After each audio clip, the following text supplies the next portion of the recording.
آوای بوف تقدیم می‌کند. نام کتاب فیلمنامه‌ای که بدون سانسور فیلم می‌شود.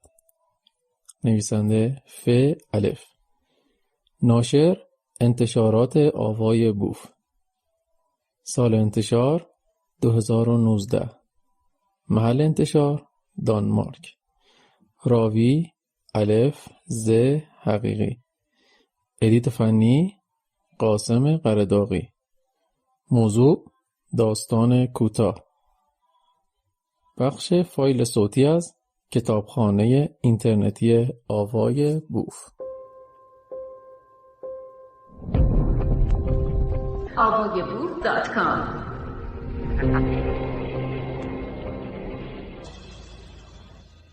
مجادله پدر و پسر.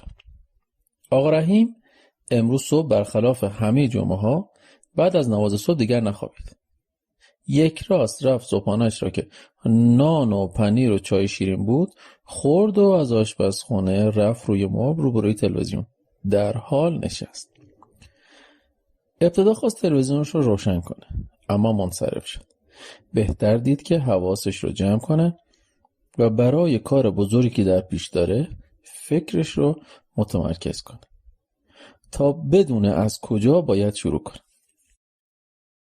در همین هنگام کریم پسر 24 ساله آقا رحیم از اتاق خوابش بیرون اومد و رفت به سمت دستشویی.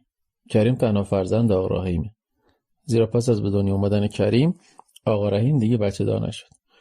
با اینکه خیلی دوست داشت فرزندان زیادی داشته باشه که بیشترشون هم پسر باشه، اما این آرزو به دلش موند. برای همین وقتی کریم به سنی رسید که میتوانست راه بره، همیشه دستور رو میگرفت و با خودش همه جا میبرد. به مسجد، حسینیه، عزاداری‌های ایام محرم، زیارتگاه‌ها، بازار و خلاصه همه جا. تا اینکه کریم به سن 18 سالگی رسید. از آن زمان دیگه راهشون جدا شد. کریم به دانشگاه رفت و چون باید درس میخواند و کار میکرد دیگر وقتی نداشت که با پدر همراه و همگام باشه.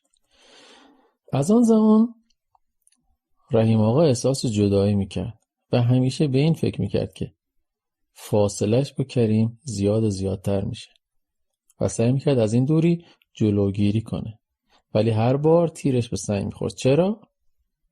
نمیدانست چه شده بود که دیگه زبان همدیگر رو نمیفهمیدن. تنها پسرش عزیز دردونش چرا با او دیگه هم صدا و همدل نبود؟ باید تا دیر نشده چاره‌ای بیندیشه. او که بجز کریم کسی رو نداره. فرداش چه میشه؟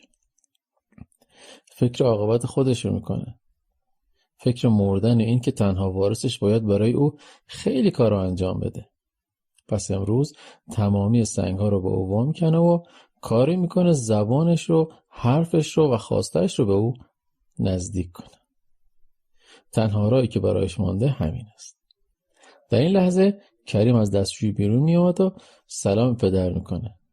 رحیم میگه سلام علیکم کریم آقا، صبحکم الله بالخیر و العافیه. کریم میگه بامداد نیکو پدر. رحیم باشه نیکو، خیلی هم خوبه. نخوابیدم تا صبحونت رو که خوردی با هم کمی حرف بزنیم. خیلی وقت دلم گرفته. از من خیلی دور شدی بابا. یاد گذشته ها میافتم که همیشه دستای کوچیک تو دست من بود و همه جا با هم بودیم.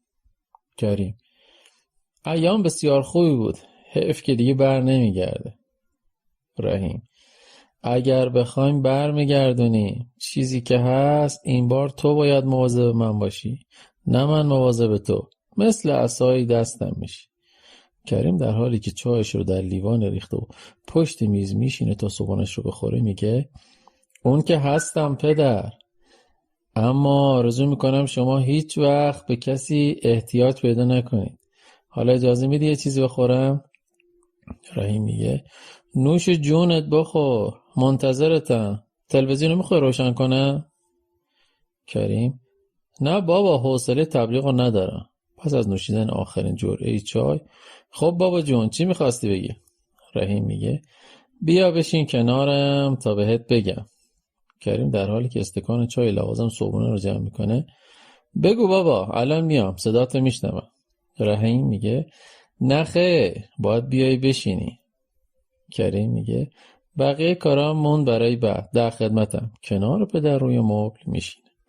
رحیم میگه ببین پسرم، خودت خوب میدونی بعد از این که مادرت ما رو تنها گذاشت و رفت، من سعی کردم وظایف هم پدری و هم مادری رو در مورد تو به خوبی انجام دادم و تمام سختی ها رو تحمل کردم. بعد از مادر دیگه زنی نگرفتم تا یه وقت تو ناراحت بشی.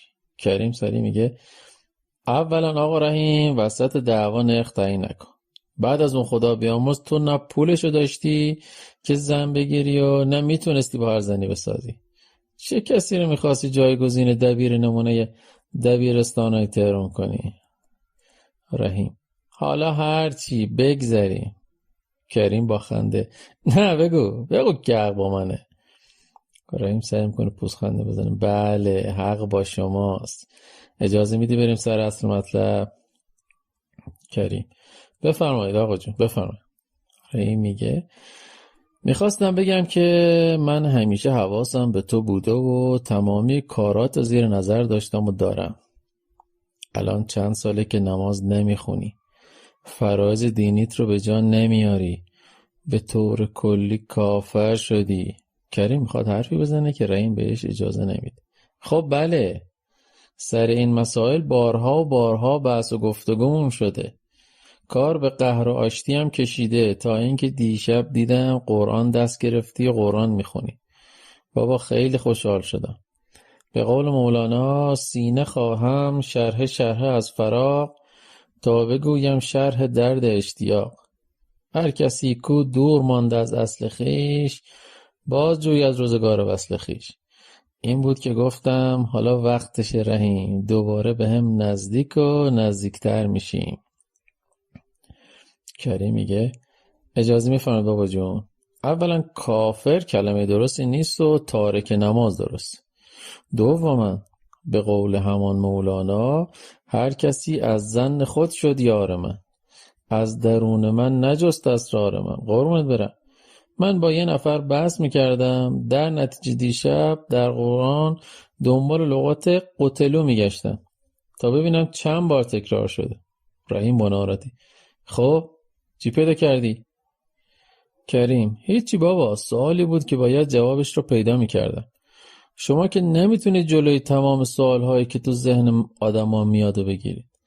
در برابر قتلو کلمه رحمت هم گاهی بود، اما آنچه مشخصه باید در راه خدا آدم کشت. اقتلوا فی سبیل الله. رحیم میخوام بدونم چی دستگیرت شد. به جواب دلخواد رسیدی؟ کریم بله، من فهمیدم قوم نوح بر اثر نفرین نوح دچار غضب خداوند شد و همگی با تمام موجودات زنده دو آب غرق شدن. قوم لوط ابتدا کور و بعد همگی در آتش میسوزن. قوم عاد در عرض 7 شب و 8 روز از صفحه روزگار محو میشن. از همه جالبتر 9 گروه از قوم ثمود با هم داستان میشن که به صالح شبیخون بزنن و تو غاری پنهون شن. خداوند اون غار رو بر سرشان ویران میکنه و پس از پی زدن ناقه صالح، خداوند با آنها 3 روز مهلت میده که پس از نجات صالح و خاندانش همه مردم شهر دچار چنان عذابی میشن که چون گیاه خشکیده و خرد میشن. رحیم با عصبانیت بسته کریم، این حرفا چیه که میزنی؟ چی میخوای بگی؟ کریم من میگم خدا برای خودش و در راه خودش بدجوری کشتار میکنه، ولی همین خدایی که برای نجات خانه خودش لشکریان ابرهه رو توسط ابابیل شکست میده و خونه کعبه رو نجات میده، خدایی که اقوام نوح، لوط، عاد و ثمود رو به راحتی از صفحه روزگار پاک میکنه، چرا در مصلوب کردن مسیح و یا تو صحرای کربلا هیچ نقشی بازی نمیکنه؟ یعنی ارزش ناقه صالح یا کعبه از مسیح حسین بیشتر بوده؟ رحیم با صدای بسیار بلند به تو چه؟ به من چه؟ مصلحت خودشه. حالا دیگه کارت به جای رسیده که تو کار خدا هم دخالت میکنی. چش سفید. کریم: پدر جان، ما داریم تو هزاره سوم زندگی میکنیم، قرن 21. دیگه نمیتونیم با مصلحت و به تو چه و هرچی اوستام گفت جلوی افکار مردم رو بگیریم.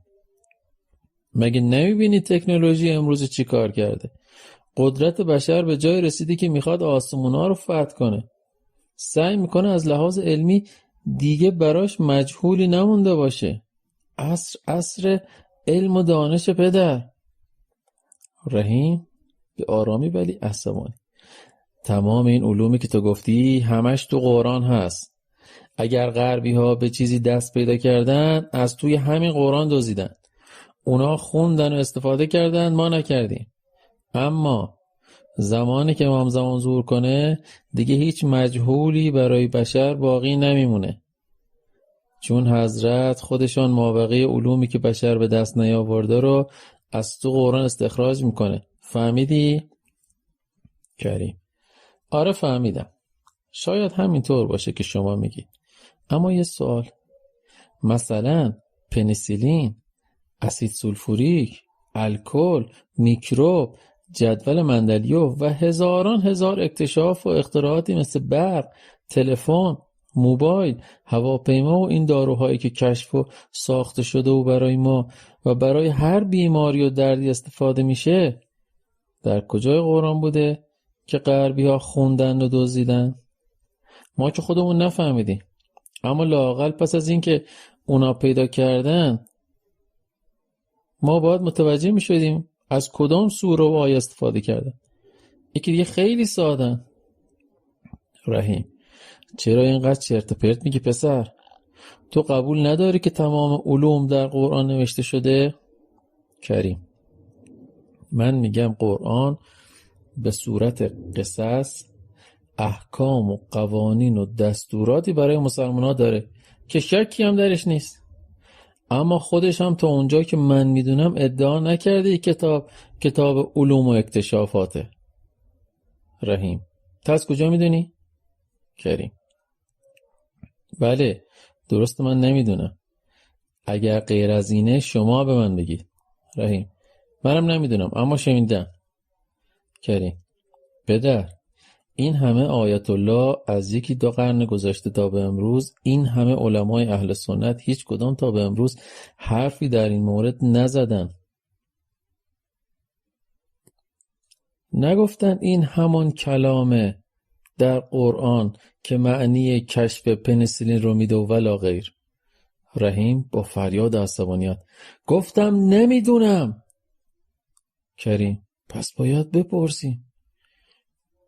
رحیم سعی میکنه تو خودشو جمع جور کن: معذرت میخوام، البته من همینجوری هم قبول دارم، برای من احتیاج به سوال کردن نیست، اما شما برو و بپرس، دیگه حرفی نیست.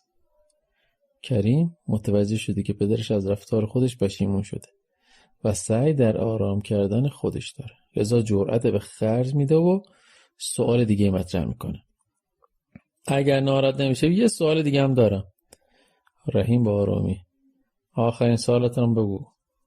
کریم: بابا بدتون نیاد، اما وقتی پیامبر ماریه قبطی رو بر خودش حرام کرد، از جانب خداوند وحی نازل شد تو حق نداری چیزی که بر تو حلال کردیم بر خود حرام کنی، ولی خداوندی که آگاه بر کلی اموره برای معرفی و شناساندن یاران نزدیک و پدرزنهای محمد آیه‌ای نمیفرسته. حتی جبرائیل هم به طور خصوصی هشداری پیامبر نمیده که مواظب ابوبکر و عمر و دامادش عثمان باش. رحیم با خشم در حالی که چهرش کاملا گلگون شده: که چی؟ کریم: که چی؟ مگه ما نمیگیم اینها به خاطر ریاست آخرین و کاملترین دین خدا را به انحراف کشوندن؟ مگه باعث گمراهی 1 میلیارد اندی مسلمان امروزی نشدن؟ مگر اینا منافق نبودن؟ چرا خداوند که برای ماریه آیه نازل میکنه برای چنین امر مهمی آیه نازل نفرمود؟ رحیم: حالا دیگه به کار خدا هم ایراد میگیری؟ کریم: خدا نکنه پدر. رحیم با فریاد: پس این چرندیات چیه که میگی؟ کریم: من میگم شاید این 300 میلیون مسلمون اشتباه میکنن و حق با اکثریت باشه. آخه پدر، در این صورت این ایراد بر پیامبر وارده که حتی یاران نزدیکش رو که از صحابه و فامیلش بودن نمیشناخته و قدرت تشخیص نداشته. رحیم با فریاد و خشم: از نظر توی الدنگ یعنی امامت اشتباس؟ یعنی حق با علی نبوده؟ یعنی 12 امام هیچی؟ خفه شو پسر، لال شو، برو از جلو چشمم دور شو تا سر از تنت جدا نکردم. کریم: میرم بابا، خودتو ناراحت نکن. رحیم: برو گم شو، برو از این خونه بیرون، دیگه هم هیچ وقت برنگرد. تو آتیش جهنم من رو زیاد میکنی بی همه چیز. خدایا من چه گناهی کردم که این تو مجازاتم میکنی؟ پشت به کریم کرده با گریه و زاری: این چه عذابی است که من باید تحمل کنم خدا؟ پدر سگ، فکر میکنه من استاد علوم دینیم؟ منو چه به این گوه خوردن ها؟ کریم بی سر صدا و با آرامی از جاش بلند شده به طرف در میره و پس از پوشیدن کفشاش با آستیگی خونه رو ترک میکنه. مجله اینترنتی آوای گوش تقدیم می‌کند. نام کتاب: فیلمنامه‌ای که بدون سانسور فیلم می‌شود. این داستان: اتوبان همت. در یک روز پر رفت آمد خیابان‌های تهران با اتومبیلی که تازه خریده بودم داشتم از شرق اتوبان همت به طرف غرب می‌رفتم. ترافیک بسیار سنگین و وحشتناکی بود و عاقبت هم بعد از پل صدر ماشین جوش آورد و مجبور شدم به سختی اتومبیل را به کناری کشانده و توقف کنم. آمپر رادیاتور به نقطه اوج رسیده بود و از کاپوت ماشین بخار شدیدی بیرون می‌زد. در این حالت نمی‌توانستم درب رادیاتور را باز کنم تا آب سردی داخلش بریزم و نه آبی داشتم که خنکش کنم. به ناچار رفتم روی گاردریل کنار خیابان نشستم و به ماشین نگاه کردم تا خودش قدری خنک شد که مردی اومد کنار نشست و پرسید: برادر، این خیابان اسمش چیست؟ فکر کردم به دنبال آدرسی میگرد و گفتم اینجا اتوبان همته. خب این را میدانی و کنار اتوبان پارک کردی؟ پارک در بزرگراه‌ها ممنوع است و منجر به تصادف می شود و بعضی وقتها این تصادف‌ها منجر به فوت افراد بیگناه می شود. مگر نمیبینی ماشینم جوش آورده؟ تازه مگه تو پلیسی؟ نه پلیس نیستم، اما میتوانی ماشین را به جای هدایت کنی که امکان توقفش باشد. بارا خدا پدرت بیامرزه. میدونی من کی هستم؟ ترسیدم که نکنه پلیس نامحسوس باشه. با ترس و لرز پرسیدم: کی هستی؟ من خود همت هستم. پوزخندی زدم و فهمیدم که یک تختش کمه. گفتم: تو اگه همت باشی یا آدم بسیار زرنگی هستی یا بسیار خوش اقبالی. چطور مگه؟ برای اینکه هم دنیاتو خریدی هم آخرتت. اون همه قصد تو بهش، اون همه حوری دست اول دست دوم، درختایی با برگایی از لؤلؤ و مرجان. این خبرها که تو میگویی نیست. نکنه خودت میزنی به کوچه علی چپ یا میخوای ما رو فریب بدی تا بهشت خواهان زیادی پیدا نکنه. برات خواهم گفت. بگو ببینم در این دنیا چی نصیب من شده؟ من که در جوانی جانم را از دست دادم. مرد حسابی، رضا شاه و احمد رضا شاه هر کدوم یه خیابون به اسمشون بود که اونم برداشتن. اما یکی از بزرگترین اتوبان‌های تهران که در ساختنش تو نه سهمی داشتی به اسمت کردن. به نام تو خونده میشه. این چیزی کمیه؟ پس بگذار ابتدا جواب سوال اول تو بدم. عزیز جان، من هنوز در برزخ هستم. چون از من سوال شد تو را به زور و جبر به جبهه آوردند. فوراً جواب دادم خیر، به میل خودم و به خاطر دفاع از اسلام و حق اسلحه به دست گرفتم و بر علیه ناحق جنگیدم. پرسیدن از کجا تشخیص دادی حق کدام طرف است؟ گفتم امام فرمودند. پرسیدن کدام امام؟ تمامی امامان ما که مردند. گفتم امام خمینی. و بلافاصله 3 تکبیر فرستادن. قاه قاه به ریش ما خندیدند و گفتن هنوز 11 امامتان سر همین مسئله امامت زیر سوال هست. فقط 1 نفرشان که نسبت به موضوع امامت ادعایی نداشت علی ابن حسین بود که رفت در گوشه عبادت کرد و اصلا کاری هم به کار دیگران نداشت و از پسرش و قیامهایی که بر علیه بنی امیه میشد حمایت نکرد. او توانست به طور کامل از این مسئله امامت کنار گذاشته بشه تا به سایر اعمالش رسیدگی بشه. پرسیدم چطور امام حسن، امام حسین و سایر امامها به خاطر امام بودنشان مورد بازجویی قرار گرفتند؟ جواب دادن بله. حسن که به خاطر صلح با معاویه خراج ری را می گرفت و بی سر و صدا و شکمش را سیر می کرد و مرتب زن و کنیز برای خودش می گرفت و به خیال خودش عشق دنیا را می کرد. مورد سوال است که چگونه پولهایی را که به زور و قتل و غارت از مردم بدبخت ری می گرفتند و به کریم اهل بیت می دادند خرج می کرد. حسین مورد سوال است که اگر قصد جنگ با یزید را داشته چرا زن و بچه را با خودش برده؟ چرا برای خراج ری این ثروتی که از دریای خون به دست می آمد با یزید جنگید؟ خب یزید درست می گفت. حسن در ازای گرفتن خراج ری از خلافت گذشت و طرفین صلحنامه هم معاویه و هم حسن مردند. حسین چه کاره بود که خراج ری را طلب کند و آن خون ریزی را بیندازد که هنوز است این قائل خاموش نشده است. خلاصه چه درد سر دادن؟ کلیه امام ها به جز جعفر ابن محمد منکر امامت شدند و گفتند ما هرگز چنین ادعایی نکردیم که بعد از پیامبر جانشینی با علی و سپس با ما بود.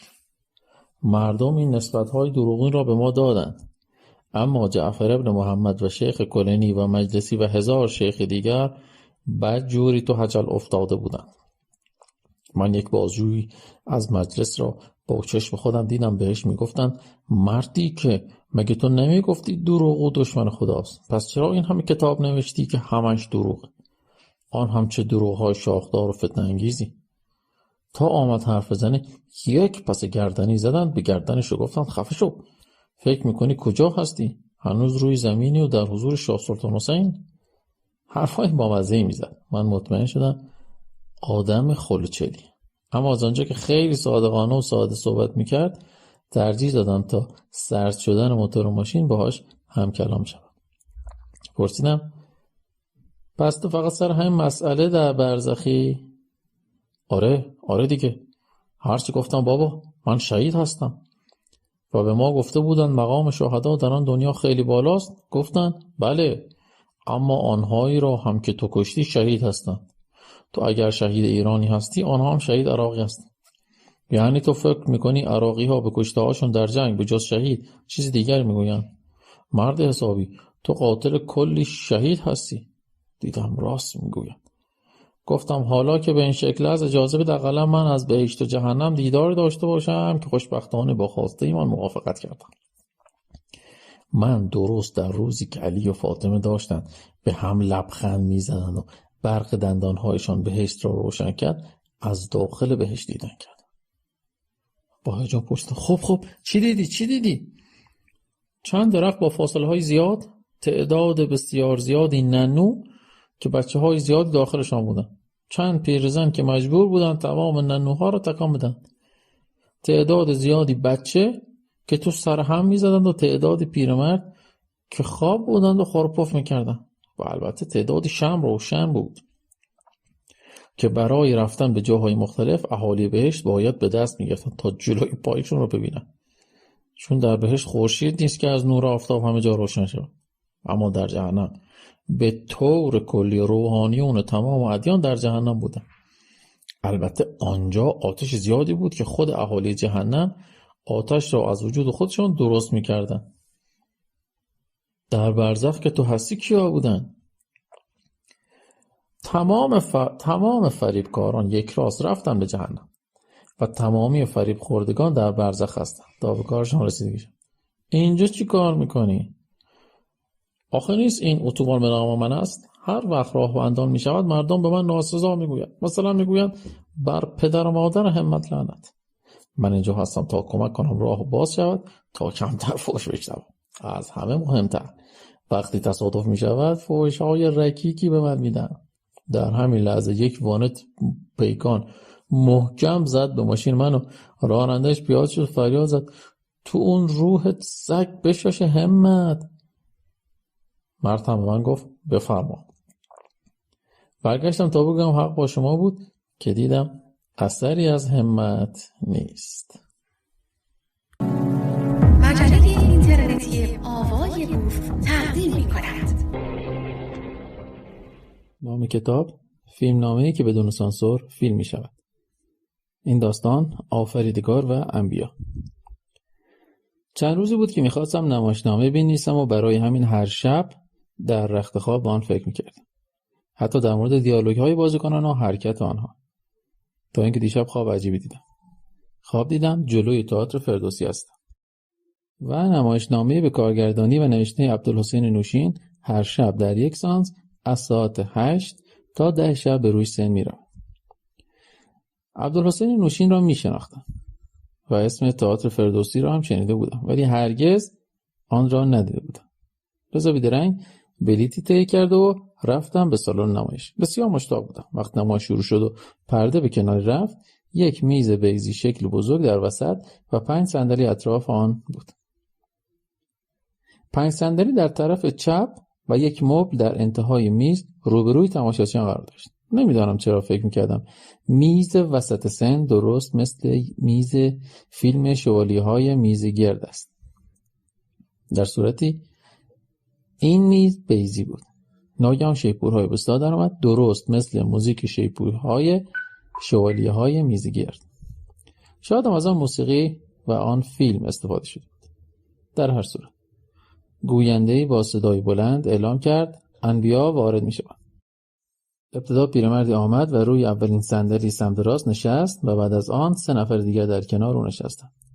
روی اولین صندلی سمت چپ نیز یک مرد لخت که با 2 برگ مو دوربر خود را پوشانده بود نشست و سپس یک مرد که لباس سفید به تن داشت و بعد از آن مرد برهنه دیگری با یک لنگ و شکم بسیار بزرگ و زشت به همراه مردی در لباس سفید و بلند و مردی دیگر در لباس عربی به ترتیب روی صندلی‌ها جای گرفت. با صدای شیپورها پخش شد و گوینده اعلام کرد آفریدگار وارد می‌شود. تمام انبیا از جای خود بلند شد و ایستادند. مردی با جثه کوچک مانند افراد کوتوله با لباسی مثل رومیان قدیم به رنگ سفید و تاجی که به سر داشت از برگ درخت زیتون بود و بر روی مبل نشست و با دست به انبیا اشاره کرد تا جای خود بنشینند. نفر سوم از سمت راست بلند شد و سوالی پرسید که همه فهمیدن عیسی است.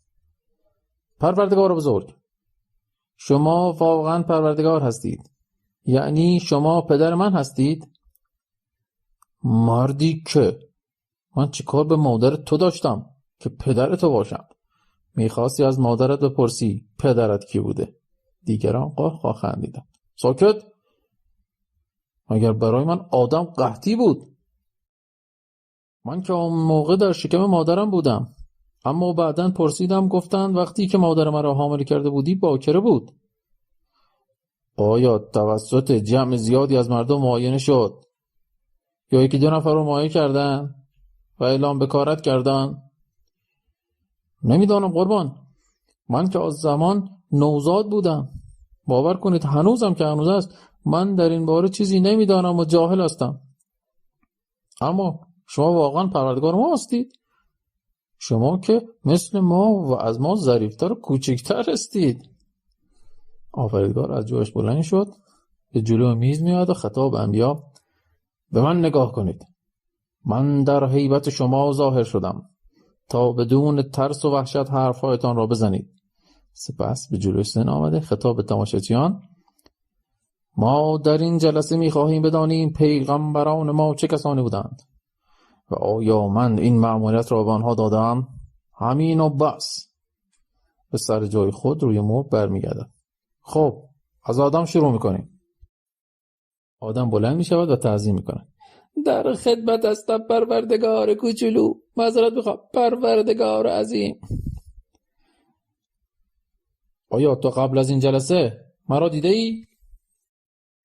یا با من حرف و حدیثی داشته ای؟ خیر قربانت گردم، فدای آن قامت مردانه از جوم. پس چگونه ادعا کردی که پیغام آور من هستی؟ من چنین ادعایی نکردم.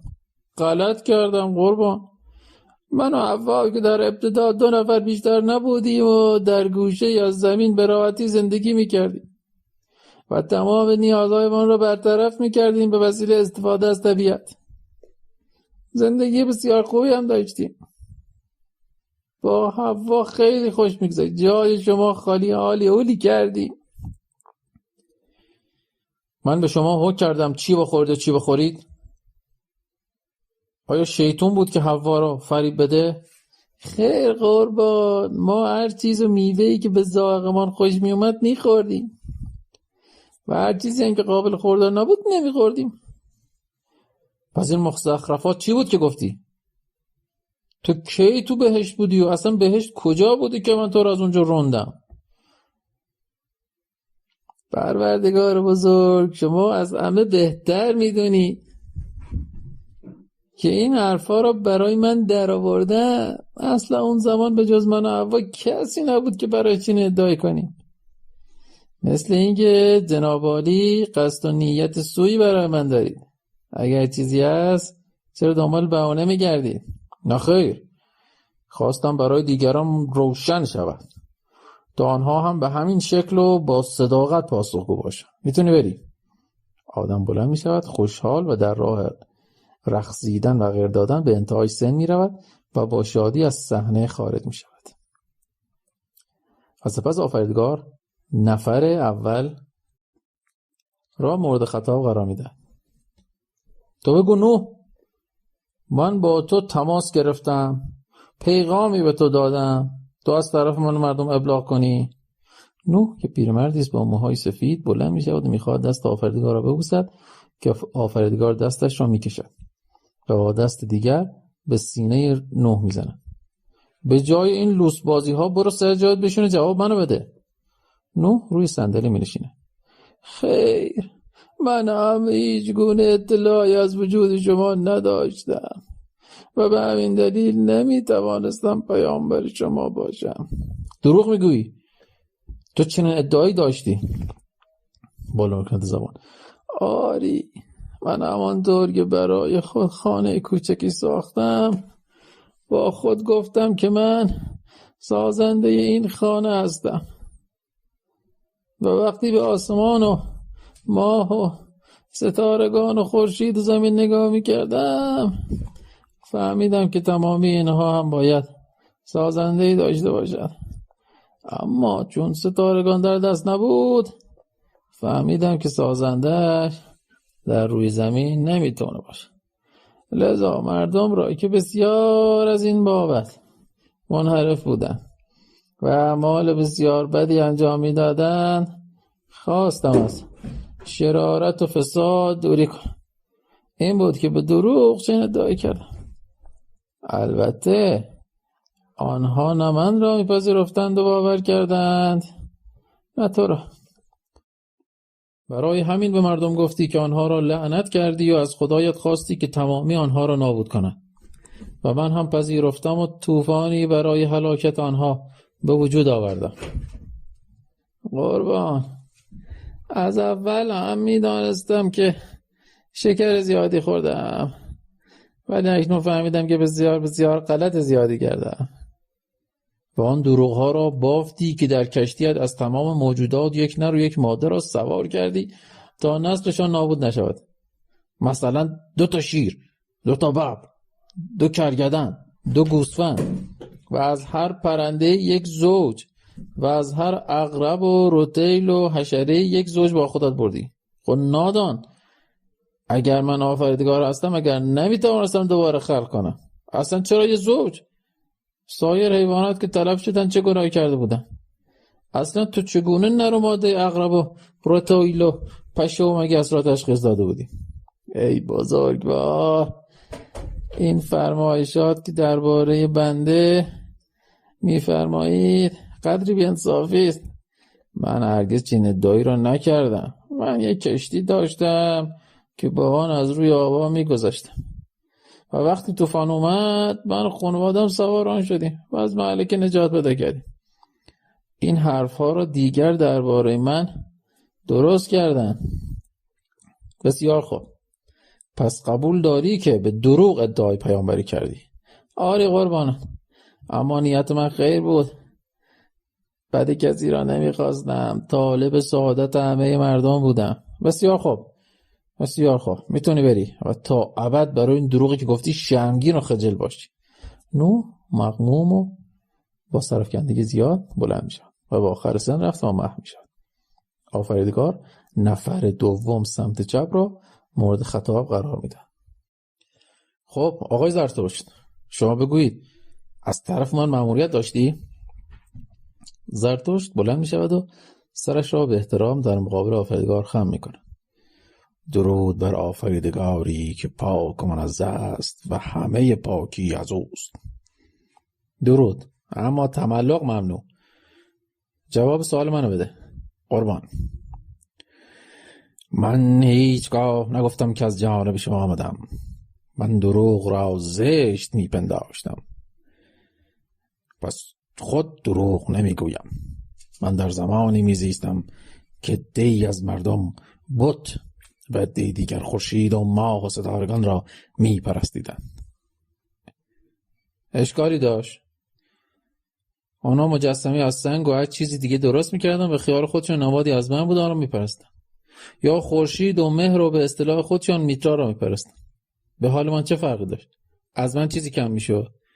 یا اگر من را میپرستیدن میتونستن به شأن من چیزی اضافه کنند؟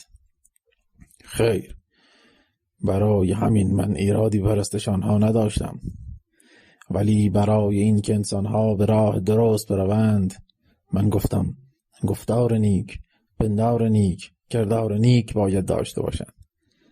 از نظر جناب عالی این حرفها اشکالی داره؟ خیر، بسیار خوب است. من مردم را تشویق کردم که حرفهای خوب و محمدآمیز بزنند، کارهای نیک و خوب انجام بدهند و افکار پاک و خوبی داشته باشند و از پلیدی و زشتی دوری کنند و دنبال اهداف نیکو بروند. گفتم این جهان دارای دو نیروست، نیروی نورانی و پاک و نیروی تاریک و پلیدی که همیشه بین این دو که میتواند حق و باطل و خیلی چیزهای دیگر باشد جنگ و ستیزه است. سیاهی که همان شرارت و ظلم و فساد است میخواهد بر زمین غالب شود و نیروی روشنایی و نور که همان حق و حقیقت و عدالت است مانع می شود. پس بهتر است که انسان‌ها جایگاه خود را تشخیص داده و در سپاه نور عدالت قرار بگیرند. بر رأس این نور و حقیقت را گفتم ایزد و سپاه سیاهی را گفتم اهریمن. این چیزهایی که گفتی بسیار عالی است، اما این مسئله سوشیانس چیست؟ چرا تو که از دروغ بیزاری چنین دروغ را گفتی؟ من به یاد ندارم چنین چیزی گفته باشم که از پسران من یکی خواهد آمد جهان را از تاریکی و از شر اهریمن نجات داد. چنانچه در بعضی از جاها هم گفته شده که از فرزندان دختر من خورشید جهان و یا شاه جهان خواهد آمد. مطمئنی که خودت نگفتی؟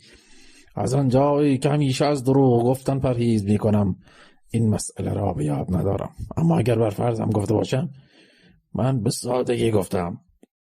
اگر زمانی برسد که اهریمن در اثر غفلت مردم بر جهان غالب شود، باز کسی از مردم برخواهد خواست و با اهریمن مبارزه خواهد کرد. این نوید خوبی است، اما این سخنها که گفتی فتنه پا کرده است، چون به صورت شفاف و واضح گفته نشده. بسیار خوب آقای زرتشت، من شما را یک مصلح و معلم میشناسم و اکنون به شما که دغدغه زندگی پاک و بی‌آلایش را برای بشر داشتی اجازه میدم که خارج بشی. زرتشت بلند میشود و با در برابر آفریدگار سر خم کرده و خارج میشد. و آفریدگار نفر دوم سمت راست را مخاطب قرار میداد. و اما تو موسی که فتنه ها به پا کردی، تو بگو من چه مأموریتی به تو داده بودم که ادعای اون رو کردی؟ موسی با شرمندگی بلند میشه و میخواد خودش رو روی پای آفریدگار بیندازد که آفریدگار با لگد او را دور میکنه. موسی بی اراده میخواد با آفریدگار لگد بزنه که متوجه نگاه غضبناک آفریدگار شده خود را عقب میکشد و زیر لب میگوید لگد در برابر لگد. و اما تو موسی که فتنه ها به پا کردی، تو بگو من چه مأموریتی به تو داده بودم که ادعای آن کردی؟ موسی با شرمندگی بلند میشود و میخواهد خودش را روی پای آفریدگار بندازد که آفریدگار با لگد او را دور میکند. موسی بی اراده میخواهد با آفریدگار لگد بزند که متوجه نگاه غضبناک آفریدگار شده است. خود را جمع میکند و از لب میگوید لگد در برابر لگد. آفریدگار نگاه غضب‌آلود دیگری به موسی میندازد و او شروع به لرزیدن میکند و سر جایش قرار میگیرد. من از بنی اسرائیل بودم، اما در بارگاه فرعون بزرگ شدم و زندگی کردم. این را همه میدونن.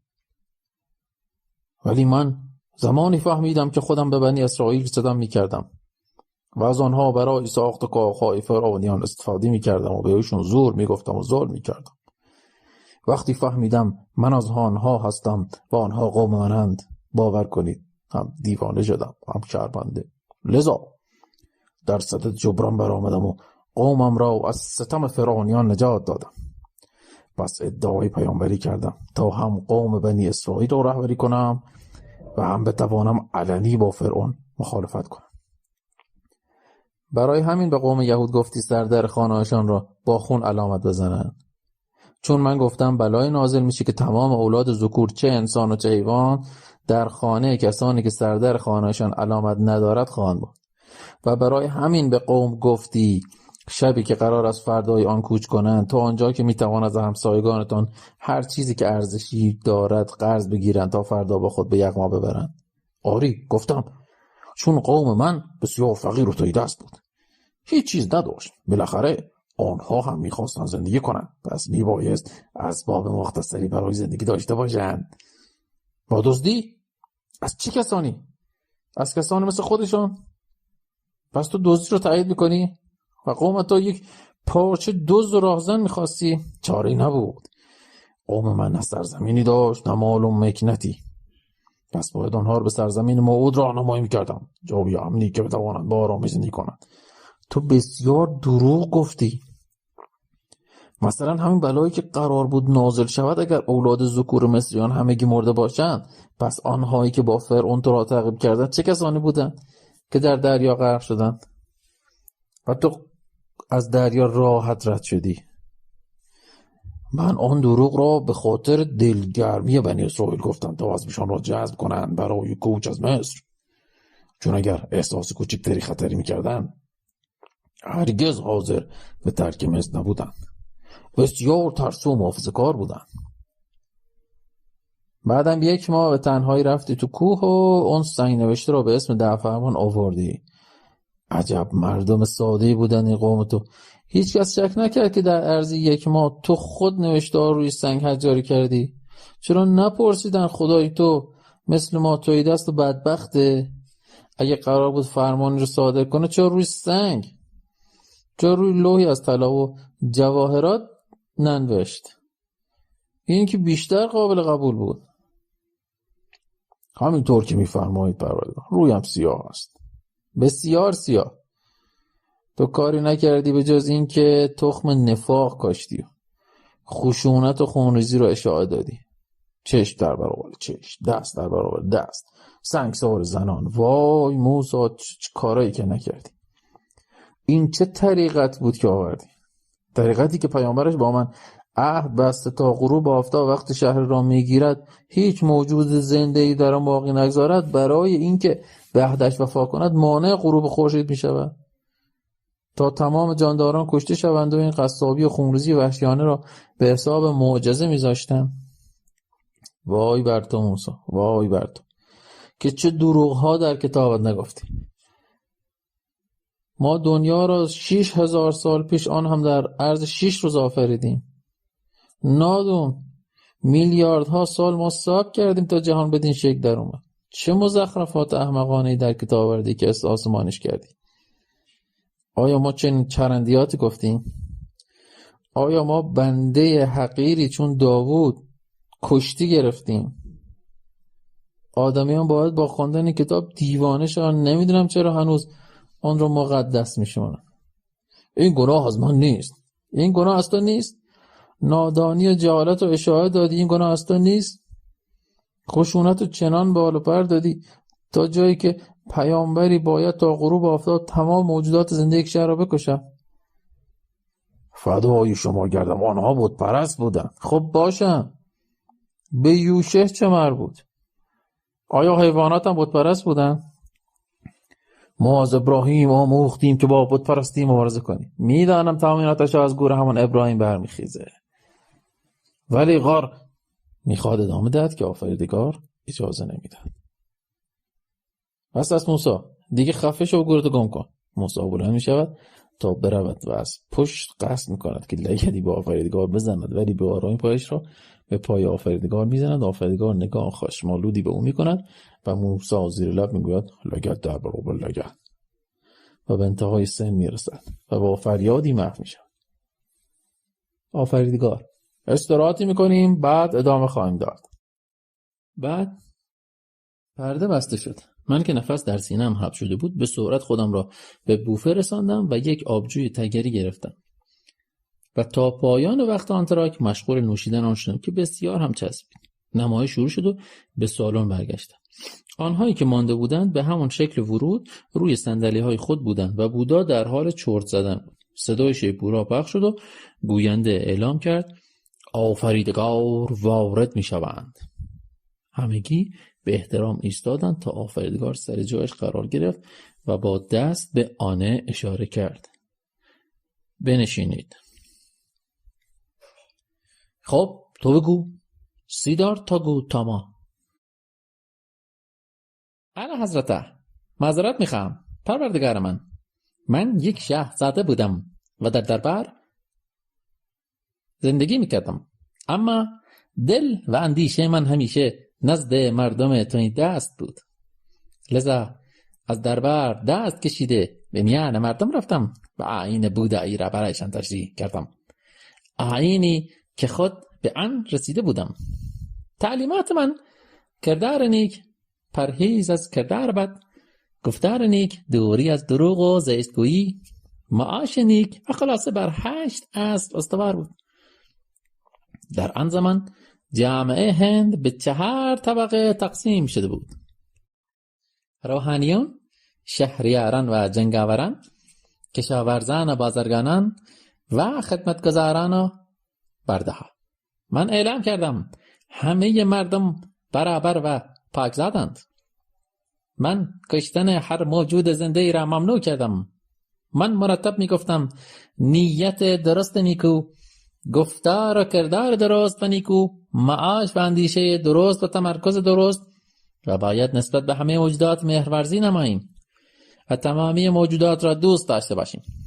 من کسی را به خشونت و کشتن هیچ موجودی ترغیب و تشویق نکردم. من قربانی کردن برای خدا و خدایان و بت‌ها را منع کردم. ستایش خدا و بت‌ها را هم منع کردم.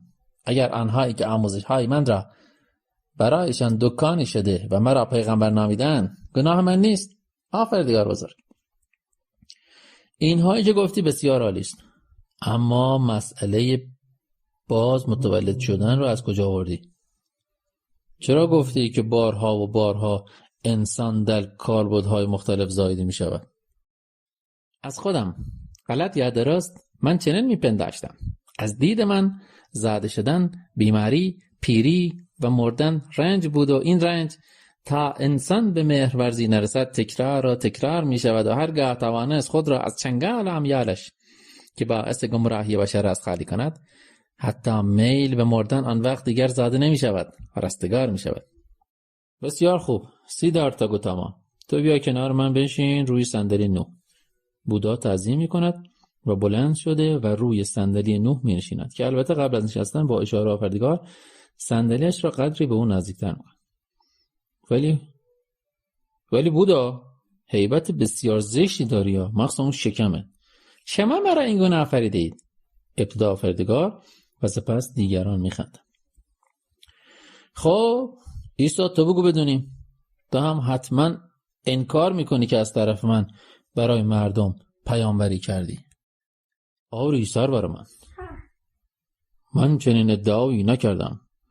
حتی حواریون به من میگفتند استاد و هیچگاه من را نبی یا پیغمبر خطاب نکردند.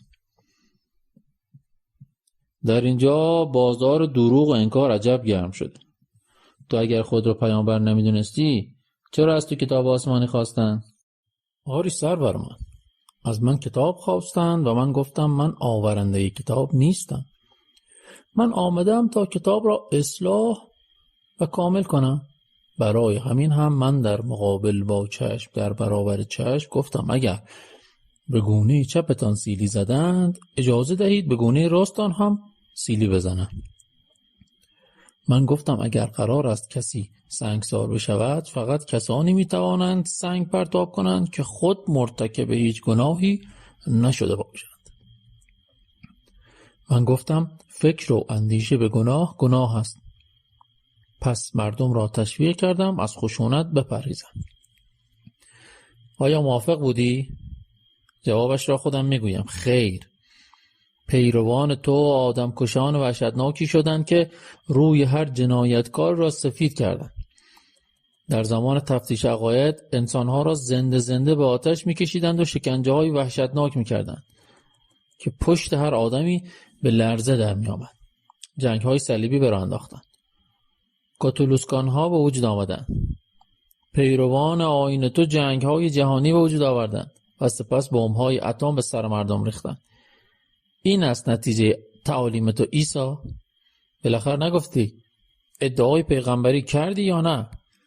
آری سرور من میخواستم مردم همدیگر را دوست داشته باشند و به جای دشمنی با همدیگر با هم در صلح و صفا زندگی کنند.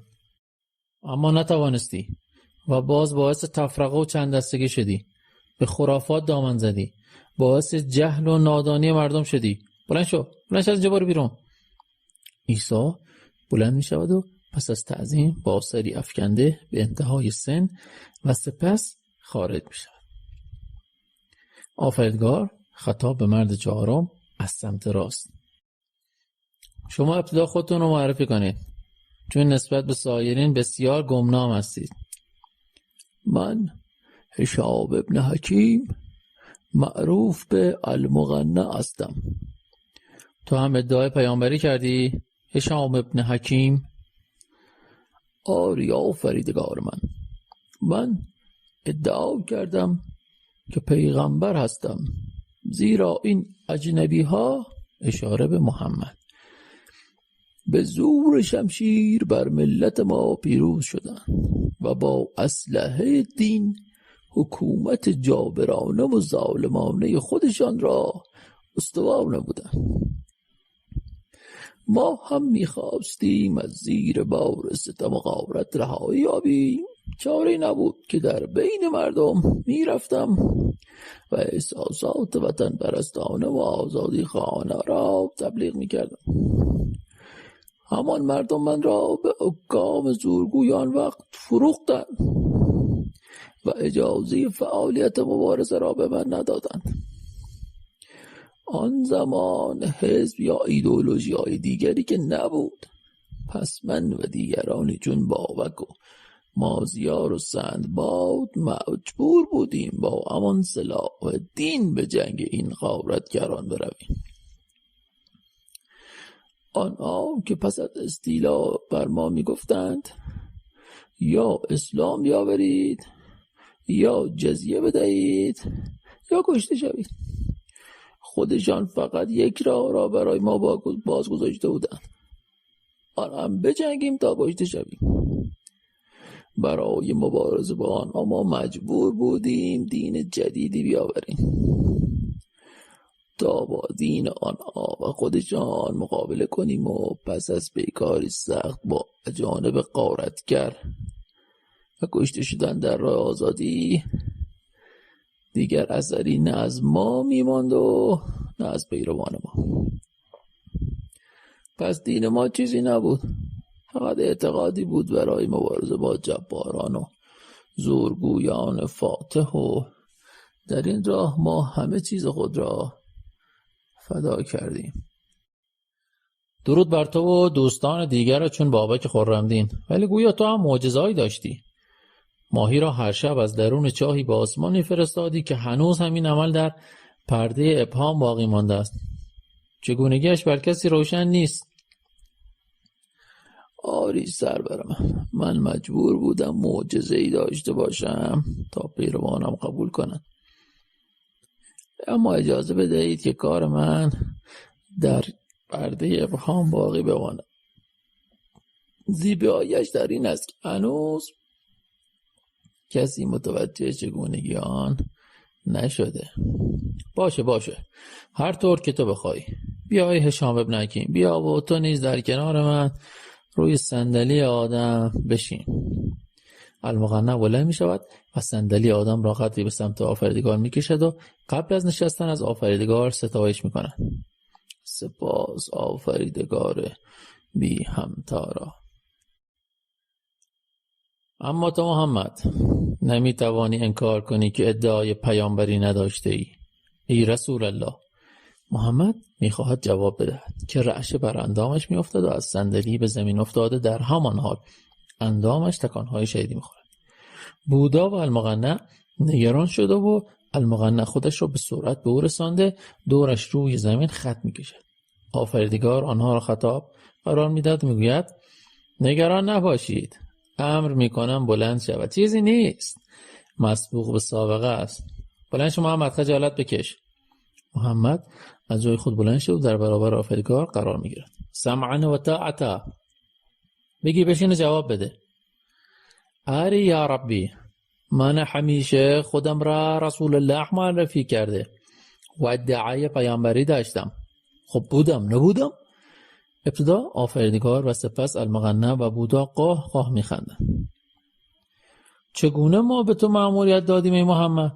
خب از طریق جبرائیل می گفت که از طرف شما آمده است. این جبرائیل و میکائیل و اسرافیل و عزرائیل را تو از کجا پیدا کردی؟ اینها کیا بودن؟ حقیقتاش من نمیدانم. عده‌ای میگویند جبرائیل همان سلمان فارسی بوده، اما من فکر نمی کنم. شاید در نزول آیات مدنی نقشی داشت، من نمیدانم. چون واقعا زمانی جبرائیل بر من ظاهر شد که من در حال غش بودم. شاید شما بهتر میدانید که این چه موجودی بوده. گویا این جبرائیل به تو خیلی نزدیک و صمیمی بوده. چطور مگه؟ مقصود الله بزرگ را نمیفهمم. آخه او برای هر چیزی که تو میخواستی آیه نازل میکرد. حتی بیش از تو به فکر هم خوابگیات بوده. درسته؟ قربان خیر. و اینطور که میفرمایید نبوده. در رابطه با زن پسرخواندت یا مریم قبطیه آیه نازل کرد برات که تو حق نداری الله را بر خود حرام کنی و حلال اونو بر خودت حرام کنی. حرفت رو پس بگیر و با مریم باز هم خوابه شد. صحیح میفرمایید. در باره عایشه هم آیه نازل کرد.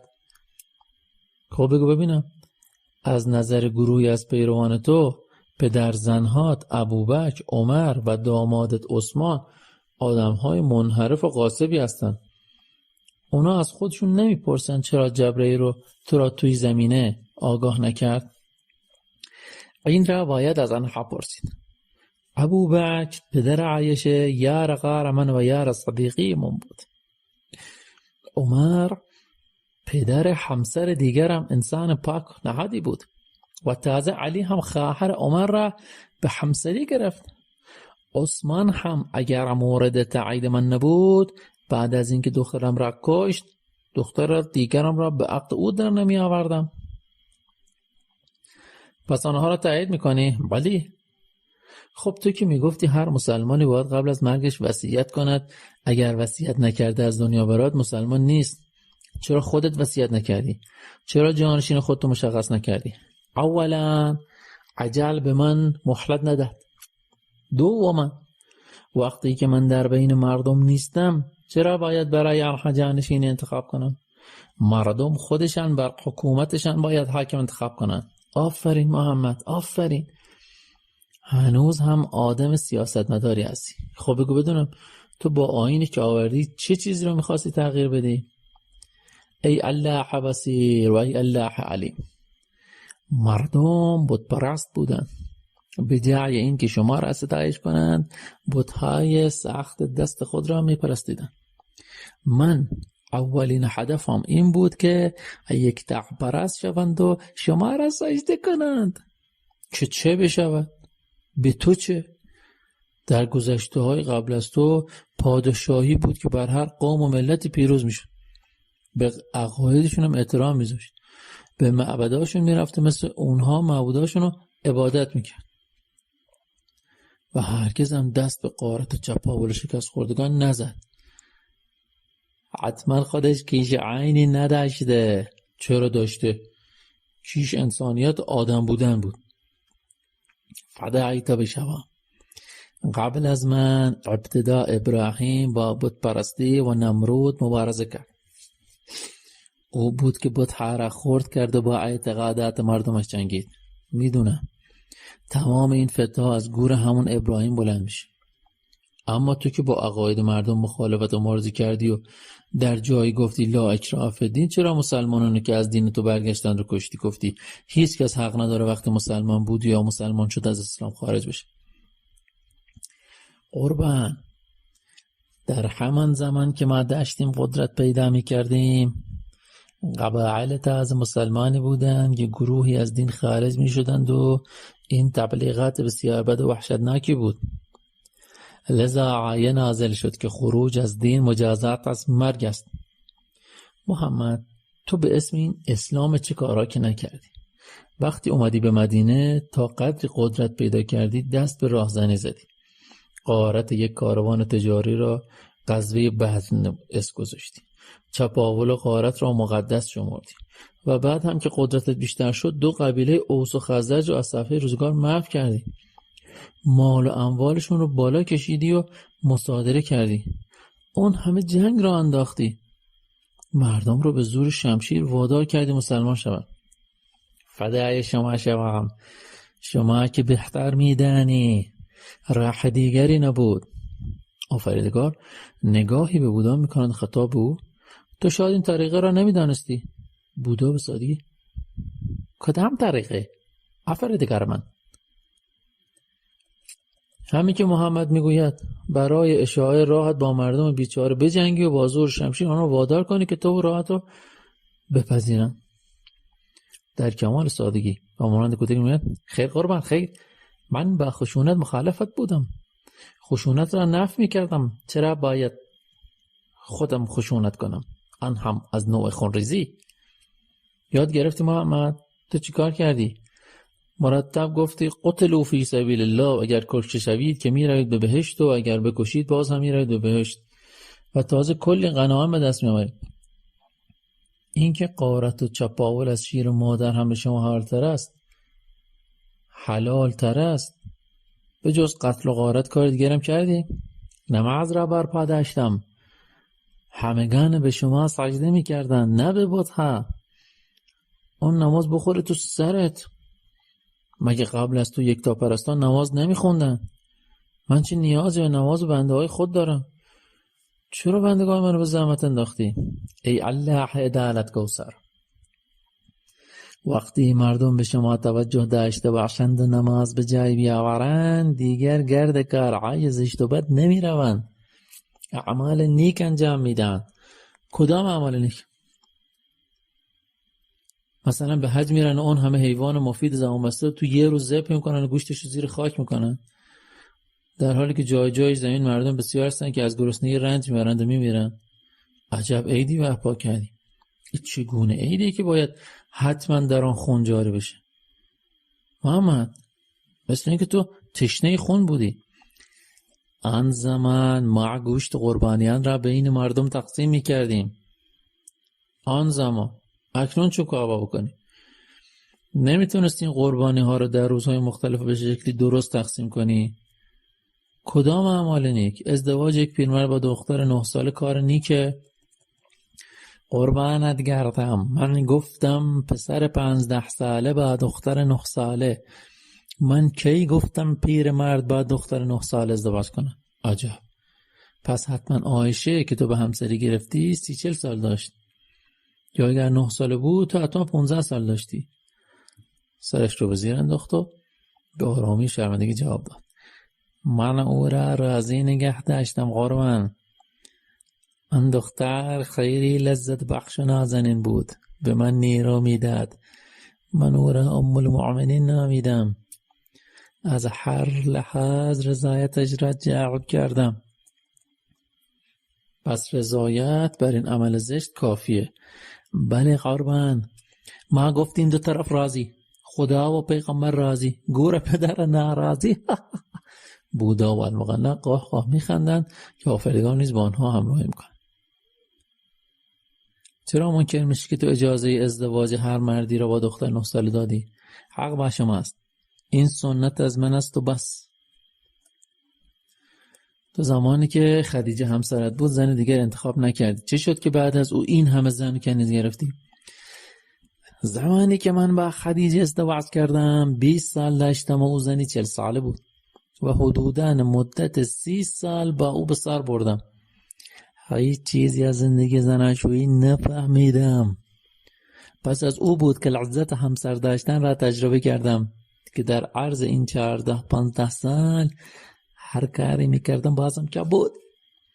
تو در جایی به مردم گفته بودی که از دنیایشان فقط عطر میخواهی و زن. درست است؟ بله قربان، من به تمامی نعمتات دیگر توجهی نداشتم، فقط از عطریات و زنها بسیار لذت میبردم. اگر چنین باشه پس تو میباید ثروت کلانی داشته باشی که بتونی خوراک و لباس برای زنها و عطراشون رو تهیه کنی.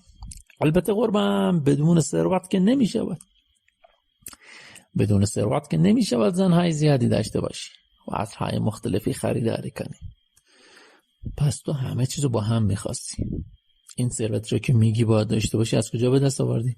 از جنگ ها؟ از غنایم جنگی؟ و خمسی که میگرفتم؟ از فروش برده ها؟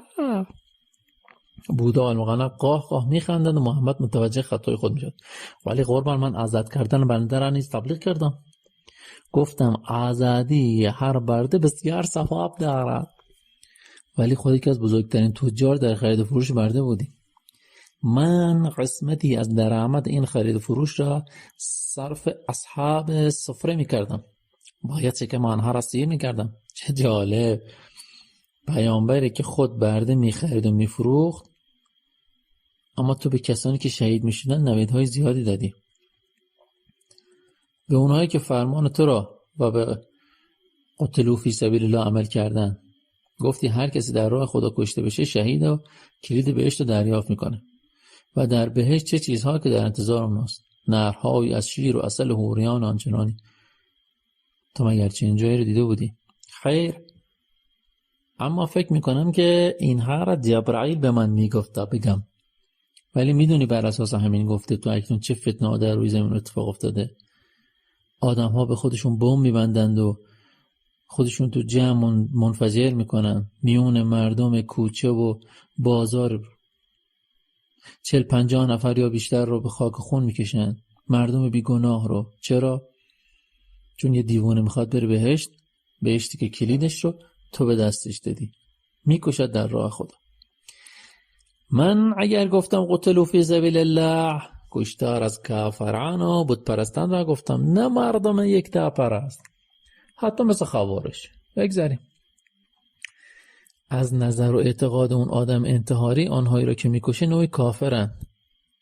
ما امروز گرفتار همین مسئله هستیم. نمیدانیم حقوق قربانیان را که عامل کشتار هم فریب خورده و از قربانیان از چگونه به آنها برگردونیم.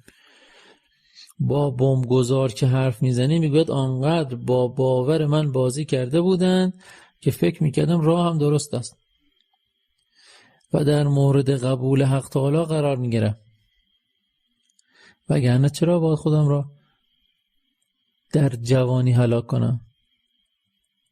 نه، حتما راه من درست بوده و به بهش میرم. من که مانده ام نمیدانم کدامین کس ابتدای مسئله بهشت و مینو و رضوان را مطرح کرده. اگر پیداش کنم دمار از روزگارش در میارم. میبینی محمد تو مردم چی کار کردی؟ ای الله بزرگ، من برای مردم قانون آوردم، در هر زمینه ای برای رفاه مردم قانون وضع کردم. چرا اینها را در نظر نمیگیرید؟ کدام قانون؟ همان قطع کردن دست و پا، همان سنگسار، یا مطالبات خمس و زکات رو میگی؟ امروزه مردم خودشون قوانینی وضع کردن که جوابگوی نیازهای جامعه‌ای که در اون زندگی میکنن هست. هرگاه هم که بخوان قوانین تو رو حاکم بر جامعه میکنن. اگر بخوان این قوانین تو رو حاکم کنن، کلاهشون پس معرکه است. دنیای امروز با دنیایی که تو در اون بودی فاصله زیاد داره، چنانچه دنیای فردا با امروز فرق میکنه. هر زمان قوانین خاص خودش میطلبه. با شرمندگی اینطور که پیدا است من بسیار اشتباه کردم. اشتباه؟ بسیار خراب کردی.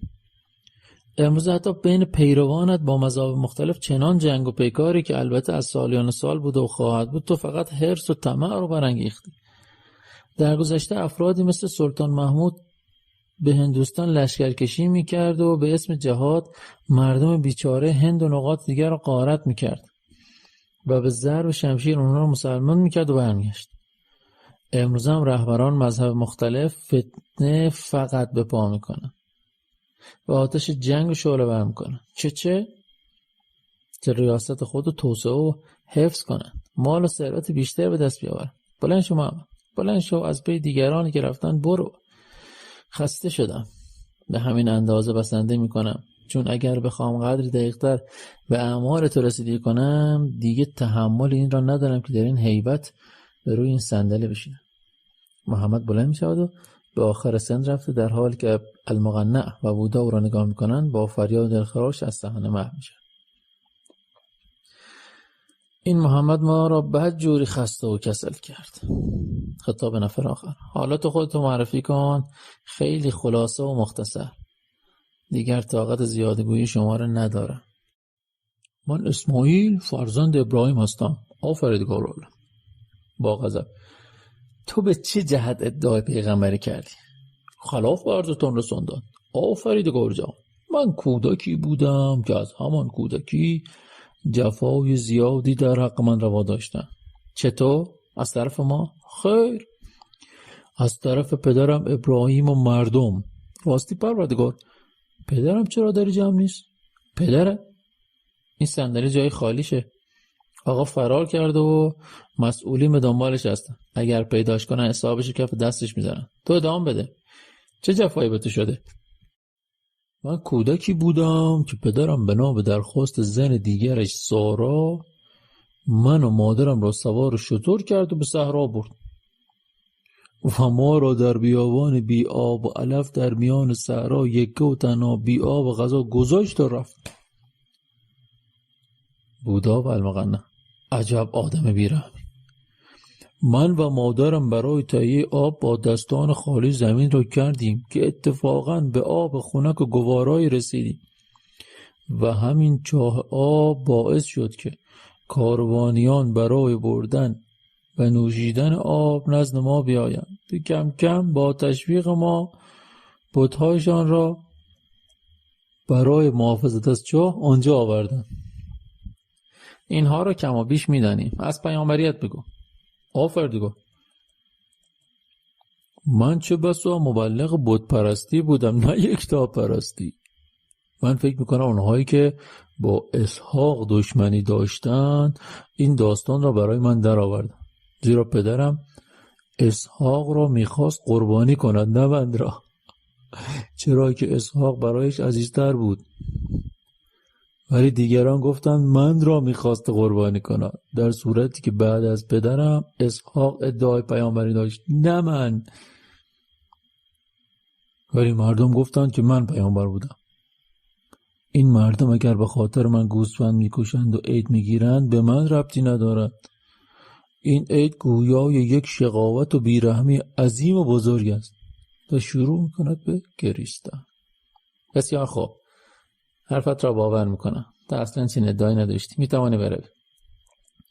اسماعیل بلند میشود و با شادی و رقصی شبیه بابا کرم خارج میشود و پرده بسته میشود.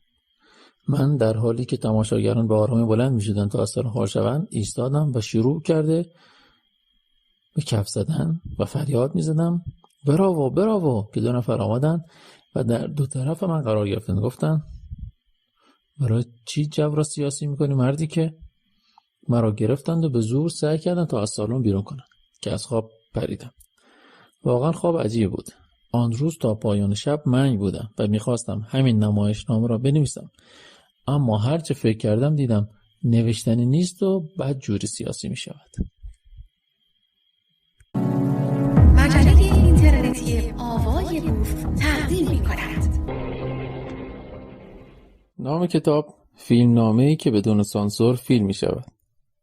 این داستان امامزاده علی مراد. پس از 2 هفته از اولین دیدارم با سید جمال دوباره به دیدنش رفتم، چون بهش قول داده بودم بازم به دیدنش برم. نسبت به کارش تو امامزاده علی مرادم قدر کنجکاو شده بودم. لذا امروز رو که برنامه نداشتم از چند روز پیش اختصاص داده بودم برای دیدن سید جمال. صبح زود از خونه زدم بیرون. ابتدا یه مقداری مواد غذایی تهیه کردم و سپس راه تاکستان و دهی که امامزاده علی مراد در اونجا بود شدم. ساعت 10 صبح به امامزاده علی مراد رسیدم. به محل سکونت سید جمال رفتم ولی اونجا نبود. لحظه‌ای فکر کردم اگر اینجا نباشه، از اینجا رفته باشه، چگونه میتونم پیداش کنم؟ کیسه‌های خرید که در دست داشتم و پشت در خونه گذاشتم و به طرف امامزاده رفتم. چه بنای عظیمی ساخته بودن. تمامی ساختمان‌ها جدید و نو بود، البته تعدادی هم در حال ساخت بود. چنانچه سر راه بازارچه احداث شده بود که هنوز کاملا به بهره‌برداری نرسیده بود. ساختمان‌های بزرگی در حال ساخت بود که شباهت زیادی به هتل داشت و در کنار اونها ساختمان‌های کوتاه‌تری بود که تابلوهای مهمانپذیر را داشت. معلوم نبود اونجا چه خبره. یعنی امامزاده اونقدر زوار و توریست داره؟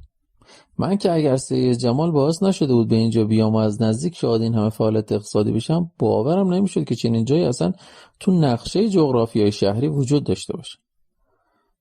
تا چند هفته پیش هم حتی اسم امامزاده علی مراد به گوشم نخورده. داشتم به بناها و اطراف اکناف امامزاده نگاه میکردم که سید جمال با چمدانی در دست از دور پیدا شد که به طرف خونش میرفت. با دیدن سید جمال بسیار خوشحال شدم، چون یک بار دیگه هم دوست دوران کودکیمو دیده بودم. پس از سلام علیک سید جمال در خونش رو باز کرد و به اتفاق داخل خونه شدیم. گفتم سید کجا رفته بودی؟ رفته بودم چند تا چمدونی که خریده بودم و بیارم، چون تا 2-3 روز دیگه باید از اینجا برم. به کجا؟ داتی تو حواس. چرا؟ علتشو برات بعدن میگم. خب چایی که میل داری؟ قبل از اینکه من بخوام جواب بدم ادامه داد که چایش حاضر. 2 تا استکان چای ریخت و اومد کنار من نشست و گفت از چی میخوای حرف بزنی دوست قدیمی؟ قرار بود از علت اومدنت به اینجا بگی. پس بذار اول تاریخچه از این امامزاده برات بگم. اینجا امامزاده گمنامی بود. فقط چند نفری از ده در طول سال اگر گرفتاری حل نشدنی داشتن امکان داشت دست به دامن امامزاده بشن، نذر و ریاضی کنن. در غیر این صورت در ماه محرم روز عاشورا دسته عزاداری از داخل ده حرکت میکرد، امامزاده رو دور میزد و دوباره به ده میرفت. حالا چرا به شکل در اومد؟ تا برات بگم. روزی حاج آقا اسگرپور برادر من حاج مرتضی وقتی از همدان به طرف تهران می اومدن بر حسب اتفاق به امامزاده ابراهیم میان و در اینجا نماز میخونن و در اطراف امامزاده ده چرخی میزنن. بعد از مدتی حاج آقا عسگرپور برادرم با چند نفر دیگه به اینجا میان و از فردای همان روز شروع میکنن به خریدن زمینای اطراف ده، اطراف امامزاده. زمین‌ها رو با قیمت بسیار ناچیز میخرن، حتی زمینای کشاورزی روستاییان رو میخرن. بعد پای رفت آمدهای حاجی عسگرپور و حاج مرتضی به ده زیاد میشه. یه روز صبح عده‌ای با 12 تا ماشین سواری میان اینجا که در بین اونا حاج آقا عسگرپور به اتفاق پسر بچه‌ای 13 و 14 ساله و حاج مرتضی هم بود. 5 تا گوسفند هم آورده بودن. با اومدنشون اهالی ده جلوی امامزاده جمع میشن تا بفهمن چه خبره. حاج آقا عسگرپور برای مردم سخنرانی کرد و گفت جماعت، پسر من بیماری لاعلاجی گرفته بود که تمامی دکترها جوابش کرده بودن. یک روز که به اتفاق حاج آقا مرتضی اومده بودیم اینجا، دست به دامن این آقا شدن و شب تا صبح به اتفاق حاج مرتضی در کنار این مزار گریه کردیم. سلامتی بچه‌م ازش خواستم. اصطلاح خودمون یه تیر تو تاریکی انداختیم، اما این تصور احمقانه من بود. آقا پسر منو بهش برگردون. او شفای کامل یافت، به طوری که دکترها همگی انگوش به دهان مونده بودن. اینم پسرم. تو خوب شدی بابا مگه نه؟ پسرش هم جواب داد بله بابا خوب شدم و دیگه هیچ دردی ندارم. بعدش ادامه داد که یه مسئله بود و اما مسئله دیگه. اون شب حاج مرتضی که دلش به حال من خیلی سوخته بود دست به دامن آقا میشه و با آقا میگه اگر حاجی شفای پسرش را از شما بگیره من کمر بسته خدمت شما رو میکنم و هر کاری که لازم باشه برای شما انجام میدم. حاج مرتضی برای من نذر کرده، اما وقتی منافقین از چند قدمی بهش شلیک میکنن گلوله ها به جای نشستن تو قلبش به کتفش اصابت میکنه. البته تو اون زمان متوجه نمیشه که چگونه از مالک جان سالم در برده، ولی وقتی فهمید پسر من شفا پیدا کرده و این آقا شفاش داده متوجه میشه که نجاتش از اون مهلکه بی‌تراز کار آقا باشه. بله مگه میشه کمر بسته ی آقا علی مراد را ترور کرد؟ و اما مهمتر از همه بعد از این ماجرا من خودم باورم نمیشد که آقا بتونه چنین معجزه بزرگی بکنه. لذا رفتم درباره ایشون تحقیق کردم، صدها جلد کتاب قطور خواندم و دیدم این آقا در زمان خودش چه مرد بسیار بسیار بزرگواری بود. در آن زمان هم دردمندان رو علاج میکرده، گرفتاران رو نجات میداده. صدها شاگرد و مرید داشته که همگی از دانشمندان زمان خودشون بوده. نام ایشون هم امامزاده علی بوده که در همان زمان هم به خاطر کرامات و کارهای بزرگی که میکردن معروف به علی مراد شدن، زیرا که مراد همه را میدادن. حاکم جبار وقت از ترس و وحشت پیروان زیاد آقا شاگردان ایشون رو نفی بلد میکنه و هر کدام رو مناطق دوردست تبعید میکنه. آخر سرم جان مبارک آقا را با خوراندن سم میگیرن و شبانه آقا را در همینجا به خاک میسپرن تا کسی از مزار آقا با خبر نشه. بعدم شایعه میکنن که آقا به دیار دیگری مهاجرت کرده. اما یکی از شاگردان آقا علی مراد که ابراهیم فرزند میثم نام داشت دورا دور مواظب ایشان بوده و مزار آقا را شناسایی کرده بود که پس از مرگ حاکم جبار ابراهیم سنگ روی مزار آقا میذاره. اما برای اینکه حاکم ظالم متوجه نشه روی سنگ مینویسه مزار ابراهیم ابن محمد ابن جعفر ابن حسن ابن موسی، یعنی شجرنامه آقا رو کلن عوض میکنه. ولی به جای اسم علی مراد نام خودو میذاره تا از خطر تخریب در امان باشه. اما مسئله دیگه ای که من تو کتابا یافتم اینه که تو روز قیامت یک درب بهشت همینجا جلوی مزار آقا امامزاده علی باز میشه. اگر عرایض بنده رو که از روی تحقیق و مطالعه بر شما میرسونم باور ندارید، خودتون برید و تحقیق و مطالعه کنید. جماعت یک صدا چندین بار گفتن الله اکبر، الله اکبر. و بعد از ساکت شدن جماعت حاجی ادامه داد و حالا ما اومدیم اینجا تا دین خودمون رو ادا کنیم و انشاءالله بارگاهی در شأن آقا برای ایشان احداث کنیم. اگر آروم باشید این گوسفندا هم ذبح میکنیم و همه گوشتشو بینتون تقسیم میکنیم. سپس پسرشو وارد امامزاده کرد و در آنجا یک لباس عربی به تنش کرد با شالی سبز به کمرش و از امامزاده به داخل اتومبیل بردنش و لباسهایی که قبلا به تن داشت حاجی بین مردم انداخت و گفت این هم لباسهای این بچه، هر کی میخواد تکیه از رو برداره. که همون موقع بلافاصله مردم هجوم بردن برای به دست آوردن تکیه از اون لباس. قشقرقی به پاشو، گرد و خاکی بلند شد که دیگه نمیشد اینجا ایستاد. خلاصه از فردای روز ساخت و ساز امامزاده شروع شد. ابتدا مهمون خونه‌ای ساختن، بعد ساخت بازارچه شروع شد و حتی چاه آب عمیق زدند و زمینه کشاورزی را احیا کردند. حالا دیگه اهالی ده که بیکار بودند و برای کار به شهر می رفتن تو ده کار داشتن یا تو ساخت و ساز مشغول بودن یا تو زمینه کشاورزی مالکین جدید رعایتی میکرد. روز به روز شایعات جدیدی برای امامزاده که حالا شده بود امامزاده علی مراد نقل شد. همگی از کرامات تا اوجدهی آقا تا این که منو از اسلام شهر آوردند اینجا.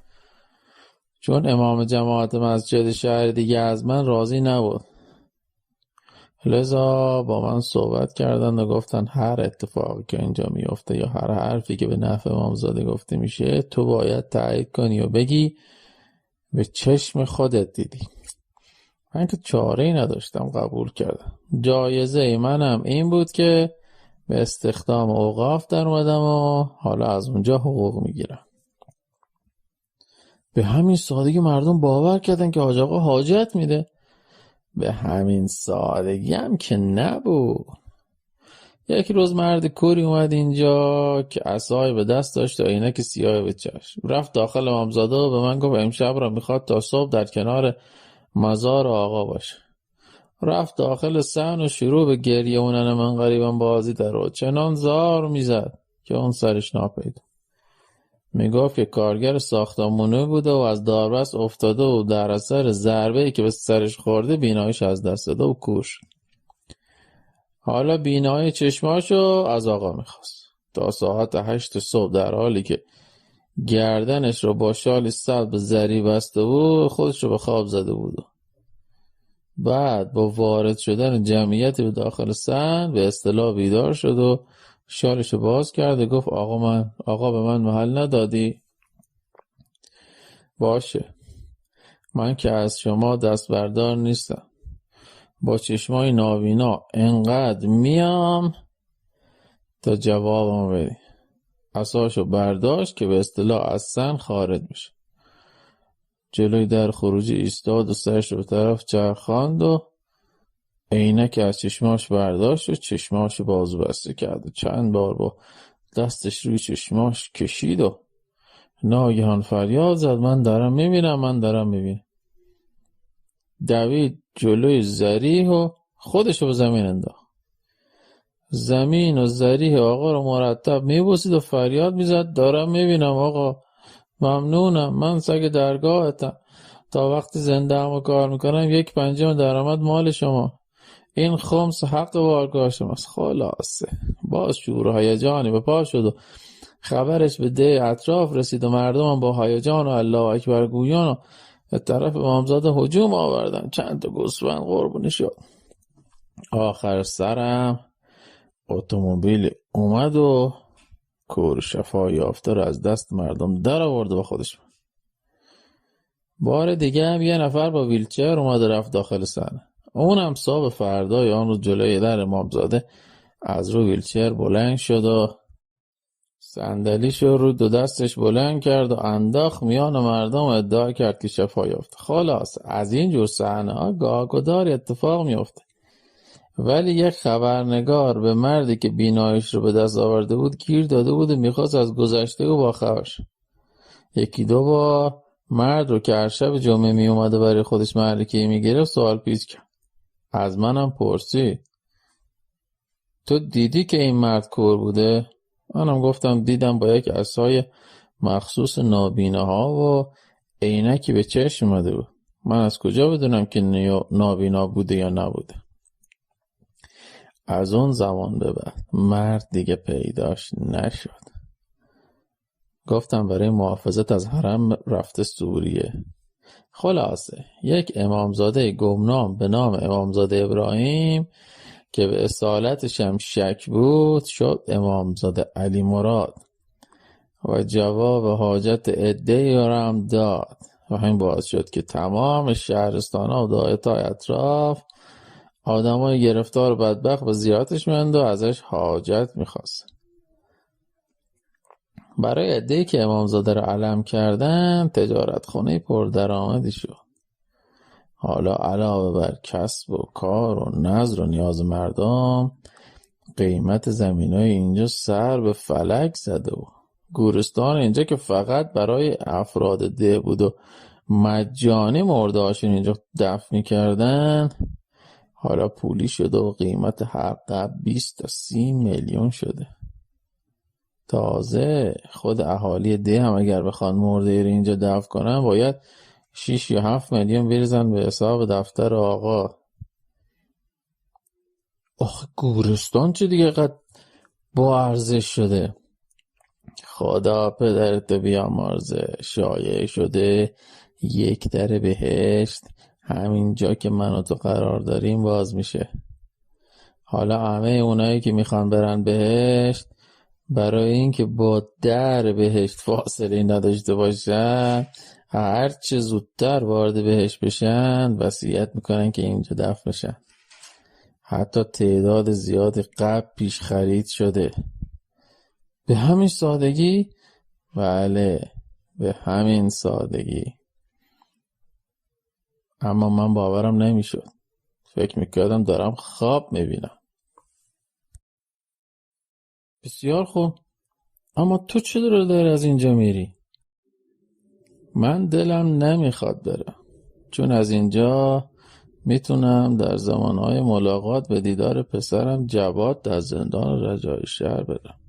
ولی حالا دارم منو به دی تو اهواز میفرستن که دیگه نمیتونم به ملاقات جواد برم. برای همین بود که میخواستم خودم از شر این زندگی خلاص کنم و خودم انداختم جلوی ماشین تو که باعث شد من و تو همدیگه رو بعد از سالیان سال پیدا کردیم. حالا خودم رو به دست سرنوشت سپردم. هر چه میخواد بشه. با خنده گفتم شاید تو رو برای این به حواس پرتاب میکنن که اگر مردی نتوانی وارد بهشت بشی. شاید. ولی تو نمیخوای بری زیارت امامزاده. میذارم برای وقت دیگه که دست نمازم داشته باشم. حالا بهتره این زمان کوتاه رو با هم به خاطرات گذشته خودمون پردازیم. آن روز تا پاسی از شب با سید جمال بودم و خاطرات گذشته رو مرور کردیم. شب خوبی بود. مجله اینترنتی آوای بوف تقدیم می‌کند فیلمنامه‌ای که بدون سانسور فیلم می‌شود. نویسنده ف الف. نام داستان انتخاب سرمربی. تیم فوتبال یاران حق که توانسته بود پس از ورود به لیگ برتر مقام سوم رو کسب کنه حالا برای شروع فصل جدید فوتبال قصد داشت سرمربی کارآمدی انتخاب کنه تا شاید بتونه به مقام اولی دست یابه. صاحب تیم و باشگاه یاران حق آقای علی رهبری که در گذشته رابط جابجایی بازیکنان فوتبال از باشگاه دیگر سالها توی زمین فعالیت کرده بود و کار به جای رسیده بود که اگر هر مربی یا مدیر باشگاهی بازیکنی می‌خواست یا هر بازیکنی که قراردادش با باشگاهش تمام می‌شد به آقای علی رهبر مراجعه می‌کرد. تمام جابجایی‌ها به دست ایشان انجام می‌گرفت. ولی ناگهان آقای علی رهبر ثروت کلانی به دست آورد که هیچ کس نفهمید چگونه از کجا. تا اینکه قطعه زمین بزرگی رو در بیابان‌های خارج شهر به قیمت خیلی ارزان جهت کاربری ایجاد یک مکان ورزشی فرنگی از زمین شهری گرفت و شروع به ساخت یک ورزشگاه کرد. با یک زمین فوتبال و والیبال و استخر شنا و سالن بدنسازی و سالن‌های ورزشی دیگه و یک حسینیه و یک تالار پذیرایی و چند مغازه. البته ابتدا قصد داشت آنها را اجاره بده اما منصرف شده خود در زمینه ورزشی وارد گود شد و از آنجایی که ایشان تاجر موفق بودند و در ورزش هم توانستند این موفقیت رو به دست بیارن. شعارش این بود که ورزش یک صنعت مانند صنعت جهانگردی و توریسم، پس باید منبع درآمد خوبی باشه. یک نمونه از کارهایی که درآمد خوبی برای باشگاه ایجاد داشت این بود که پیراهن تیم را به رنگ سبز انتخاب کرد و روی پیراهن با خط زیبا انا فتحنا لکم فتحا مبینا را با رنگ قرمز طراحی و چاپ کرد و در سراسر کشور به مقدار زیاد به فروش رسوند. البته نه فقط ورزش دوستا بلکه مردم عادی و روستاییان عزیز هم از این پیراهن استقبال کردند. حتی مقدار زیادی هم در کشور مسلمان همسایه به فروش رفت. پس از اون پیراهن دوم تیم را باز با همان رنگ و نوشته خون بر شمشیر پیروز است تهیه کرد و فروخت که مورد استقبال برادران خواهران حزب الله قرار گرفت و همین عمل باعث شد طرفداران تیم از لایحه علاقمندان فوتبال به قشرهای وسیع جامعه کشانده شد. امسال قصد دارن روی پیراهن تیم هل ینصر من ینصرنی بنویسن. ایشان روش‌های مخصوص خودشون رو دارن که باعث حمایت‌های چندین سرمایه‌دار و بزرگ دیگه برای تیم شده. یکی از این روش‌ها تبلیغ یک نوع کالا یا محصولیه که بدون اطلاع به مسئولان آنها انجام می‌گرفت و همین تبلیغ باعث فروش چشمگیری می‌شد که توسط طرفداران خریداری می‌شد و تا اینکه با بازیکنان بی‌نام و نشانی از کشورهای صاحب فوتبال قرارداد می‌بست و بعد با تبلیغ و داد و جنجال به قیمت خیلی بالا به باشگاه دیگر می‌فروخت. در بازی‌ها و قضاوت بازی‌ها هم به شکل‌های مختلف دخالت می‌کرد که مورد اعتراض هم قرار می‌گرفت. اما از اونجایی که قابل اثبات نبود هیچگاه مزاحمتی برای ایشان وجود نیامد و حال امروز تصمیم گرفت سرمربی جدید برای تیم فوتبال یاران حق انتخاب کنه. به همین منظور تعداد زیادی از مربیان فوتبال رو دعوت کرد تا از جمع دعوت شدگان یک نفر انتخاب کنه. این شیوه انتخاب سرمربی هم درست مثل سایر اعمال آقای رهبر غیر معقول و عجیب و غریب بود، زیرا ایشون و 3 نفر از همکارانشان به نام‌های بهادر، زرشناس و اسلام پناه در اتاق نشسته و قرار از یکی یکی مربیان بیایند و برنامه خود را مطرح کنند تا از میان جمع یک نفر را انتخاب کنند. اولین نفر محمود ریزه مربی چند تیم دست 2 و دست 1 بود که وارد اتاق شد. اتاق یک میز طراحی بسیار شیک، در جلوی اون یک میز کنفرانس که 3 نفر آقایان بهادر، زرشناس و اسلام پناه کنار هم روبروی در نشسته بودند و 4 صندلی خالی در جهت دیگر میز کنفرانس و 1 صندلی کنار دیوار روبروی آقایان قرار داشت و البته آقای علی رهبر نیز پشت میز لوکس خود بود و جلوی هر یک از حاضران پوشه و قلم گذاشته. محمود ریزه پس از سلام خواست بره روی یکی از صندلی کنار میز کنفرانس بشینه که بهادر صندلی کنار دیوار به اون نشون داد و محمود ریزه رفت روی صندلی کنار دیوار نشست. اسلام پناه گفت خودتون رو معرفی کنید و برنامه‌تون رو مطرح کنید. من محمود ریزه هستم. شاید بدونی که مدت 12 سال مربی تیم‌های مختلفم. بهادر چه مقامی کسب کردی؟ علت اشتهاد داخلی 3 تیم رو از دست اول به دست 2 بردم و 1 تیم رو هم از دست 2 به دست اول بردم که بعد از اون 6 سالم مربی تیم‌های مختلفی تو دست 2 بودم. اسلام آقای محمود ریزه شما خیلی ریز هستید. قربان از قدیم گفتم فلفل نبین چه ریزه، بخور ببین چه تیزه. اسلام پناه، شما از طرف ما دعوت شده بودید؟ فکر نمی‌کنم ما چنین دعوتی کرده باشیم. از اونجایی که من آدم خوش‌شانسی هستم، یکی از کارمندات من گفت وقت خودم آزمایش کردم و چون میدونستم حتما انتخاب میشم، این بود که اومدم خدمتتون. خیلی کار اشتباهی کردید. مگر شما تیم یاران حق رو نمیشناسید؟ من فکر میکنم ببخشید شما علاوه بر خوششانسی خیلی هم پررو هستید. حالا هستم. مگه پررویی عیبی داره؟ پررویی باعث موفقیت و پیشرفت میشه. با همه پررویی همیشه کاری کردم تیمایی که در مقابل من پیروز شدن از پیروزی خودشو پشیمون بشن. باخت خودم همیشه یه پیروزی نشون دادم. تازه به من بگویید کی پررو نی؟ کافیه. لطفا تشریف ببرید. وقت ما رو بیش از این هدر ندید. محمود رو زد اتاق خارج و محمد آقای خندان رو وارد اتاق شد. سلام کرده، نگاهی به اتاق انداخت و خودش روی صندلی کنار دیوار نشست.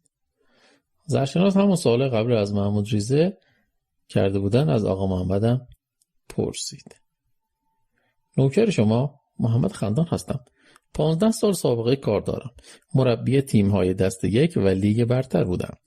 یک بار تیم خوبی ارنج کرده بودم که امکان اول شدنش بود، ولی با دسیسه و اشتباهات داوری این اجازه را به تیم من ندادن که باعث شد من اقدام به خودکشی کنم که نجاتم دادن. اسلام پناه، چرا خودکشی؟ این عمل خلاف شرعه. من زحمت کشیده بودم و به جز این من آدم متعصبی هستم. نسبت به باشگاه احساس مسئولیت کردم. من در هر صورت حاضرم جانم را فدای باشگاه هم کنم. اگر این مسئولیت در این تیم به من داده شود، بهترین بازیکنان را جذب تیم میکنم. بچه‌های فوتبال بنده را تا حدودی قبول دارن.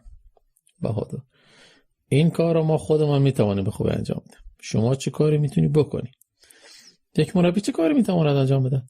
من تیم را تمرین میدهم و با خنده و نشاط و تاکتیک های لازمه و در برابر تیم های مقابل با خنده و نشاط پیاده میکنم. تیم را وادار میکنم بخندن. از قدیم گفتن بخند تا دنیا به روی تو بخندد. گاهی هم میتوانیم به ریش دیگران بخندیم. چه ایرادی دارد؟ تازه اگر افراد تیم نخندن با دوستری آنها را وادار به خندیدن میکنم. اسلام پناه، پس شما بازیکناتون دوستری هم میزنید؟ چه اشکالی دارد؟ آنها مثل فرزندان من هستند. وظیفه یک پدر است که تو سر فرزندش بزند. اگر نزند که پدر نیست. اسلام پناه، خیلی ممنون، شما بفرمایید. ما نتیجه رو بعداً اعلام خواهم کرد. محمد آقای خندان با تشکر و لب خندان از اتاق خارج شده و مؤمنی وارد میشه. مؤمنی نیز مانند محمود ریزه پس از ورود و سلام خواست پشت میز کنفرانس بشه که با اشاره اسلامی روی صندلی کنار دیوار قرار گرفت و باز همون سالش. من مؤمنی هستم و همانطور که میدانید سرمربی تیم‌های لیگ برتر و یک بار هم سرمربی تیم ملی بودم. سابقه کار من برای اهالی فوتبال روشن و مشخص است. و اما برنامه من سعی می‌کنم که یک تیم متحد و اعتقادی به وجود بیاورم، چون همانطور که می‌دانید تخصص زیاد نقشی ندارد. آنچه نقش دارد اعتقاد و تعهد است. یک بازیکن معتقد با نام خدا و به خاطر خدا وارد زمین می شود. قبل از هر مسابقه دعای توسل خواهیم خواند و به خاطر خدا و به یاری او گل می زنیم و دفاع از عقیده است که سعی می کنیم از تیم دفاع کرده تا گل نخوریم و باعث شکست و سرافکندگی نشویم. آقایان، زمین فوتبال میدان جنگ است. باید مانند یک جنگجو جنگید و از عقیده و ایمان خود دفاع کرد. به عقیده بنده کل یوم عاشورا و کل ارض کربلا همیشه است و خواهد بود. پس هر زمین فوتبال سرزمین کربلاست و هر روز هم در زمین حاضر شویم عاشوراست. پس باید عاشورایی بود و حسینی و در برابر یزیدیان سرخم نکرد. بهادر، آقای مومنین، نتیجه کربلا و عاشورا رو که روشنه. پیروزی با یزیدیان و شکست اسارت به حسینیان. خیر آقا، خون بر شمشیر پیروز است. اگر این شعار تیم شما نیست. ما اگر آشورایی باشیم شکست های ما عین پیروزی است. اول شدن زیاد مهم نیست، مکتبی بودن مهم است. اسلام پناه: حالا شما هم به ما درس مکتبی بودن میدید؟ به من؟ بفرمایید تشریف ببرید. خیلی ممنون که به این جلسه اومدید. مثل همیشه زحمت کشیدید. بدین ترتیب مومنی نیز خارج شد. خالی باف وارد میشه. پس از سلام علیک و مقداری تعارف روی صندلی کنار دیوار میشونه. اسلام پناه: آقای خالی باف، یک مقداری از سابقه کاری خود، سپس برنامه‌ای که برای هدایت این تیم در نظر دارید به ما بگید. من یک نظامی بودم که با همان دیسیپلین نظامی وارد میدان ورزشی اونم فوتبال شدم. من هیچ مدرک مربیگری ندارم، زیرا اساسا قبول ندارن که یک کلاس بتونه مربی تربیت کنه. مربی باید دیسیپلین داشته باشه، باید مدیریت بدونه، باید کاری کنه که زیر دستاش اوامرشو بدون چون و چرا اطاعت کنه، بدون هیچ گونه سوال اعتراضی. مانند یه فرمانده نظامی، ابواب جمعیش باید مطیع مطلقش باشن. شاید دیگران هم گفته باشن میدان فوتبال اگر خوب نگاه کنی میدان جنگه. حال به جای توپ و تانک و تفنگ یه توپ چرمی داری که باید بزنی به هدف و کاری کنی که شلیکای دشمن رو خنثی کنی. این کار هر آدمی نی، مرد جنگی میخواد. یه مرد که دوره های آکادمی نظامی رو دیده باشه. البته من اون دوره ها رو پشت صندلی آکادمی ندیدم، من عملی دوره ها رو گذروندم، چون اعتقاد دارم جنگی بودنم باید تو خون انسان باشه، ژنتیکه، مثل خرسلاری. مگر خرسلاری دورای جنگی دیده که او چنون جانانه می جنگه؟ اگر بنده رو انتخاب کنی، من در دست همین آقای علی رهبر گازنباری ترتیب تمام تیم‌ها رو میدم. بسیار خوب، بسیار عالی بود آقای خالی باف. لطفاً قدری از سابقه ورزشی خود بگید.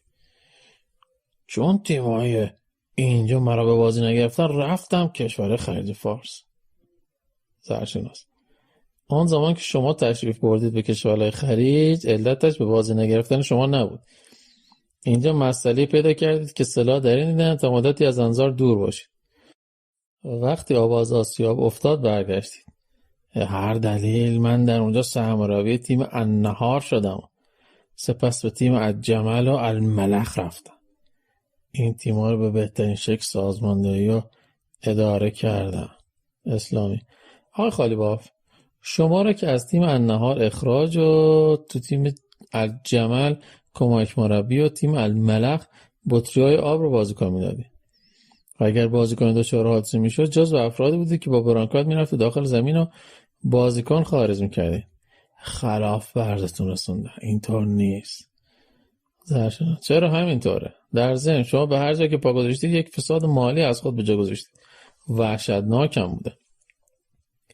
قرار نبود توی جلسه تهمت بزنید و اسرار برملا کنید. دیگه نباید بقیه از این مطلع بشن. فکر میکنه من از شما چیزی نمیدونم؟ میخواید منم افشا کنم؟ علی رب کافیه. اطاعت میشه قربان. سمعا و طاعتا، جانم فدای شما. اگر اجازه بفرمایید من حاضرم با تمامی آقایونی که کاندید مربیگری هستن رو در رو مناظره کنم و به جان شریف شما اگر از لحاظ فنی و کلامی حرفشون نشدم، به خدا با هفتیرم یک گلوله تو سرشون خالی میکنم و مغز و پوسیده و پوکشون رو تو هوا پخش میکنم. حالا خیال همه راحت بشه.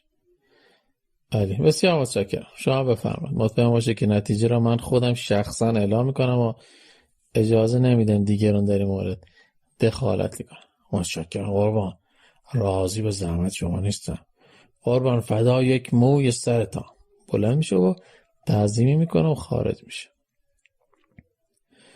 موریتیو به اتفاق مترجمش وارد میشه. بدون سلام علیک به طرف میز کنفرانس میره که باز آقای اسلامی با اشاره دست صندلی کنار دیوارش میده و موریتیو نگاهی به صندلی کرده، شانه‌شو بالا میندازه و به طرف میز کنفرانس میره که این بار آقای بهادر میگه روی آن صندلی بشینید که مترجم برای موریتیو ترجمه میکنه. موریتیو بدون توجه روی صندلی کنار میز کنفرانس میشینه و مترجمش نیز اشاره میکنه که کنار رو بشین. با نشستن مترجم هر سه نفر به هم دیگه نگاه میکنن. اسلام میگه عجب آدم پررویه، لطفا ترجمه نکنید آقای دیلماش. بفرمایید آقای موریتو، ما به شما گوش میدیم. مترجم کلام آقای اسلامی را برای موریتو ترجمه میکنه، چون زبان پرتغالی نمیدونیم و از این پس جوابها و حرفهای موریتو را از زبان مترجم تر. من موریتو تابع کشور پرتغال هستم. سالها به عنوان کمک مربی در تیم‌های مختلفی کار کردم و سپس برای اولین بار سرمربی یک تیم رده پایین در لیگ کشور آلمان شدم که آن تیم در بوندسلیگا اول شد و سپس به خاور دور رفتم و سرمربی یک تیم ژاپنی شدم که آن هم در کشور خودش اول شد و بعد از آن به خاورمیانه آمدم و سرمربی تیمی شدم که علاوه بر اول شدنش در لیگ آنجا در مسابقات باشگاه آسیا نیز اول شد و درخشش بسیار عالی داشت. اما مفسدان ورزشی کم لطفی کرده همه زحمات من را گذاشتن به حساب شانس و اتفاق، چون چه انتظاری از آن تیم نمیرفت. زرشناس چرا به تیم‌های دراز اول نمیرید؟ آقای موریتو شما را قبول نمی‌کنن؟ با آن تیم‌ها اگر مقامی هم کسب کنی میگویند تیم قوی و قدرتمندی بود. من می‌خواستم قدرت و توانایی خود را با تیم‌های گمنام و رده پایین نشاندم. اسلامی برای ما چه برنامه‌ای دارید؟ مطمئن باشید اگر سرمربی این تیم شوم، تیم شما در لیگ برتر اول و اگر به کارم ادامه دهم در آسیا اول خواهد شد.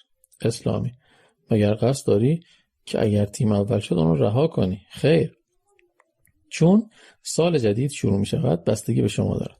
امکان دارد که عضو مرا بخواهید و قراردادم را تجدید نکنید. چقدر دستمزد می خواهید؟ یعنی شما برای این کار نرخ تعیین نمی کنید و دستمزد بیشتری نمی خواهید؟ خیر. چرا؟ چون من به کارم اطمینان دارم.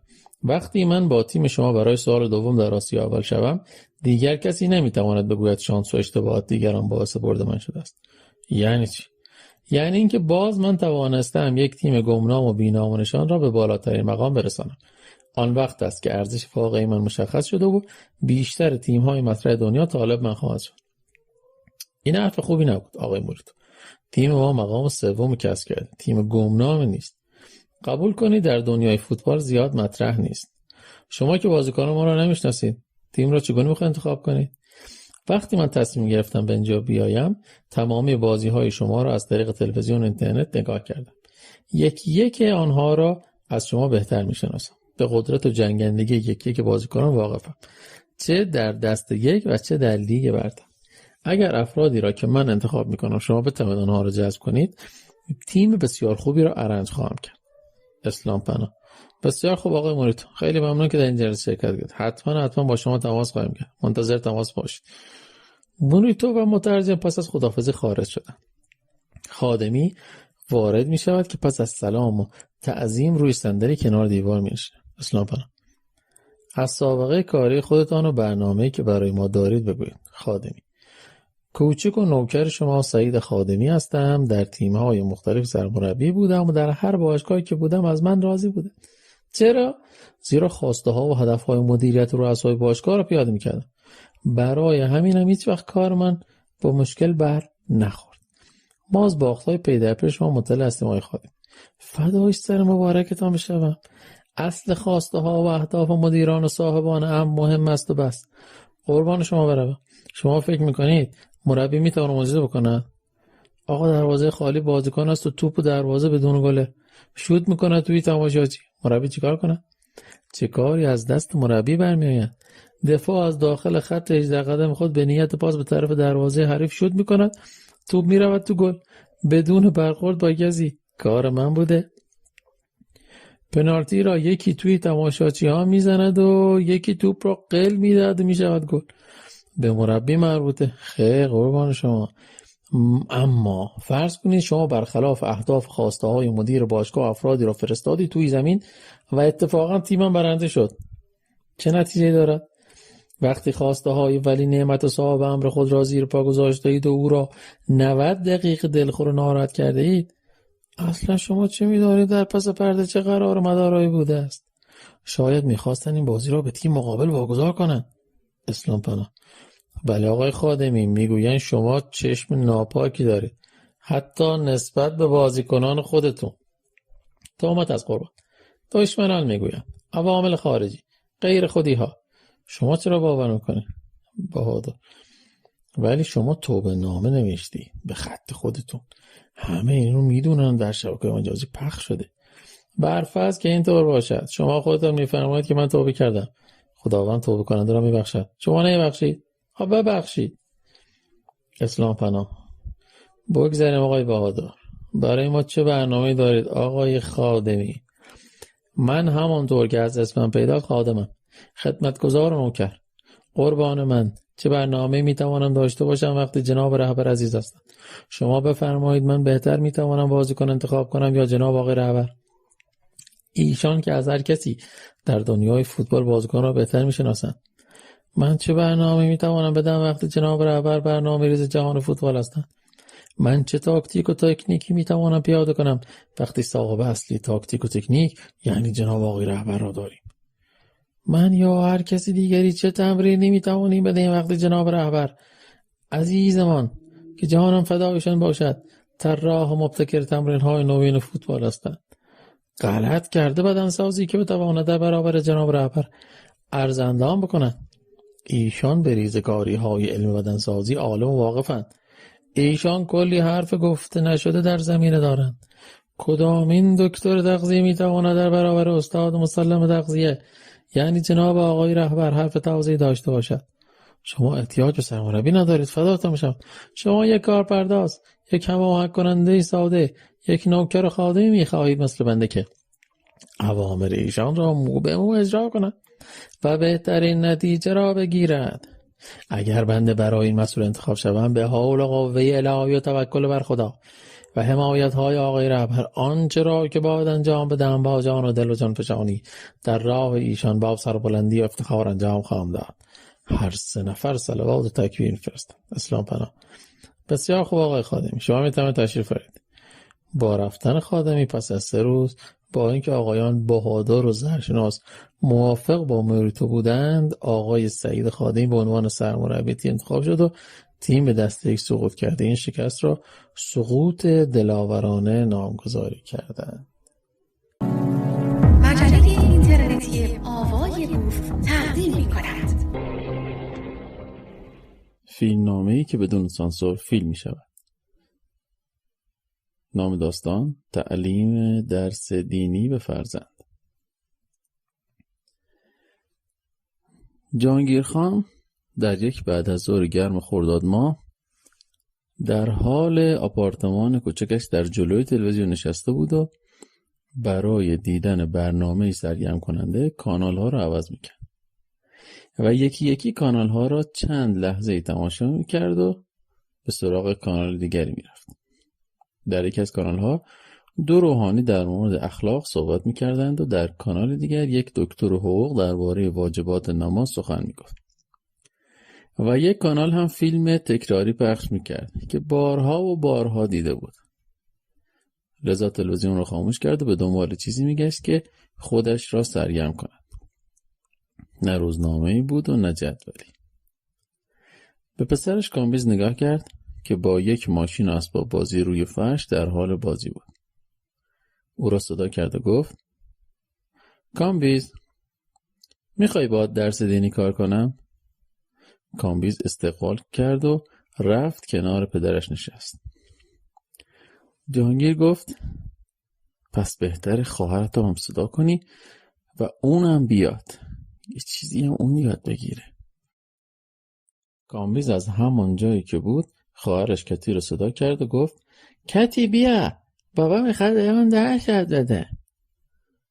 کتی هم از همون جایی که بود با صدای بلند گفت: من دارم عروسک بازی میکنم، نمیام. جهانگیر گفت: مانعی نداره، اما پسرم تو که اونقدر علاقمند به مسائل دینی هستی، چرا نماز نمیخونی؟ از خواهرت یاد بگیر، اون نمازش ترک نمیشه. بابا اون 9 سالشه. خب تو هم 13 سالته. قاه قاه خندد. بابا کتی تکلیف بهش واجب شده، اما پسر تو 15 سالگی تکلیف بهش واجب میشه. عیبی نداره پسرم، چه اشکالی داره؟ از حالا تو هم نماز بخونه عادت کن. نماز عبادت خداونده، تو خدا رو عبادت میکنه، اگه عادت کنید بهتر نیست؟ بابا اگر نماز عبادت خدا که دیگه به عادت احتیاج نداره. مثل این میمونه که یکی به من بگه مرتب به پدرت بگو دوست دارم تا عادت کنی. در صورت که من با نگاه کردن به شما و گفتن خیلی حرفا با زبانم و نگاهم دوست داشتن رو به شما ابراز میکنم. آفرین پسرم، قبول کردم. حالا بگو اصول دین چند تاست؟ اصول دین 5 تاست.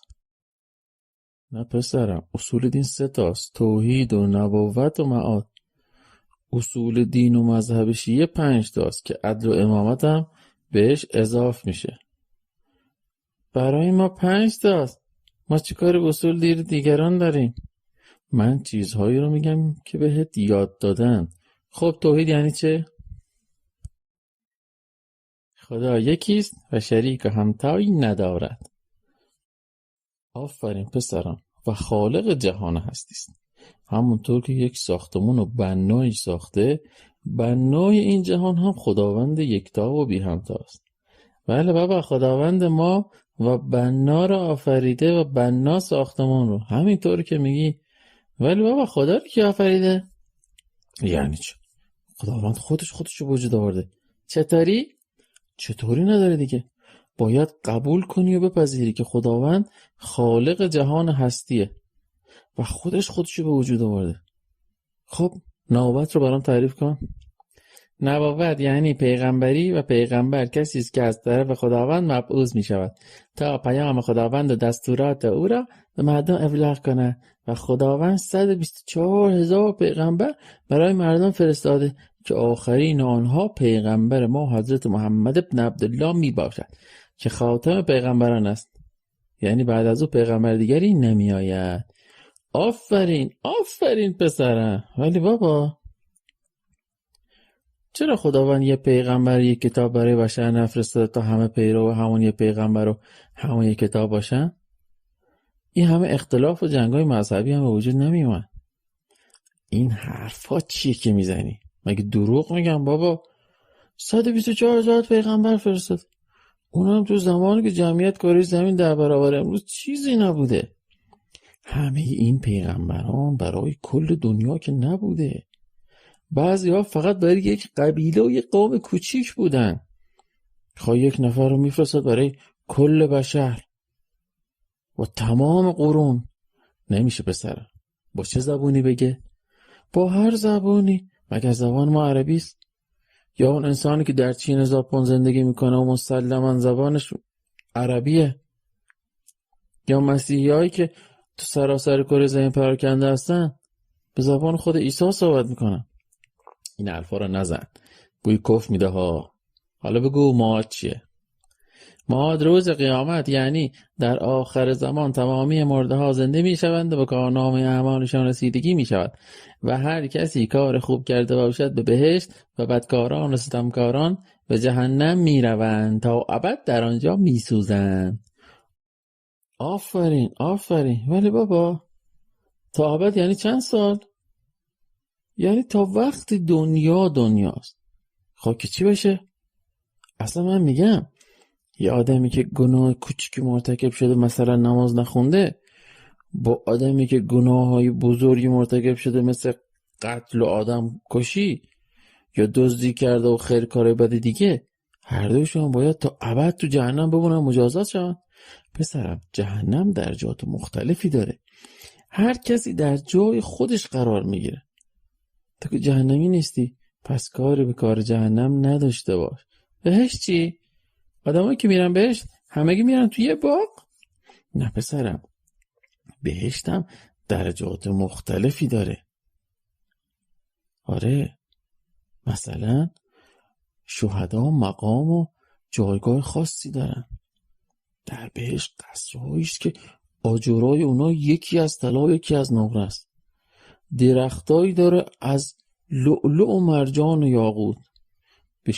به شهدا 7 قصر میدن. بیا و ببین. بابا مگه تو بهشت هم آدمای پولدار ثروتمندن؟ آنجا هم هرچی که بخوای باید بخری؟ نه پسرم، تو بهشت نهرهایی از شیر و عسل جاریست. هر چقدر بخوای میتونی بخوری بنوشی. پس اون خشت‌های طلا و نقره و اون درخت‌های لؤلؤ و مرجان به چه درد میخوره؟ مگه اونجا فقیر و غنیه؟ نه عزیزم، ولی اینا چیزهایی که تو بهشت و جهنم وجود داره.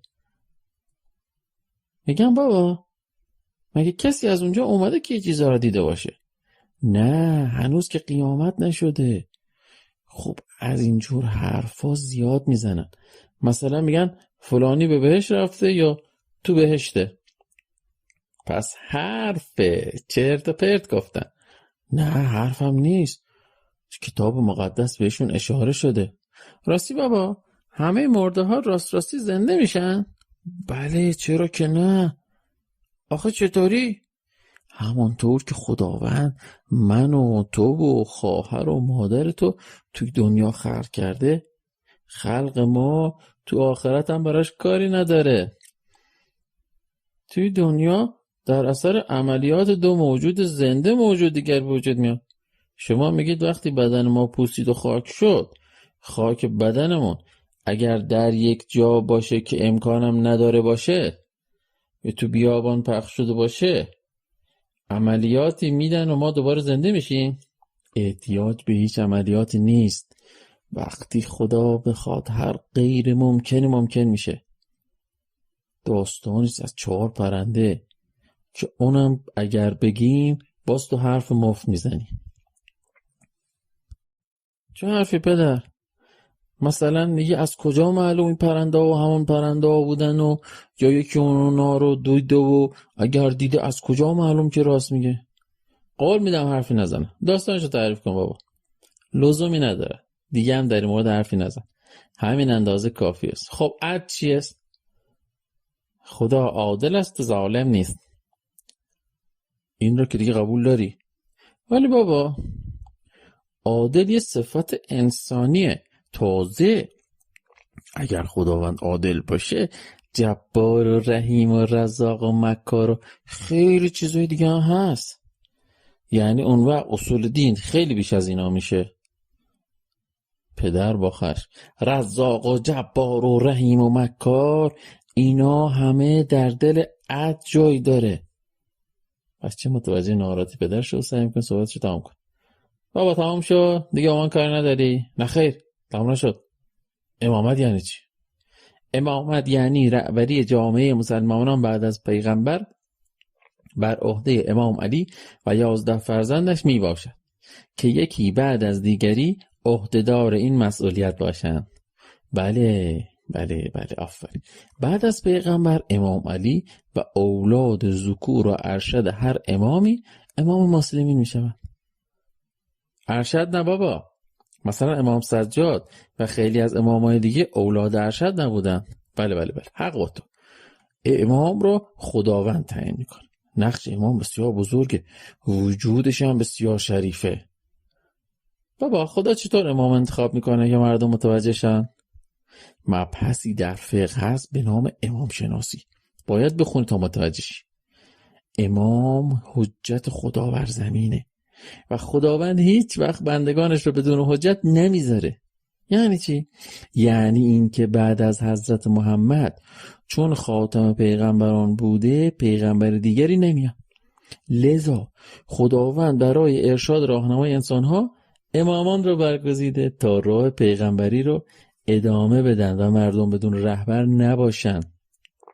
ولی بابا اماما که همش از این دنیا رفتن. نه پسرم، امام 12 ما زندن، ولی غائبه. در زمان معین ظهور میکنه و دنیا رو پر از عدل و داد میکنه.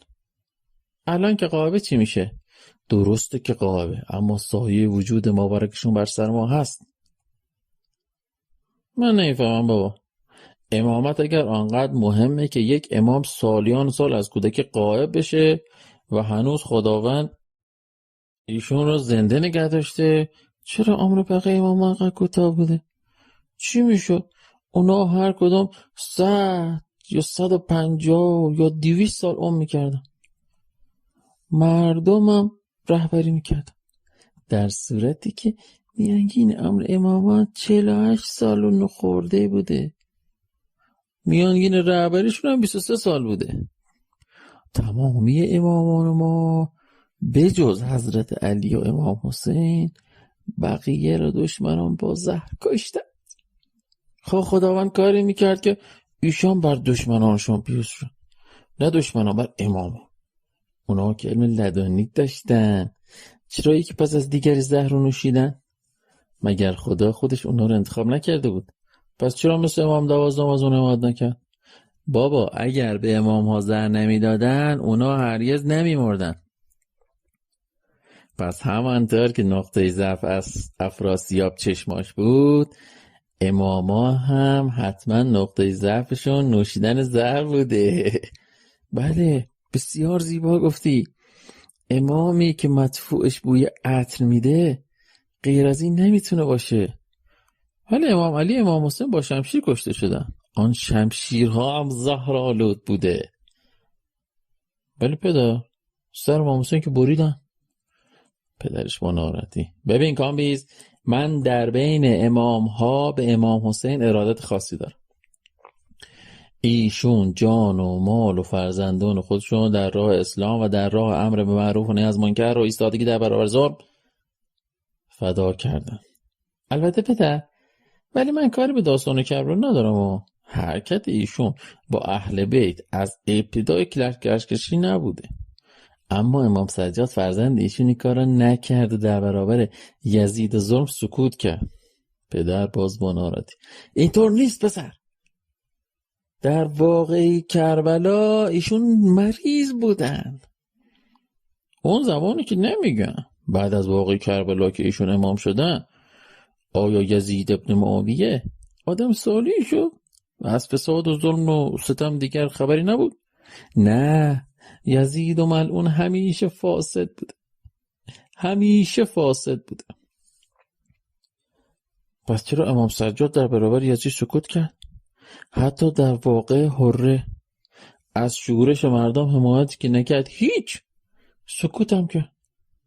زیرا عاقبت کار رو میدونست. یعنی امام حسین عاقبت کاری کرد رو نمیدونست، فکر میکرد که پیروز میشه. من که باور نمیکنم. بعد هم از قیام توابین و قیام مختار هم حمایت نکرد. از پسر خودشون هم حمایت نکرد تا اینکه سر یزید رو هم مثل امام حسین بریدند و برای یزید فرستادن. حتما در مورد سایر اماما هم حرف برای گفتن زیاد داری. اگر شما بخواید در مورد یکیشون اطلاعاتی داره. خیلی لازم نکرده. برو ماشین بازی تو بکن. ما رو باش که به کی میخواستیم درس بدیم. پدر سوخته چیزایی که نمیدونه. دوباره کنترل تلویزیون برداشت یکی کانال ها رو عوض کرد. مجله اینترنتی آوای بوف تقدیم می‌کند. فیلمنامه‌ای که بدون سانسور فیلم می‌شود. این داستان جاده هراس. من برخلاف پدرم هیچ گونه اعتقادی به متافیزیک و ادیان مربوط به اون ندارم. اما پدرم معتقد و بسیار بسیار خرافاتی. 3 یا 4 سال پیش بود که در اثر سکته مغزی نیمی از بدنش فلج شد و با دارو و فیزیوتراپی و ورزش‌هایی که فیزیوتراپا بهش میدادن اعضای فلج شده، مخصوصا پاش، رو به بهبودی نهاد. اما پدر هر چند وقت یک بار خواب امامزاده رو میدید و ما رو مجبور میکرد تا او رو به زیارت مزار امامزاده ببریم تا از امامزاده شفا بگیره. بعد از هر زیارت هم کوچکترین بهبودی که در اثر دارو و اعمال فیزیوتراپی حاصل میشد اون رو به حساب امامزاده‌ای که به زیارتش رفته بود میذاشت. و من به چند دلیل تمامی خواسته‌هاشو برآورده میکردم. اول اینکه پدرم بود و وظیفه من بود که در اون شرایط سخت هر چی میخواد براش آماده کنم. دوم اینکه میدیدم هر وقت به زیارت امامزاده میره روحیش تغییر میکنه و قدری شاد و امیدوارتر میشه. لذا برخلاف میل و عقیده‌ام خواستهای پدر رو برآورده میکردم. تا اینکه یک روز صبح از خواب بیدار شد و گفت: نادر، میدونی دیشب چه خوابی دیدم؟ خواب دیدم رفتم امامزاده هاشم تو جاده هزار.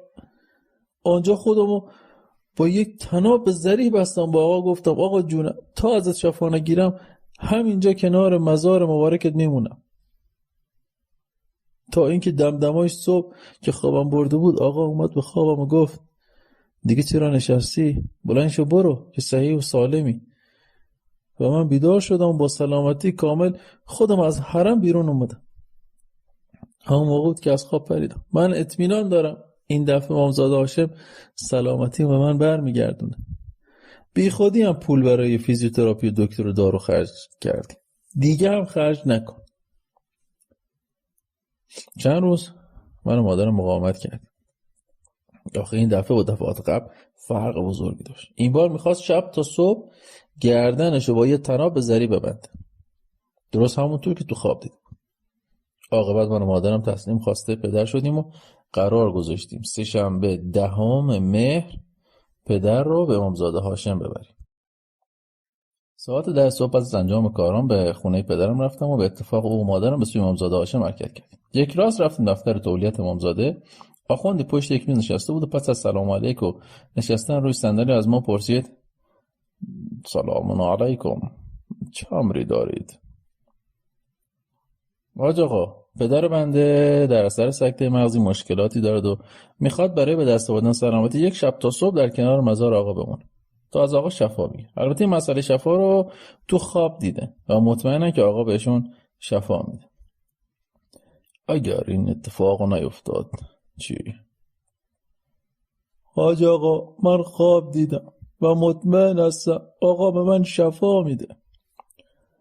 چطوری میخوایی تا صبح با این وضعیت در حرم بمانی؟ رخت خواب میخوایی پهن کنی؟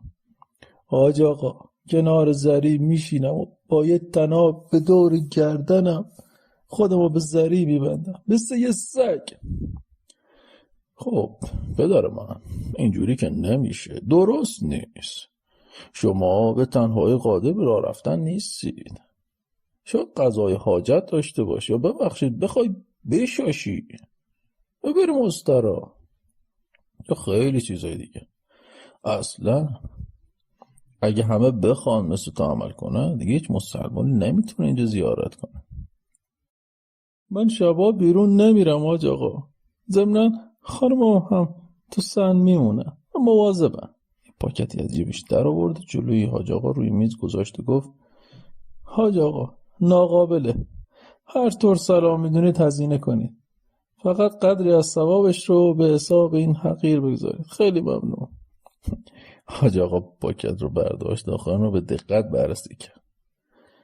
بعد اونو گذاشت توی کشوی میزش. گفت من برای خود شما گفتم بدر جان، اگر خدای نکرده شما فردا صبح اون چیزی را که از امامزاده خواستید و امامزاده به شما نداد چی؟ عیبی نداره. من میخوام مثل یک سگ یک شب تا صبح از ذریح و اموال آقا پاسداری کنم. محافظت از اموال آقا که ایرادی نداره.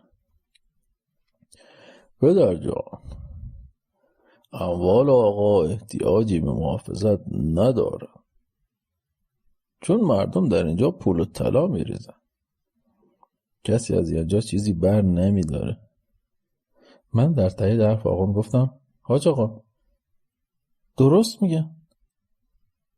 این آقا فقط دست به گیر دارن، چیزی به کسی نمیدن. آخوند که متوجه سوتی خودش شده بود فوراً رو به من کرد و گفت آقا جان، ایشان تصمیم خودشان روی گرفتن. خدا رو چه دیدی؟ شاید اون چیزی که باور دارند اتفاق افتاد. بعد پدرم مخاطب قرار داد و پرسید از کی میخوای خودتو به ذریح وصل کنی؟ قبل از اینکه پدرم جواب بده من گفتم برو حاج آقا، میریم یه گردشی میکنیم و سر شب برمیگردیم. اشکالی که نداره. نه به سلامت. شما را به خدا میسپارم. هر وقت دلتان خواست تشریف بیارید. بلند شدیم و به طرف پلور حرکت کردیم تا قدری به اتفاق پدر و مادر بعد از مدت‌ها گشتی بزنیم. پس از صرف غذا در یک رستوران بسیار شیک و پدرم گفتم میخوای بریم شمال کنار دریا؟ بریم تا محمود آباد و برمیگردیم. نه بذار وقتی آقا سلامتی ما به امداد اون وقت میریم یه گوسفند میذاریم زمین و بین مردم تقسیم میکنیم. پدر گوسفند چیه؟ یه گاو میزنیم زمین. شما خوب باشه بابا. اینجا چطوره؟ میخواید وایسیم و نفسی تازه کنی؟ خیلی هم خوبه. اتفاقا برای مادرت هم بد نیست. این چند وقت هم زحمتش خیلی زیاد شد. حوصله‌اش هم سر رفته. بعد حرفای پدر هر کجا که منظری خوبی داشت توقف میکرد و به هر رستورانی هم که شیک و قشنگ بود میرفتیم و چای و قهوه میخوردیم. عاقبت توی یه رستوران که باغچه زیبایی هم داشت شام خوردیم. پس از صرف شام پدرم گفت نادر، نکنه ما رو آوردی پیکنیک؟ بسار ساعت 9:30 شد. پس کی میخوای بریم امامزاده؟ ناراحت نباش پدر، تا 10 دقیقه دیگه میذارم تو امامزاده هاش. پدر و مادر رو تو امامزاده هاشم گذاشتم. ساعت 11 شب بود که از اونها خداحافظی کردم و راهی تهران شدم. به مادر قول دادم تا ساعت 10 صبح برگردم و از اونها خواستم اگر گشنه بودن صبحونه مختصری بخورن تا من بیام و دور هم یه صبحونه مفصل بخورم. مادرم قبول کرد و من هم به طرف تهران حرکت کردم. پس از گذشتن از پیست اسکی آبلی و رستوران‌های طرفین جاده در پیچ دوم یا سوم بود که دیدم یک مرد وسط جاده افتاده و 4-5 متر جلوتر یک موتور وسط جاده است. به کنار جاده اومدم و در قسمت شنریز جاده پارک کردم و به سرعت بالای سرش رفتم. نه حرفی میزد و نه حرکتی میکرد، اما زنده بود. به اطراف نگاه کردم، اثری از کسی هم نبود. مرد را به سختی به کنار جاده آوردم و موتورش رو هم که وسط جاده افتاده بود به کنار کشیدم. سعی کردم جلوی اتومبیلایی که به طرف تهران یا شمال می‌رفتن رو برای کمک رسانی به مصدوم بگیرم، اما هیچ اتومبیلی توقف نکرد. من تقریبا به وسط جاده رفتم تا جلوی اونها رو بگیرم، ولی اونها با یک انحراف از من میگذشتند و میرفتن. وقتی کاملا از کمک رسانی اتومبیل‌های در حال تردد ناامید شدم، به بالای سر آن مرد رفتم که هنوز بیهوش بود. گوشیم آنتن نمیداد. لذا مانند دیوانه‌ها فریاد زدم کمک! کمک! این دیگه مسلمون نیست که به داد ما برسه. که ناگهان یک نفر جلویم ثبت شد و گفت چی شده اینقدر داد بیداد میکنی؟ چی کار داری؟ مگه نمیبینی؟ یکی زده به این بنده خدا و رفته. اگه دیر به دادش برسه امکان داره جانش از دست بده. نکنه خودت بهش زدی؟ من نزدم. حالا هم جای حرفا نیست که. اگه میخوای کمک کنی بیا هرچی زودتر این بیچاره بذاریم تو ماشین من و ببرنش بیمارستان. مرد قبول کرد و به اتفاق ابتدا شخص مصدوم روی صندلی عقب و سپس موتورش رو در صندوق عقب ماشین جا داد. و مردم روی صندلی جلو کنار من نشست و به طرف تهران حرکت کرد. در طول راه از هر دری سخن گفتیم تا اینکه بیمارستان در رودهن رسیدیم. دکتر پس از معاینه از مصدوم گفت ابتدا باید به هوش بیاد. بعد هر درمانی لازم باشه انجام میده. ساق پاش احتمالاً شکسته. دکتر این بیمارستان از عهده درمانش برمیاد. از این بابت خیالتون آسوده باشه. ما از هر لحاظ برای ایشان مجهز هستیم. ما هیچ وقت نمیتونیم ریسک کنیم. در صورتی بیمار را بستری میکنیم که بدونیم از عهده معالجش برمیاد. لطفا شما تشریف ببرید فرم های پذیرش رو پر و تکمیل کنید. به طرف پذیرش رفتم. پس از کامل شدن چندین برگ و تنظیم تعهد هزینه‌های بیمارستان توسط این جانب خداحافظی کردم که بروم، ولی مسئول پذیرش با عذرخواهی گفت شما کار دیگری دارید. سپس مأمور نیروی انتظامی که به طرف پیشخوان پذیرش می آمد و نشان داد و گفت شما باید به سوالات ایشان پاسخ بدید. چه درد سرتان بدم. پس از پاسخ به سینجین ها و قسم و آیه هایی که براش خوردم و بازدید از موتور و مصدوم و ماشین بنده که هیچ گونه اثری از تصادف روش دیده نمیشد، بالاخره گزارش تهیه کرد و به کلانتری رودهن اطلاع داد مأموری بفرستن تا منو به کلانتری ببرن. خیلی زود سرباز اومد و پس از ادای احترام به سرکار استوار گفت سرکار تا برگشتن شما من اینجا هستم. سپس سرکار استوار سوار ماشین من شد و به اتفاق پاسگاه رفت. من ماشین رو در انتهای محوطه پاسگاه پارک کردم و به همراه سرکار استوار به اتاق افسر نگهبان رفتیم. سرکار استوار گزارش رو تهیه کرده بود و روی میز افسر نگهبان گذاشت.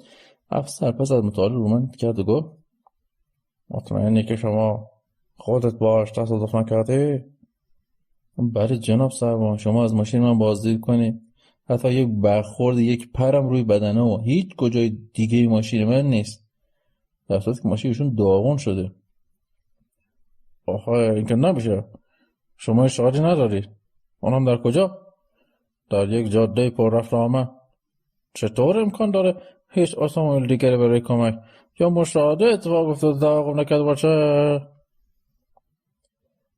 به هر کسی هم که شما اعتقاد دارید قسم میخورم جلوی خیلی از ماشینا هم گرفتن، اما هیچ کس وای نسا، حتی آبر پیاده کسی از اونجا رد نمیشه که به کمک شما بیا. شاید این ماجرا باشه. چرا جناب سروان؟ یا آقای اومد که به کمک ایشون تونستیم مصدوم و موتورش بذاریم تو ماشین تا داخل بیمارستان همراه من بود، اما نفهمیدم چرا بیخبر ما رو گذاشت و فرار کرد. این خیلی بده. سرکار احمدی، به اتفاق شما برید و از محل تصادف هم گزارش تهیه کنید. شاید بر حسب اتفاق شاهدی پیدا بشه. به اتفاق سرکار احمدی با اتومبیل نیروی انتظامی رفتیم محل حادثه. آثار از قطعات شکسته و خرد شده موتور هنوز اونجا روی آسفالت. دقیقاً محلی را که مصدوم روی خیابان افتاده بود و جای موتورش رو به سرکار احمدی نشون داد و الحق احمدی هم گزارش درست و کامل نوشت. اما من رو بازداشت کردن تا مصدوم به هوش بیاد و کتباً اعلام کنه که من به اون نزدم و رضایت خودشون نسبت به من اعلام کنه. سرکار احمدی پرسید اون آقایی که به شما کمک کرد تا به اتفاق باز تو بیمارستان رو بیارید چرا قیبی زد؟ والا نمیدونم. از ابتدا تا بیمارستان مرتب با هم صحبت میکرد. اتفاقا از صحبتاش معلوم بود انسان بسیار فهمیده و با کمالیه. من که شیفته شده بودم فکر میکردم دوست بسیار خوب مفیدی پیدا کردم، ولی نمیدونم از همون لحظه که شما برای تهیه گزارش از من سوالو جواب کردید قیبی زد. شاید مسئله‌ای با پلیس داشته. یعنی امکان داره آدم خلافکاری باشه؟ نه اصلا چنین آدمی نبود. در هر صورت به پاسگاه رسیدم و این اولین باری بود که پایم به کلانتری و از همه مهمتر بازداشتگاه کلانتری میرسید. احساس بسیار بدی داشتم. وقتی وارد بازداشتگاه شدم یک مقداری ترس بر وجودم غلبه کرد، مخصوصا وقتی در اتاق رویم بسته شد. ترس چند برابر شد. احساس درماندگی و بیکسی میکردم. من اومده به ذکران تو حبس قرار گرفتم. در گوشه کنار دیوار نشستم و سرم رو میونم دو دستم قرار دادم. فکرم رو به جای خیلی دور بردم. ولی با دستی که به شونم خورد از اعماق دریای بیکران و اندیشه هایم بیرون اومدم. دوباره به اتاق بازداشتگاه برگشتم. با مشاهده فردی که در کنارم نشسته بود چنان شوکی بهم وارد شد که زبانم بند اومد و فقط نگاهش میکردم و کلامی نمیتونستم حرف بزنم. تا اینکه خودش به حرفم اومد گفت چرا تعجب کردی؟ اومدم تنها نباشی. در عرض این مدت کجا رفته بود؟ چرا غیبت زد؟ تو مثلی که از پلیس میترسی؟ چجوری شد؟ تو رو هم بازداشت کردن؟ رفتی شهادت دادی؟ نه. شاید کاری کردی بازداشت شدی؟ شاید مجرمی که تحت تعقیب بودی؟ نه، در مورد من داری اشتباه کنی. من خودم به میل خودم اومدم تا تو تنها نباشی. یادت رفته تو ماشین به من چه گفتی؟ گفتی درستی که چند دقیقه از آشنایی ما نمیگذره، اما مثل اینکه سالیان سال ما هم دیگر میشناسیم. منم بهت گفتم بسیار از مرام عقیده و کردار شما خوشم آمد. دوست دارم در آینده بازم شما رو ملاقات کنم. پس میبینی در مورد من خیلی اشتباه نکردی.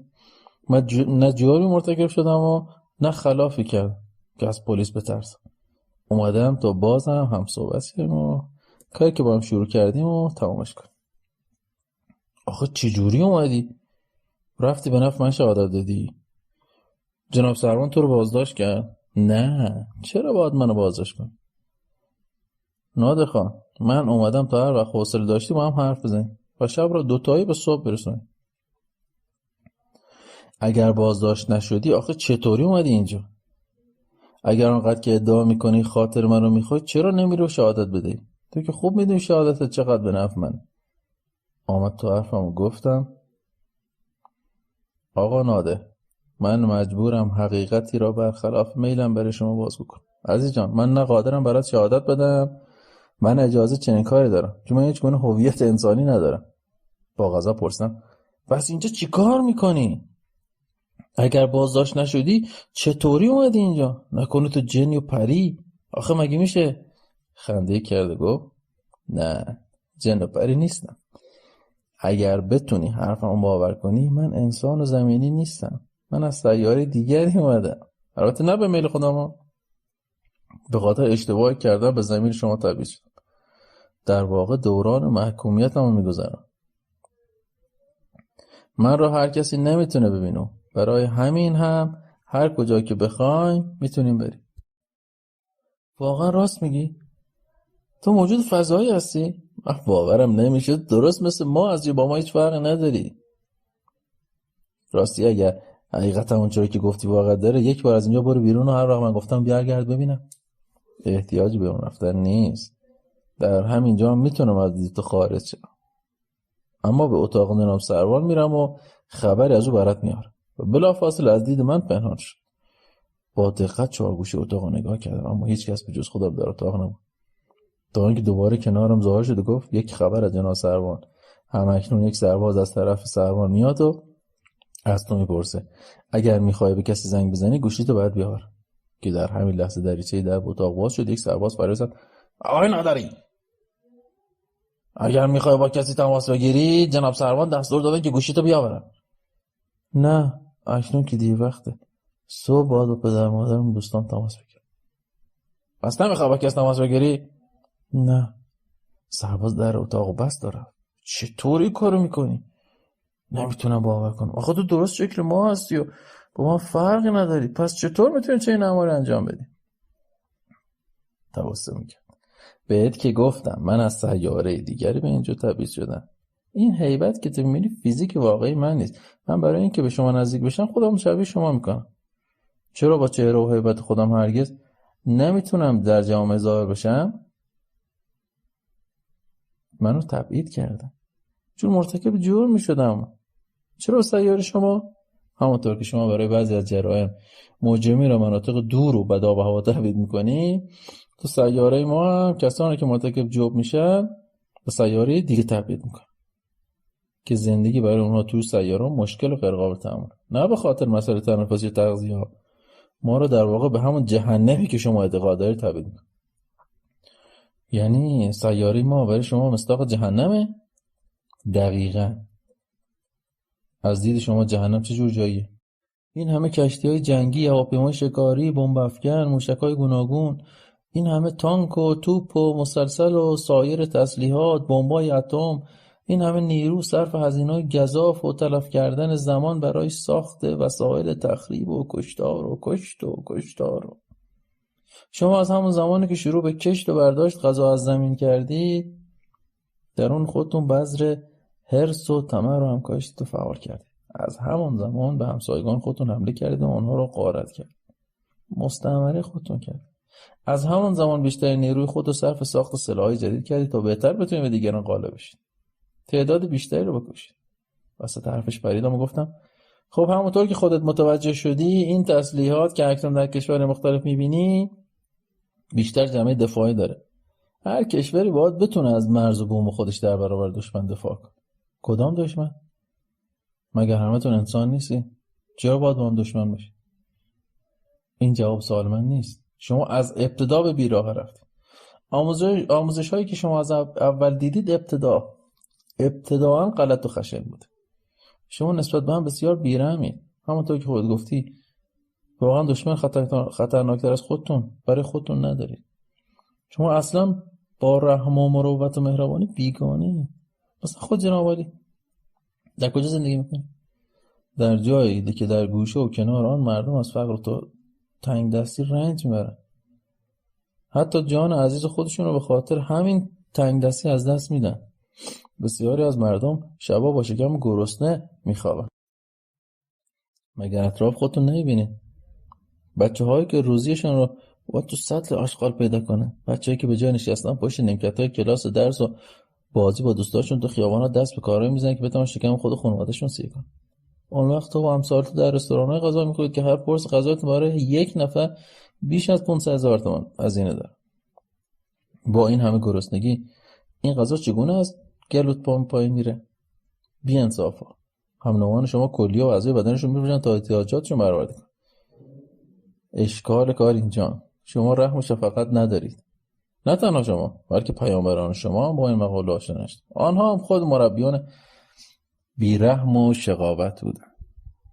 سنگسار، قطع دست و اعضای بدن، کشتن انسان‌ها در راه خدا، سوزاندن آنها و پیامبری که با خدای جلادش عهد می‌بنده شهر رو تا غروب خورشید فتح و تمام موجودات زندگان رو به قتل برسونه. خدای شما هم بویی از رحم و شفقت نمود. این خالقی که بر طوفان میفرسته و همه رو به قتل میکنه، قوم‌های لوط و عاد و ثمود و به طور کلی از صفحه روزگار پاک میکنه. از صحبتاش عصبانی شده بودم، فراد گفتم لابد جایی که شما زندگی میکنید همون بهشت ما بوده. خب یه خورده از بهشت بگو ببینم چگونه جایی؟ باز لبخند تحویل من داد و این جواب داد. در سیاره ما بر اساس افسانه‌ها و داستان‌هایی که از عهد باستان نقل می‌کنن، از همون زمانی که هم نوعان من شروع به برداشت محصول از زمین کردن، یعنی همون زمانی که در منطقه ساکن شدن، پیر خردمند تعالیمی را به همه یاد داد که بر اساس اون آب و خاک و آلوده نکنید، آتش گرامی بدارید، هیچ جانداری رو نباید به هیچ بهانه‌ای بکشید. جونتون عزیزه، زندگی موهبتی شیرین و گرامی. اگر هم نوع من گرگی را بکشه، ثابت کردی که از گرگ درنده تره، زیرا در نظام طبیعت موجودی پیروز غالب میشه که قوی تر و درنده تر باشه. این جهت است که ما به هیچ موجود زندگی تعرض نمیکنیم، چه برسه به هم نوع. در جهان ما فقر و گرسنگی و بی‌صفایی معنی نداره، زیرا شما هرگز نمیتونید موردی از اختلاس و دزدی و زیاده خواهی پیدا کنید. هرگز کسی زیر خط فقر زندگی نمیکنه. کسی هم پیدا نمیشن حقوقای 200-300 میلیون بگیره، مگه اینکه مدیران چه کار میکنن؟ فیل هوا میکنن که چه این دریافتایی داشته باشن؟ آنها که فقط به فکر جیب خود و قارتش هست. در سایره شما همه حقوقا یکسانه؟ خیر، هر کس به اندازه نیازی که داره از نعمات حاصل استفاده میکنه. پس در کل سیاره شما نظام کمونیستی حاکم. اما چطور امکان داره در تمامی سیاره شما فقط یک نوع نظام حکومتی حاکم باشه؟ در سیاره من با مرزبندی‌های جغرافیایی بین هم‌نوعان جدایی به وجود نیامد که به خاطر دشمن با هم و یا برای مطامع و افزون طلبی و اسلحه‌های گوناگون و خطرناک و مخرب برای اشغال آن سوی مرزهای خود تدارک ببینید. نتیجه کار کشی هم‌نوعان خود رو برای ساخت این گونه سلاح‌ها هزینه نمی‌کنند. در سرزمین من آنچه را که شما پول مینامید و به خاطر به دست آوردنش تلاش زیادی میکنن، وجود خارجی نداره. در این لحظه سربازی اومد و من رو صدا کرد که به دفتر افسر مسئول پرونده‌ام برم. لذا به دوستم گفتم دیری صبح شد و ما اصلا متوجه گذشت زمان نشدیم، جایی که نمیریم. برگشتم میخوام به صحبتامون ادامه بدیم. من یه سر به بیمارستان میزنم تا ببینم چه خبر اونجا رو که برات آوردم دیگه من رو هرگز نخواهید. به ناچار خداحافظی کردم، به دفتر افسر کلانتری رفتم و از آنجا با یک مأمور باید به بیمارستان میرفتم. البته لحظه‌ای که می‌خواستیم سوار اتومبیل نیروی انتظامی بشیم، دوستم آمد و بهم گفت که سوار نشم و با او به کناری برم، چون نمی‌خواست کسی دی متوجه حرف زدن من با او بشه. البته کسی او رو نمیدید. منم به بهانه دستشویی از مأمور جدا شدم و به طرف سرویس بهداشتی رفتم. خوشبختانه مصدوم به هوش اومد، اما همراهاش بعد جوری برای تیکیس دوخت. آنها میخوان سرکیست کن. گویا دیشب به پاسگاه اومدند و ماشین تو را دیدن. لذا مرتب به مصدوم میگوین یارو از اون خرپولاست، تو که ماشینش را ندیدی.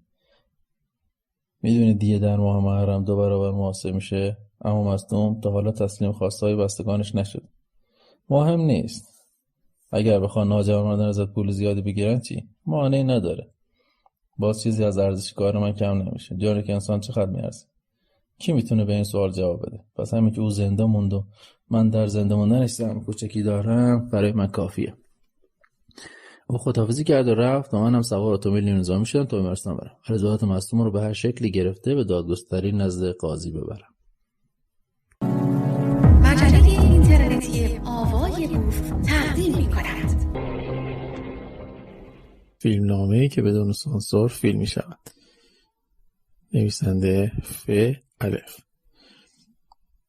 این داستان آقا حسن خوله. تمام اهالی بومی شهر ری آقا حسن خوله رو به خوبی میشناسن و او رو به خاطر دارن. آقا حسن خوله هر روز از ساعت 9 صبح بی هدف تو کوچه ها و محلهای اطراف صحن و بازار و خیابونای شهر ری تون از این سو به اون سو میره و مرتب با صدای بلند میگه حق با علی است.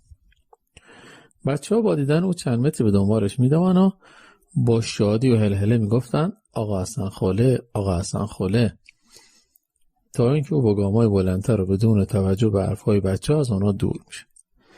جوان‌ها به محض اینکه او رو میدیدن دورش میکردن و اجازه رفتن بهش نمیدادن و با سر به سر گذاشتنش چند لحظه شاده میکردن و میخندیدن. اما آقا حسن خله بدون توجه به حرفا و سوالهای جوان‌ها مرتب میگفت حق با علی است. تا اینکه جوان‌ها خسته میشدند و اجازه میدادن تا او رد بشه و به راهش که معلوم نبود به کجا میخواد بره ادامه بده. گویا قاصدی بود که پیامش رو باید هر روز به گوش همه تو محله میرسون و به خاطر همین وظیفه‌ای که برایش تعیین شده بود خوشش نمیومد که جایی متوقف بشه و این کار هر روزش بود. تنها جایی که متوقف میشد تو محله نفرآباد جلوی قهوه‌خونه هاشم قویچی بود. چون وقتی از راه رفتنای زیاد خسته میشد بر حسب اتفاق به نفرآباد میرسید. جلوی قهوه‌خونه میایستاد و به داخل قهوه‌خونه نگاه میکرد و قاسم قهوه‌چی او رو خسته و درمانده میدید صندلی جلوی قهوه‌خونه رو بهش نشون میداد و او رو روی صندلی میشوند. قاسم قهوه‌چی براش یه چای قند پهلو می آورد و آقا حسن خله اون رو می نوشید و پس از نوشیدن چای همونطور که آنجا نشسته بود ذکر حق با علی رو ادامه میداد. تا اینکه قاسم متوجه میشد خستگیش در رفت و بهش میگفت که از اونجا بره. ما فقط با نگاهی که ازش تشکر قدردانی می‌بارید و قاسم خیری میشد و سپس به راهش ادامه میداد. تا اینکه شب میشد و خسته و کوفته به خونش که یه اتاق تو خونه کوچیکی تو محله پشت حرم بود میرفت. این خونه منزل پسر عموش باقر بود که با زن و دو تا فرزندش در اونجا زندگی میکردن. هر شب یه ظرف غذا از اون چیزی که داشتن براش میآوردن. این خوراک روزانش بود. بعضی وقتا صبح هم که از جلوی نونوایی بربری رد میشد نونوایی 1/3 نون بربری به اون میداد که دلها رفتن و ذکر گفتن میخورد. اینم صبحونش.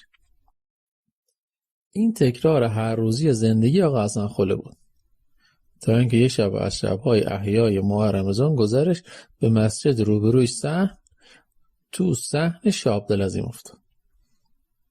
در اونجا که شب 19 ماه رمضان بود مردم احیا گرفته بودند و قرآن‌ها رو بر روی سر گذاشته بودند. او وقتی وسط صحن مسجد رسید در حالی که مرتب میگفت حق با علی ایستاد و نگاهی به مردم انداخت، سپس با دو دست محکم و مرتب به سرش زد و فریاد میزد حق با علی. و چنان شور گرفته بودش که مردم با مشاهده های های گری میکردند و ناخودآگاه همراه با او فریاد میزدن حق با علی است، حق با علی است. شور غیر وصفی مسجد احاطه کرده بود. چنان حالی به مردم دست داده بود که همه از خود بی خود شده بود. تا اینکه حسن خله از ها رفت و نقش زمین شد. متولیان مسجد رو از صحن مسجد خارج کردند و وقتی به حال اومد یک سینه غذا براش آوردن که به اصطلاح غذاش سحرش باشه. اما او همونجا با ولع تمام غذا رو خورد و با حق علی گویان از مسجد خارج شد. این اتفاق باعث شد که سال بعد عمدن او رو برای شب‌های 19 و 21 ماه رمضان مسجد بیارند. از پشت میکروفون به او اجازه دادن تا با گفتن حق و علی مردم رو بگریونه و بشورونه. از اون تاریخ نگاه مردم به آقا حسن خله تغییر کرد. نظرها در موردش دگرگون شد. عده‌ای بر این باور بودند که عشق علی او رو چنین مجنون و دیوانه کرد. عده‌ای میگفتن که از این دیوانه باید مردم عشق به علی رو بیاموزن. جمع میگفتن که اگر دیوانگی ایه خوش به حال دیوانه. خلاصه دیگه کسی به کارش کاری نداشت. وقتی از کنارشون میگذشت و میگفتن حق و علیه. آنها هم صدا میشیدن و میگفتن حق و علی حسن آقا. فقط بچه‌ها از این قاعده مستثنا بودند و باز مثل گذشته رو دنبال می‌کردن. آقا حسن خله آقا حسن خله میگفتن. جوان‌ها هم از طرز بزرگترها دیگه سر به سرش نمیذاشتن. حتی چند بار هیئت سینه زنی هم میخواستن از وجودش تو ایام تاسوعا و عاشورا استفاده کنن تا شاد بشه همان نتیجه شب‌های 19 و 21 رمضان رو بگیرن. اما فایده نداشت. چون او به جز گفتن جمله حق و علی و نوح و حرف دیگری بلد نبود. نه بلد بود نه چیز دیگه ای میگفت. این شد که کار مفید او به همون شبای احیا ماه رمضان باقی موند تا اینکه یک روز تو محله نفرآباد جلوی قهوه خونه نشسته بود و ذکر همیشگیش میگفت. وقتی قاسم قهوه چی چایش رو آورد دید پیرمردی روبروش ایستاده بود رو نگاه میکنه. با اشاره دست از مرد دعوت کرد که کنارش بشینه. مردم پذیرفت. قاسم با یک سینی چای به جلو اومد و چای رو جلوی آقا حسن گذاشت. اما او با دست خود پیرمرد رو نشون داد و به این شکل برای پیرمردم چای خواست. قاسم متوجه منظور شد و هنگام دور شدن زیر لب غرغر کرد گفت حالا دیگه مهمونم دعوت میکنه. آقا حسن ذکرش رو تکرار کرد و پیرمرد گفت حق با علی است. او جواب داد حق با علی است. پیرمرد گفت محمد علی چی؟ آقا حسن گفت اونم علی است. حق با علی است.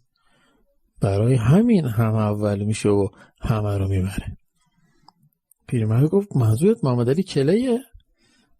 آقا حسن با غرور سرش رو به علامت تایید تکون داد. در همین لحظه قاسم سینی چای رو جلوی پیرمرد گذاشت و گفت باریکلا آقا حسن، محمد علی کرم که میشناسی؟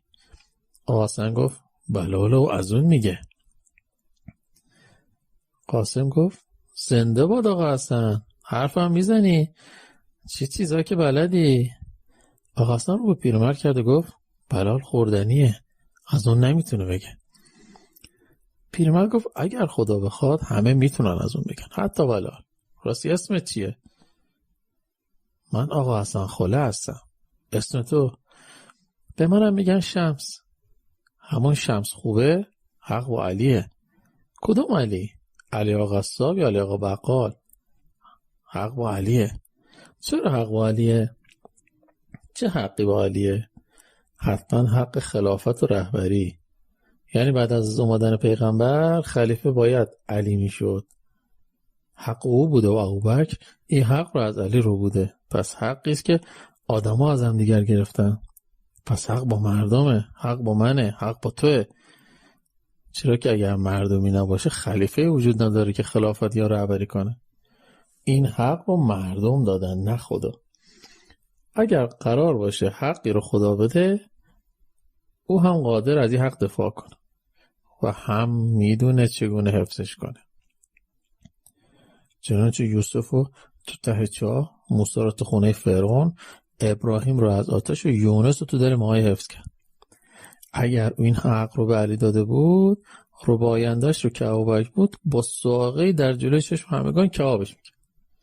آقا حسن دیگه حرفی نمیزد و سر تا پا گوش شده بود و شمس هم صحبتش گل کرده بود و یک ریز حرف میزد، مثلی که اون دوست از سالها پیش هم دیگر میشناسن و دوستان قدیمی با یکدیگر بودن.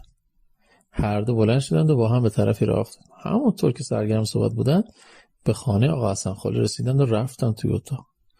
رفتن همانا و تا یک ماه کسی نه آقا حسن رو دید و نه شمس. از شب دوم که باغ پسرعموی حسن شام بران آورد، از این که این دو نفر در اتاق چه میکنن و چرا از منزل بیرون نمیان نگران شد. پس از گذاشتن سینی شام وقت از داغ بیرون اومد پشت در گوش ایستاد تا بفهم اونها چی میگن و چی کاری انجام میدن.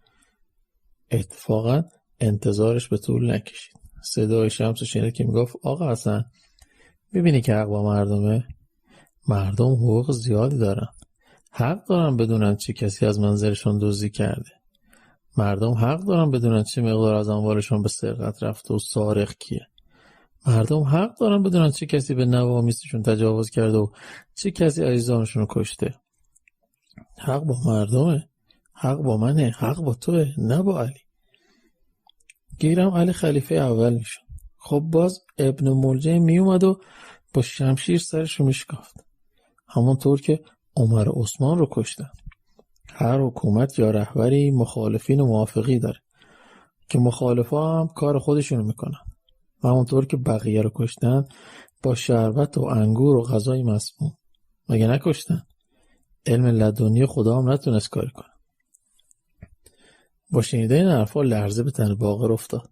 این مرد کیه؟ با حسن چیکار میخواد بکنه؟ فردای همون روز رفت و درباره شمس تحقیق کرد. معلوم شد شمس الدین دیوانه بیازاری که مدتها از تیمارستان امین‌آباد فرار کرده و دیگه کاری به کارش نداره. پس خیالش راحت شد از این که آقا حسن دوستی مثل خودش پیدا کرده که بهش صدمه نمیزنه خوشحال شد. برای همین علاوه بر شام هر روز براشون صبحونه هم میبرد تا اینکه تو شب 19 ماه رمضان آقا حسن و شمس از اتاق خارج شده و به طرف صحن حضرت عبدالعظیم به راه افتادن. دیگه آقا حسن ذکر حق با علی رو نمیگفت. هر دو ساکت به صحن رسیدن داخل مسجد شدن. عده وایدن آقا حسن خوشحال شدن و گفتن بالاخره آقا حسن اومد.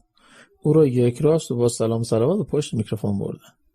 آقا حسن حال عجیب داشت و کسی متوجهش نشد. میکروفون گرفت و به جماعت خیره خیره نگاه کرد. ناگهان فریاد زد علی. جماعت نیز یک صدا گفتن علی. دوباره گفت علی و مردم تکرار کرد. برای بار سوم از ته دل فریاد گوشخراش شد و گفت علی حق با تو نیست، حق با منه، حق با شمسه، حق با مردمه، حق با هیچ علی نیست. سکوت سنگینی بر صحن مسجد حاکم شد که او ادامه داد و گفت اگر مردم نباشن این حق تو چگونه میخوای خلافت کنی؟ وقتی مردم نیستن این چه حقیه؟ حق با مردمه. چرا کسی چیزی نمیگه وقتی به اسم حق مال مردم رو میدازن و مثل خر میخورن؟ اینا چه دزدان غارتگری هستن؟ جماعت این دزدان با چراغ آمدن و دزدی که با چراغ بیاد و ترسی نداشته باشه خوباشو میبره، کلان کلان میبره. حقتون رو بگیرید، حق با شماست، نه با علی. اگر شما نباشید اونا هم نیستن. سکوت سنگین صحن مسجد تبدیل به هلهله شده بود. یک عده هاج و واج به آقا حسن خوله نگاه میکردن و در گوشه دیگه بازار پچ پچ گرم شده بود. یکی میگفت این که دیوونه نی. دیگر میگفت از اولم نبود، خودشو زده بود به خلی. یکی هم میگفت اینم شده الله جان الحق میگه. بالاخره عده اومدند و دست پای آقا حسن خوله رو گرفتن تا از مسجد خارجش کنند. اما در همان حال مرتب فریاد میزد حق با منه، حق با مردمه. بعد از خارج کردن آقا حسن خوله دیگه مسجد حال و هوای احیا رو نداشت و مردم یکی یکی از صحن مجلس خارج شدن. فقط تعداد کمی باقی موند. از اون شب به بعد کسی آقا حسن خوله رو ندید و کسی نفهمید که چه بلایی به سرش بود. مجله اینترنتی آوای بوف تقدیم می‌کند فیلمنامه‌ای که بدون سانسور فیلم می‌شود. این داستان دو برادر.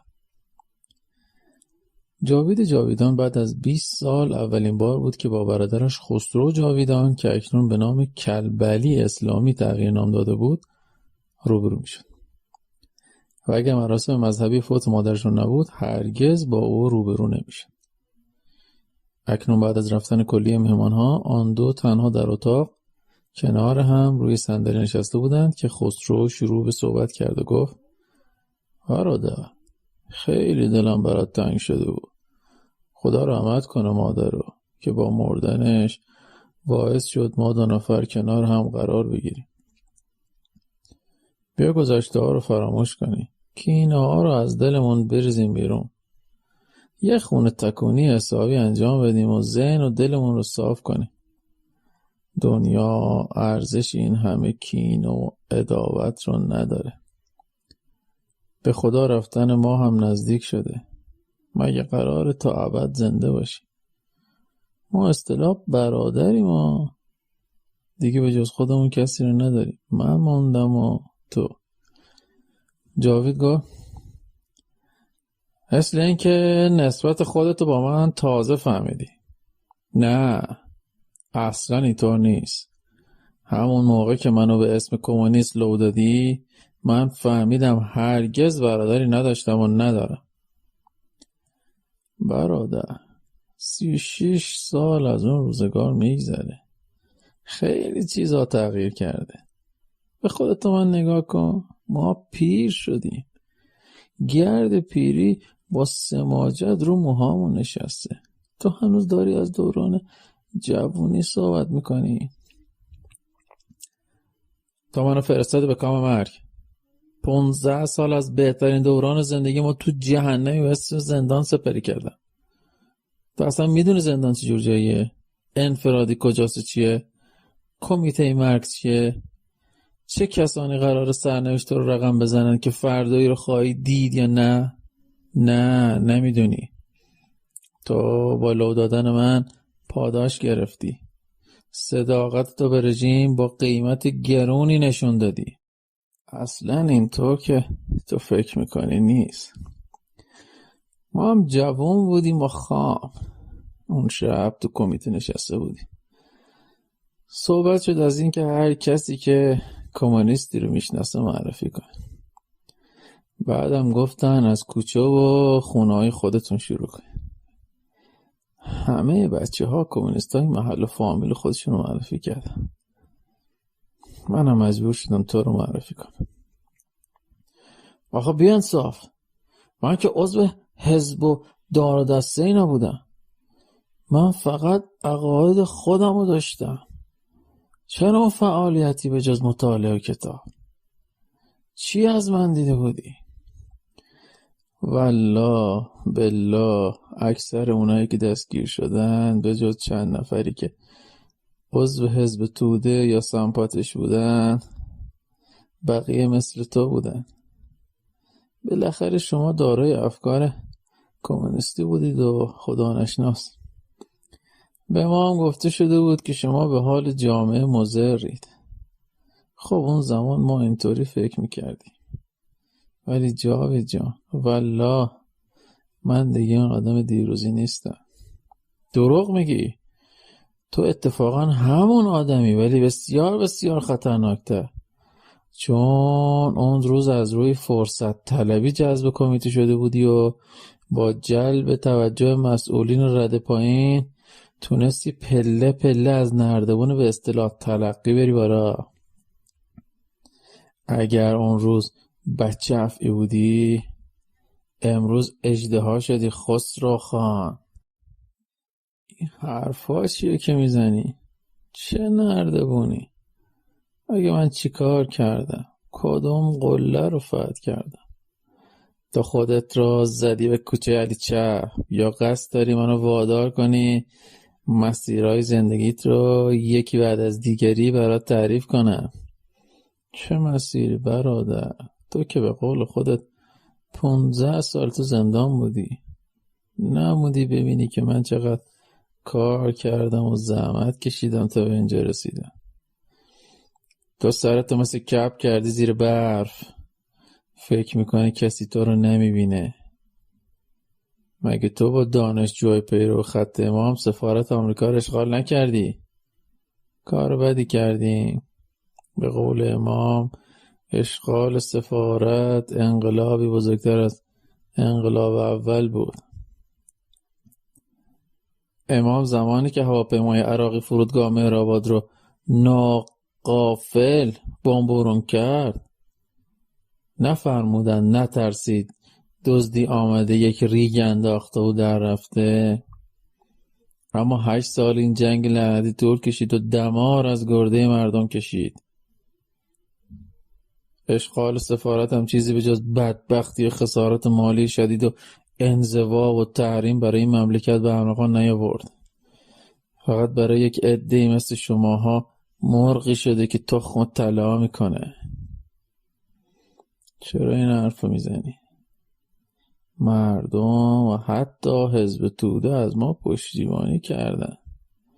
هر روز جلوی سفارت جمع میشدند و شعار میدادن دانشجوی خط امام افشا کن افشا کن. این چیزها رو که تو نمیدونی میدونه. شما هم که پاداش خوشخدمتی حزب توده رو گذاشتی کف دستش. آیا اونایی که جلوی سفارت جمع میشدن و به قول شما از این حرکت پشتیبانی کردن میدونستن شما چه بلایی به سری مملکت میارید؟ نه نمیدونستن. همانطور که تو انقلاب بهمن نمیدونستن چی میخوان، اما سردمداران میدونستن فردا این مملکت چی میشه، همونطور که شما میدونستین. تو همه چیز رو زیر سوال میبری. در صورتی که ما میخواستیم بساط جاسوسی آمریکا رو برای همیشه از این مملکت جمع کنیم، هدف دیگه ای نداشتیم. از این حرکت چی نصیب ما شد؟ چی نصیب نشد؟ تمام کسایی که تو اشغال سفارت شرکت داشتن بعد از جنگ تمامی پست‌های کلان مملکت رو از ریاست جمهوری گرفته تا وزارت و معاونت وزارتخانه‌ها و مدیر کلی سازمان‌های دولتی و کرسی‌های مجلس اشغال کردن. هنوزم دارن نان دانشجویی خط امامشون رو میخورن. بی‌انصافی نکن. همه که نیستن. یکی عده تو جنگ شهید شدن. اصلا تعدادی همون زمان از جمع اخراج شدن. اینا رو نمیبینی؟ بله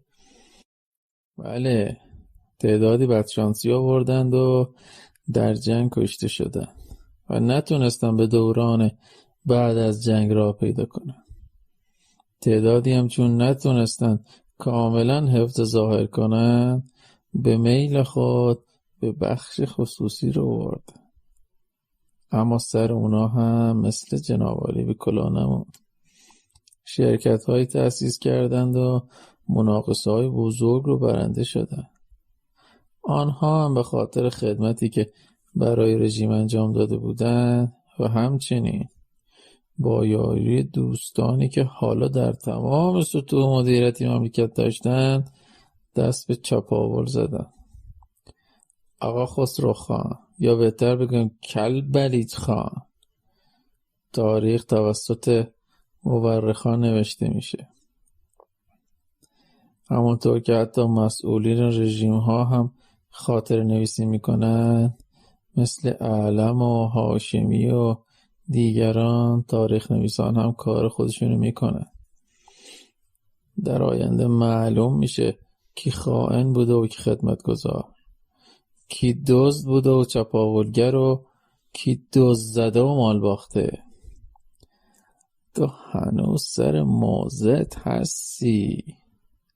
هنوز بعد از فروپاشی شوروی و جهان کمونیست تو کمونیستی برادر. تو هنوز از دیدگاه ایدئولوژیت به مسائل نگاه میکنی. من از اولم کمونیست نبودم. من به سوسیالیسم اعتقاد داشتم و دارم و از هر نوع دیکتاتوری، چه از نوع پروتالیاش، چه دیکتاتوری نظامی، چه شاهنشاهی، چه دیکتاتوری از نوع ولایت فقیه بیزار و مخالفم. من به دموکراسی اعتقاد دارم. سوسیالیسم هم از نوع پارلمانیش میخوام. همه کمونیستای دنیا پس از فروپاشی شوروی و سایر کشورهای کمونیستی فهمیدن که راه رو اشتباه رفتن. تازه شاید تو نمیدونی لنین تو آخر عمرش شهادتین رو بر زبان آورده، یعنی گفته اشهد ان لا اله الا الله، اشهد ان محمد رسول الله، اشهد ان علی ولی الله. یعنی هنگام مرگ مسلمان شده، اونم شیعه.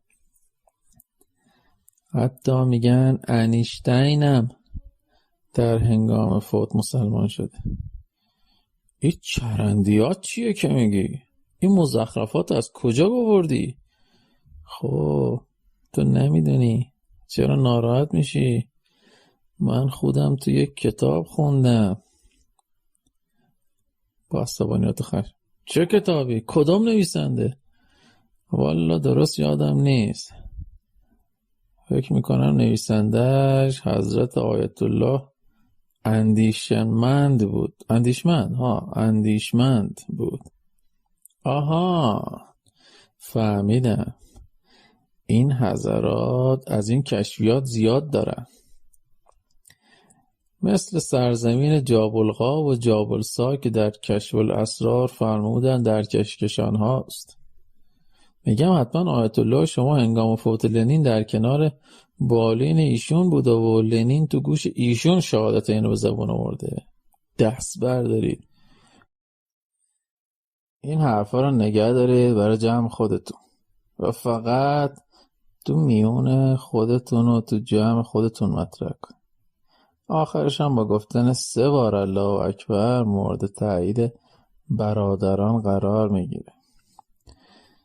در هر صورت آقا جان، این مردم مسلمونن و اسلام و خدا و پیغمبر و ائمه اطهار تو رگ و خونشون جا داره. همونطور که خانواده ما هم یه خانواده مذهبیه، شما نمیتونی واقعیت نادیده بگیری. ما تو کشوری زندگی میکنیم که مردمش مسلمونن، خواسته این ملت هم اسلام و بس.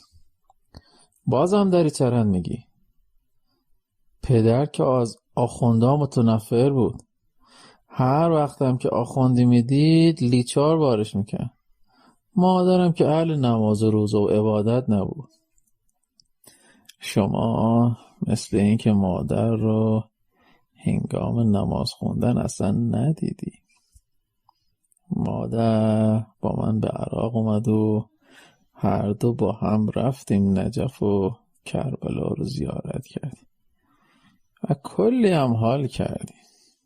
میدونم مادر برام تعریف کرده تو همون سفر بود که جناب عالی تو نجف از در سهم تا زری از 4 دست و پا رفتی و صدای سگ در آوردی و گفتی سگ علی هستی. بعدم اسم خودتو گذاشتی کلبلی، فامیلت هم گذاشتی اسلامی، یعنی کلبلی اسلامی. ولی شما نمیدونید که مادر دیگه نماز نمیخوند، کاری به کار عبادت اسلامی شما نداشت. چون من متقاعدش کردم که این اعمال فایده و مفهومی نداره و باید به خودش متکی باشه.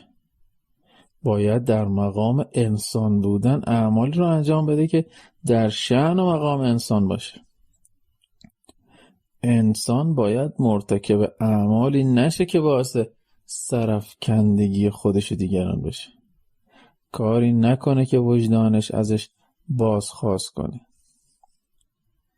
مادر اعمالی رو انجام میداد که در شأن انسان بود. شما سال هاست که از مادر غافلی. خیلی دیر به دیدار مادر اومدی آقا جاوید. با این حرفا به هیچ جا نمیرسیم. من همونطور که اولش هم گفتم بازم میگم، ما 2 برادریم. اگه گوشت هم دیگرم بخوریم استخوانشو دور نمیریزیم. باید گذشته رو هر چی که بوده فراموش کنیم. اگه کاری کردیم خب توبه میکنیم. خوشبختانه تو اسلام تا وقتی که خورشید از شرق طلوع میکنه و مغرب غروب میکنه در توبه بازه. وقتی که توبه میکنی آدم دیگه ای میشی، یعنی از گناه پاک میشی، انگار دوباره متولد میشی.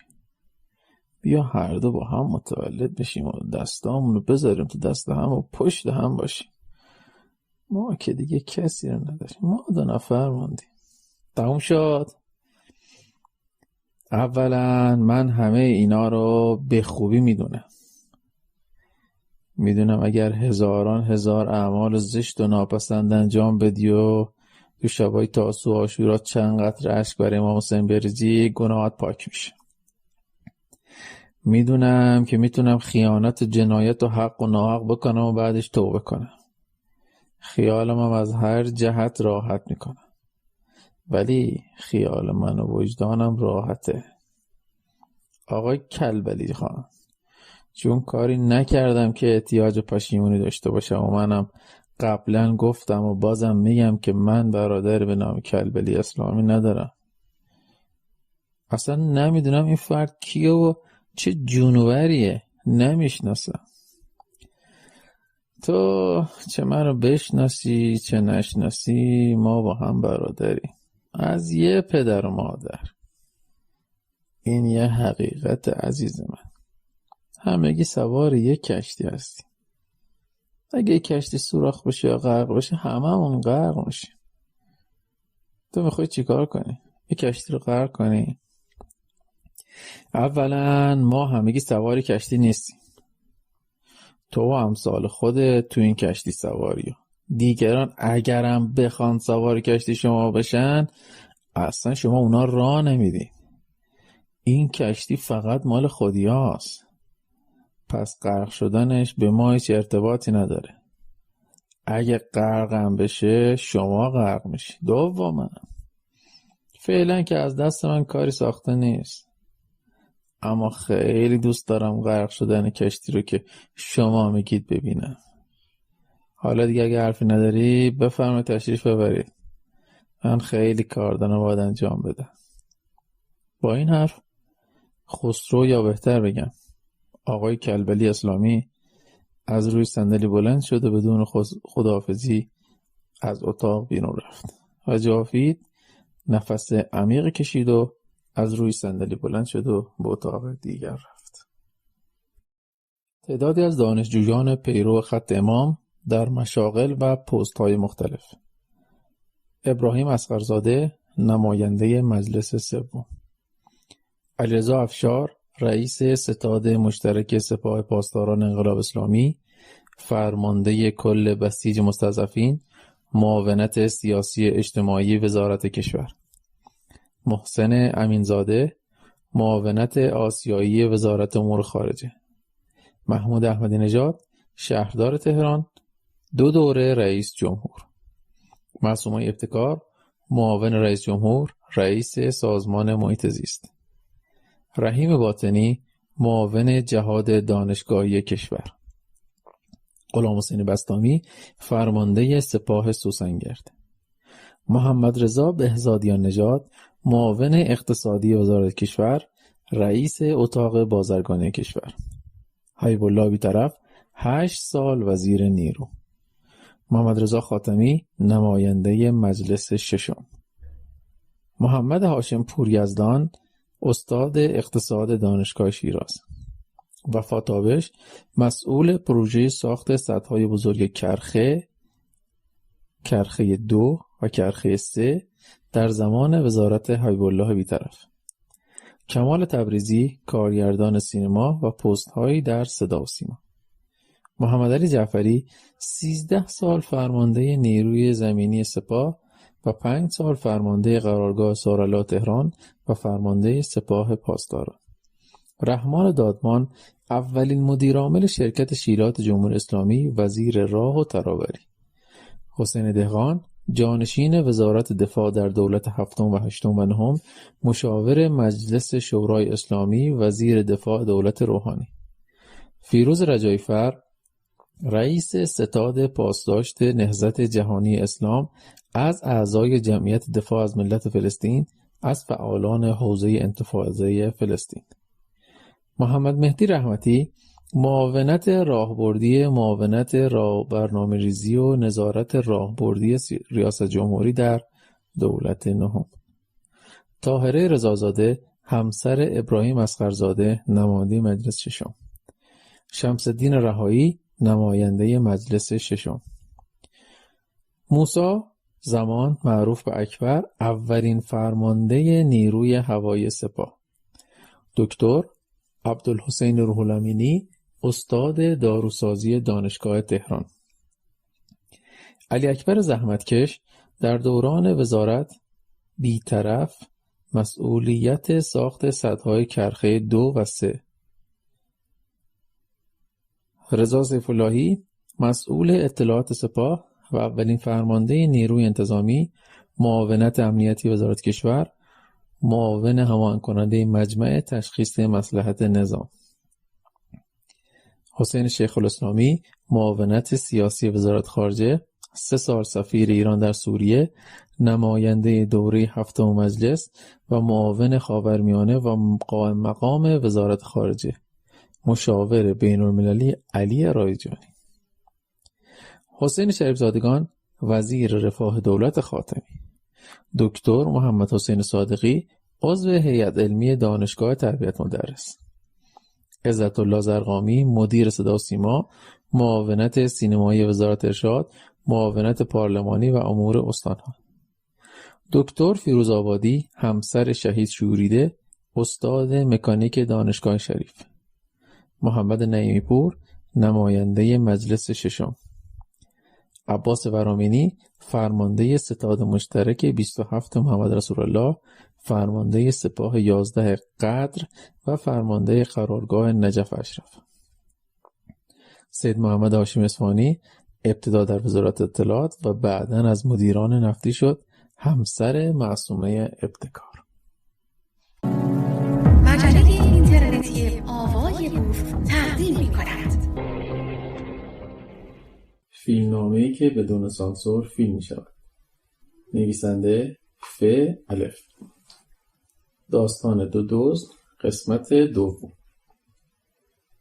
در اتاق افسر نگهبان آقای کریمیان و خانم جوانش و یک مرد جوان ساکت روی صندلی‌های کنار دیوار نشسته بودند و یک زن و مرد جوان جلوی میز افسر نگهبان ایستاده بودند که صورت زن بدجوری آش و لاش شده بود.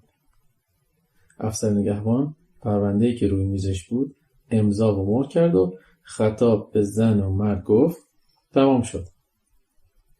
سپس سرکار اسدی را صدا زد. سرکار اسدی وارد اتاق شد و پا جفت می‌کند.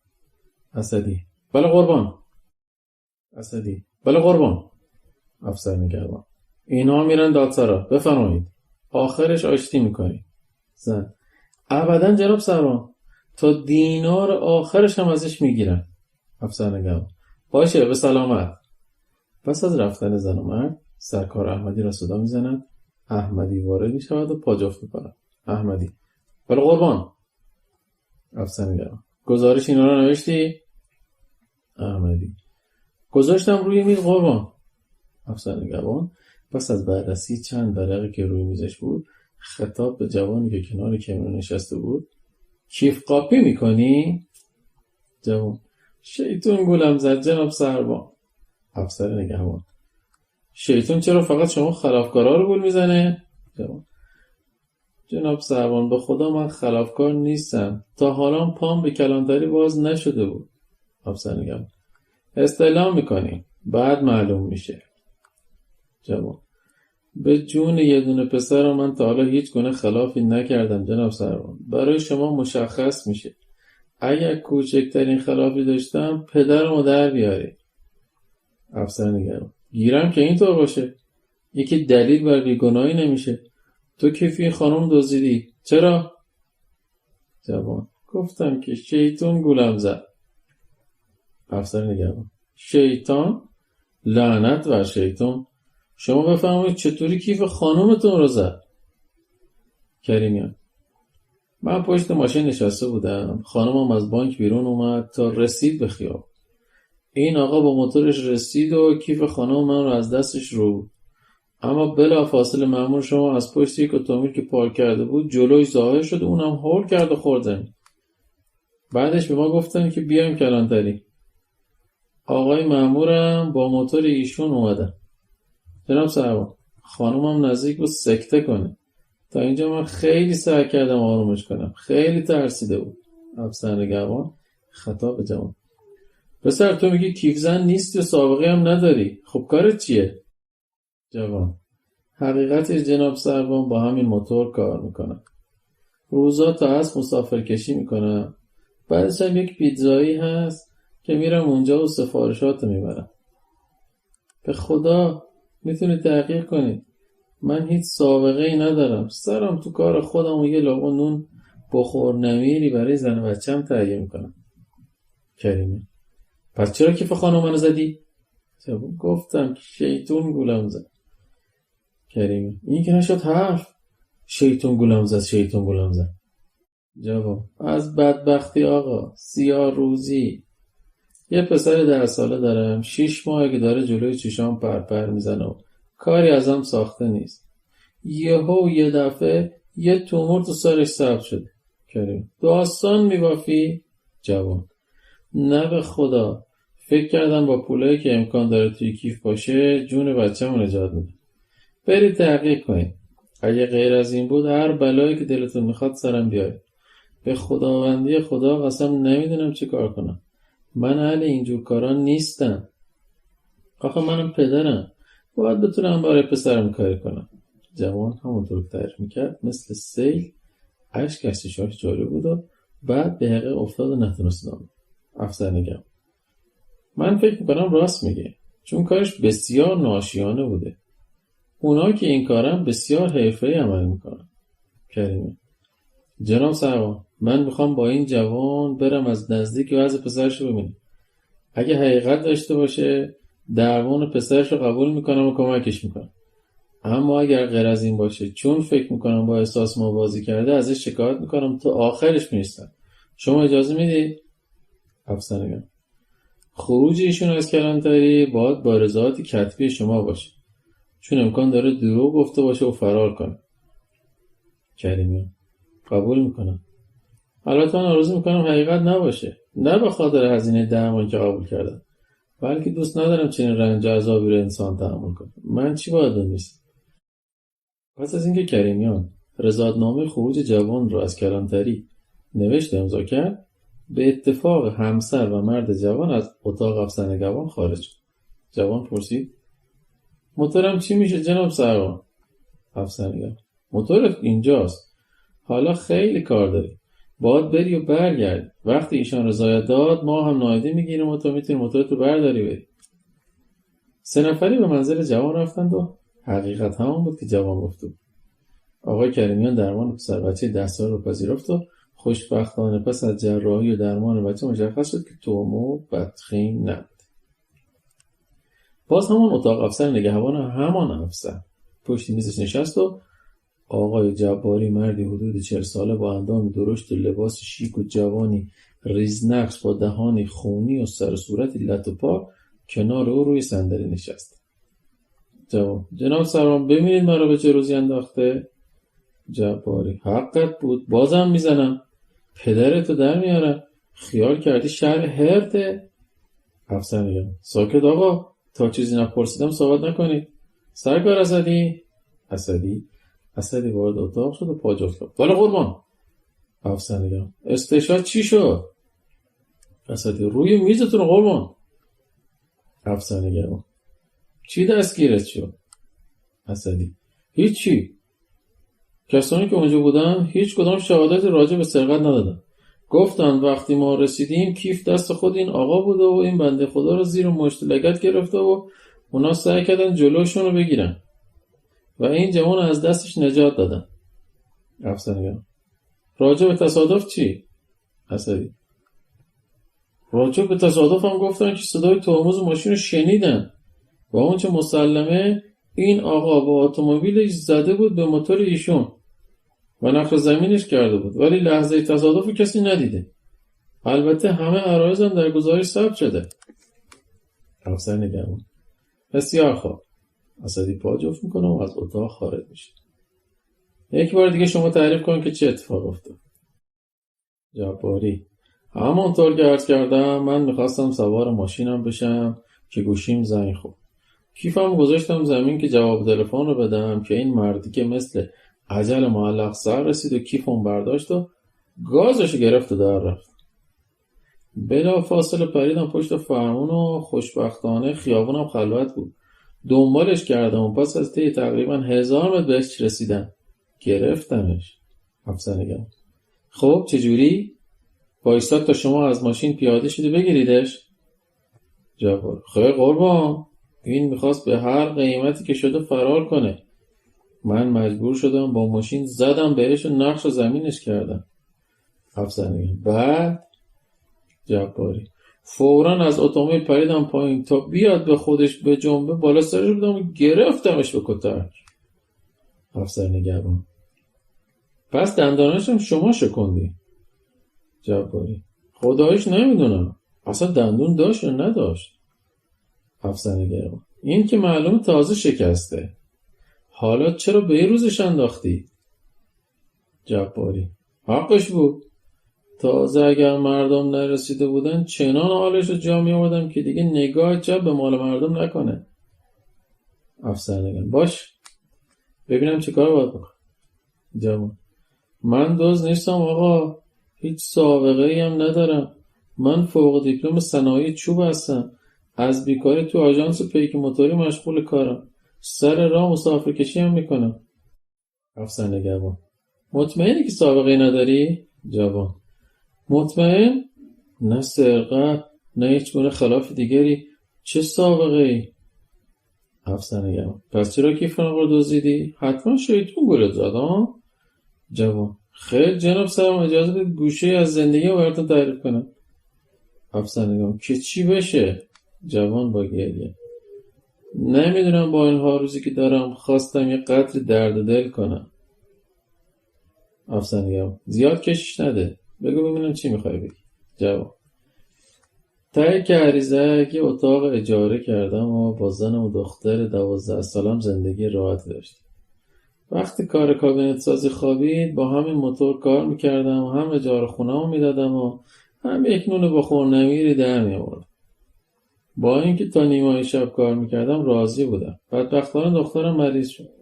بردیمش دکتر. کلیهش سنگ آورده بود و عفونی شده بود. هزینه درمان خیلی بالا بود. از عهده‌اش بر نمیومدم. خلاصه تا اینکه جفت کلیه‌اش از کار افتاد. باید براش کلیه میخریدم. مرتب باید دیالیز میشد. خودم و زنم اسم نوشتیم تا یک کلیه خودمون رو بفروشیم و برای دخترم یک کلیه تهیه کنیم. هنوز کسی پیدا نشده. به خدا دیگه عقلم کار نمیکنه. روی موتورم که نشستم حواسم پی دخترم و دردی که میکشن، ناله ها و فریادی که میزنه. افسریان پس برای همین کیف ایشان رو برداشت فرار کردی؟ جواب خیر من کیف آقا رو بر نداشتم. جواب دروغ میگه جناب سربان، قرآن بیاورید. من میزنم روش و قسم میخورم که جلوی چشمم کیفمو دزدید و اینم قسم بخوره که ندزدیده. جوان حضرت آقا من آدم بیارزه‌ای هستم، ولی باور کن به خاطر نجات دخترم اگر بتونم کیف که هیچی، ماشین تو خودت هم میدزدیدم. جوان با پول دزدی میخوای بچه‌تو نجات بدی؟ جوان با هر چی. بچه ما با پول بنده خدا که هیچی، با پول امامزاده و خود خدا هم اگر بتونم خوبش میکنم. بعد حساب حلال و حرامیش رو میرسم. جوابی میبینی جناب سربان، مرده رو که بهش رو بدی آسترش هم میخواد. خودش داره میگه دیگه شما دنبال چی میگردی؟ افسر نگهبان چی میگی؟ اقرار میکنی کیفی آقا رو دزدیدی؟ اقرار میکنی؟ من بهت قول میدم که این آقا هم رضایت بده. جباری رضایت؟ ابدا قربان، برای چی باید رضایت بدم؟ افسر نگهبان پسر توجه به این حرفا نکن، رضایت میده. خب چی میگی؟ جوان خب جناب سرما من مرتکب هیچ کاری نشدم. مگه مرض دارم حرفی بزنم که بیافتم زندان و زن و بچم رو تنها بذارم؟ ایشون باید ثابت کنن. جواری بفرما جناب سرما بدهکارم شدین. جوان بله دندانانو شکستی. جناب سرما من را بفرستید پزشک قانونی، فکر میکنم 20 روزی هم طول درمانش بشه. این آقا با موتور من تصادف کرد و برای فرار از خسارت داستان رو درست کرد. برید استشهاد بگیرید. تمام کاسبای محل چیزی به جز این نخواهند گفت. باید تمامی خسارت منو بده. جواب یعنی چی؟ این حرفا رو از کجا در آوردی؟ جواب همین که گفتم. جوابی چی میگه جناب سربان؟ شما مزخرفات رو باور میکنی؟ افسر میگم خب اینطور که معلومه این آقا قصد شکایت از شما داره. درست میگم پسر؟ جواب صحیح میفرمایید جناب سربان. بنده به خاطر تصادف و کتکایی که خوردم و دندانهای شکستم از ایشون شاکی هستم. جواب پسر از خر شیطون بیا پایین. آخه درست انصافت کجا رفته؟ جواب چی درسته؟ اینکه دختر من جلوی چشام پرپر بزنم کاری از دستم بر نیاد؟ به من میگن پدر؟ این درسته؟ دنبال کدوم انصاف میگردی؟ این که یکی میلیون و میلیارد ببره و ما به نون شب و دوا و دکتر رو محتاج باشیم؟ از کدوم انصاف حرف میزنی؟ انصافی که ما باید مرتب تو سری بخوریم و امثال شما تو سرمون بزنیم؟ چی شده؟ حالا از من میخوای به تو رحم کنم و از شکایتم صرف نظر کنم؟ بابا خیلی روتون زیاده. هر چی بهتون بدیم بازم بدهکاریم. جباری: این چی میگی جناب سروان؟ افسر نگهبان: خفه شو، زیادی تون نرو، اینجا کلانتری ها. داری جو سیاسی میکنی، حواست جمع باشه. جوان: ببخشید جناب سروان، جسارتا من شما رو فقط چند پله بالاتر از خودم دیدم. یعنی فکر کردم شما هم از ما هستید. افسر نگهبان: خفه شو، دیگه حرف نزن، کارو خرابتر نکن. جوان: چشم جناب سروان. جباری: حالا چی میشه جناب سروان؟ افسر نگهبان: پس تو واقعا قصد داری از این آقا شکایت کنی؟ جوان: بله قربان.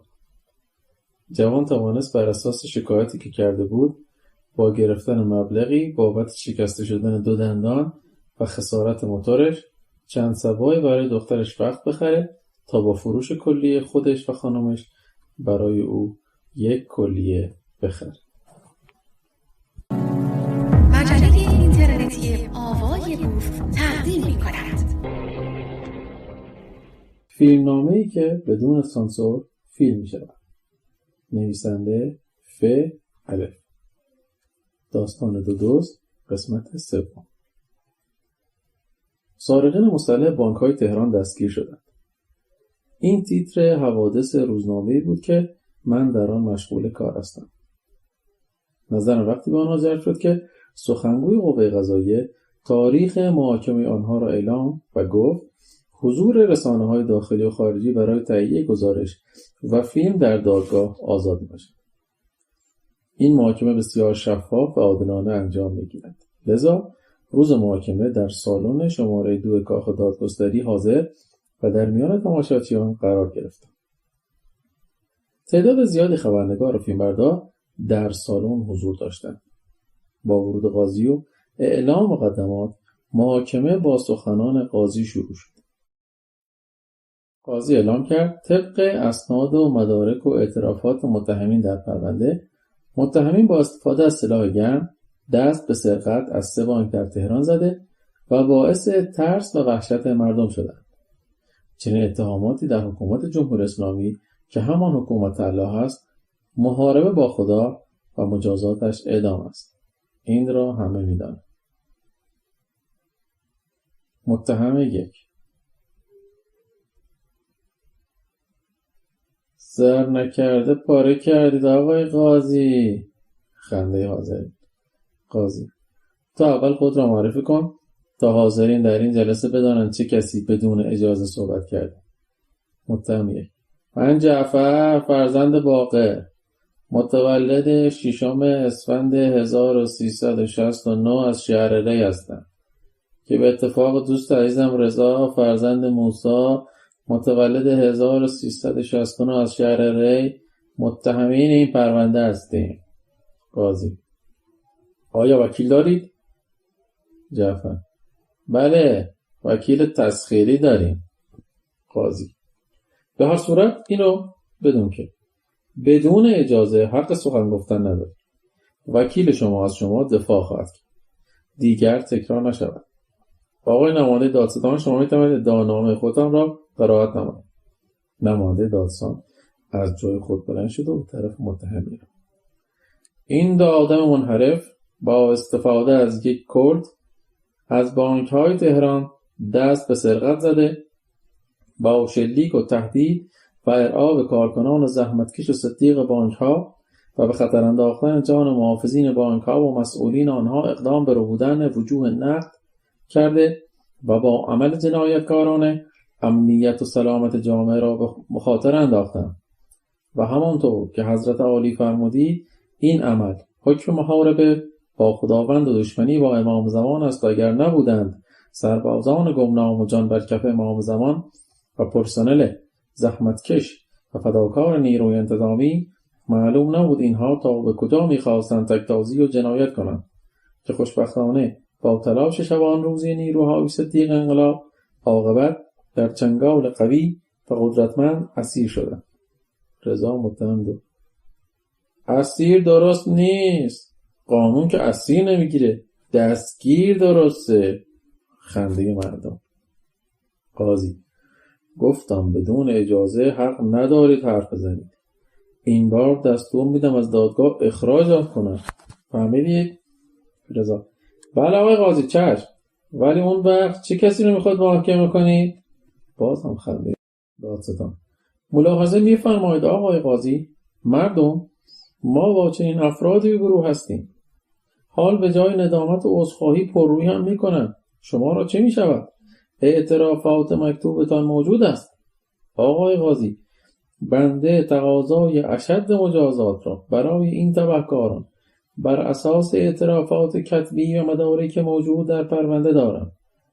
دادستان که از عصبانیت از گروه در رفته بود با خشم خطاب به متهم میگوید: گویا شما یادتان رفته چه قراری گذاشته بودید؟ جعفر: چه قراری؟ اعلام بفرمایید قربان، شاید ما هم یادمون بیاد. قاضی: کافیست. خراب کرد آقای دادستان. خنده مردم. بسیار خوب آقای وکیل مدافع، سخنان نماینده داستان رو شنیدید. آیا دفاعی داری؟ وکیل: بله آقای قاضی، من برخلاف نماینده محترم دادستان فکر نمی کنم این جوان اینقدر پلید باشه.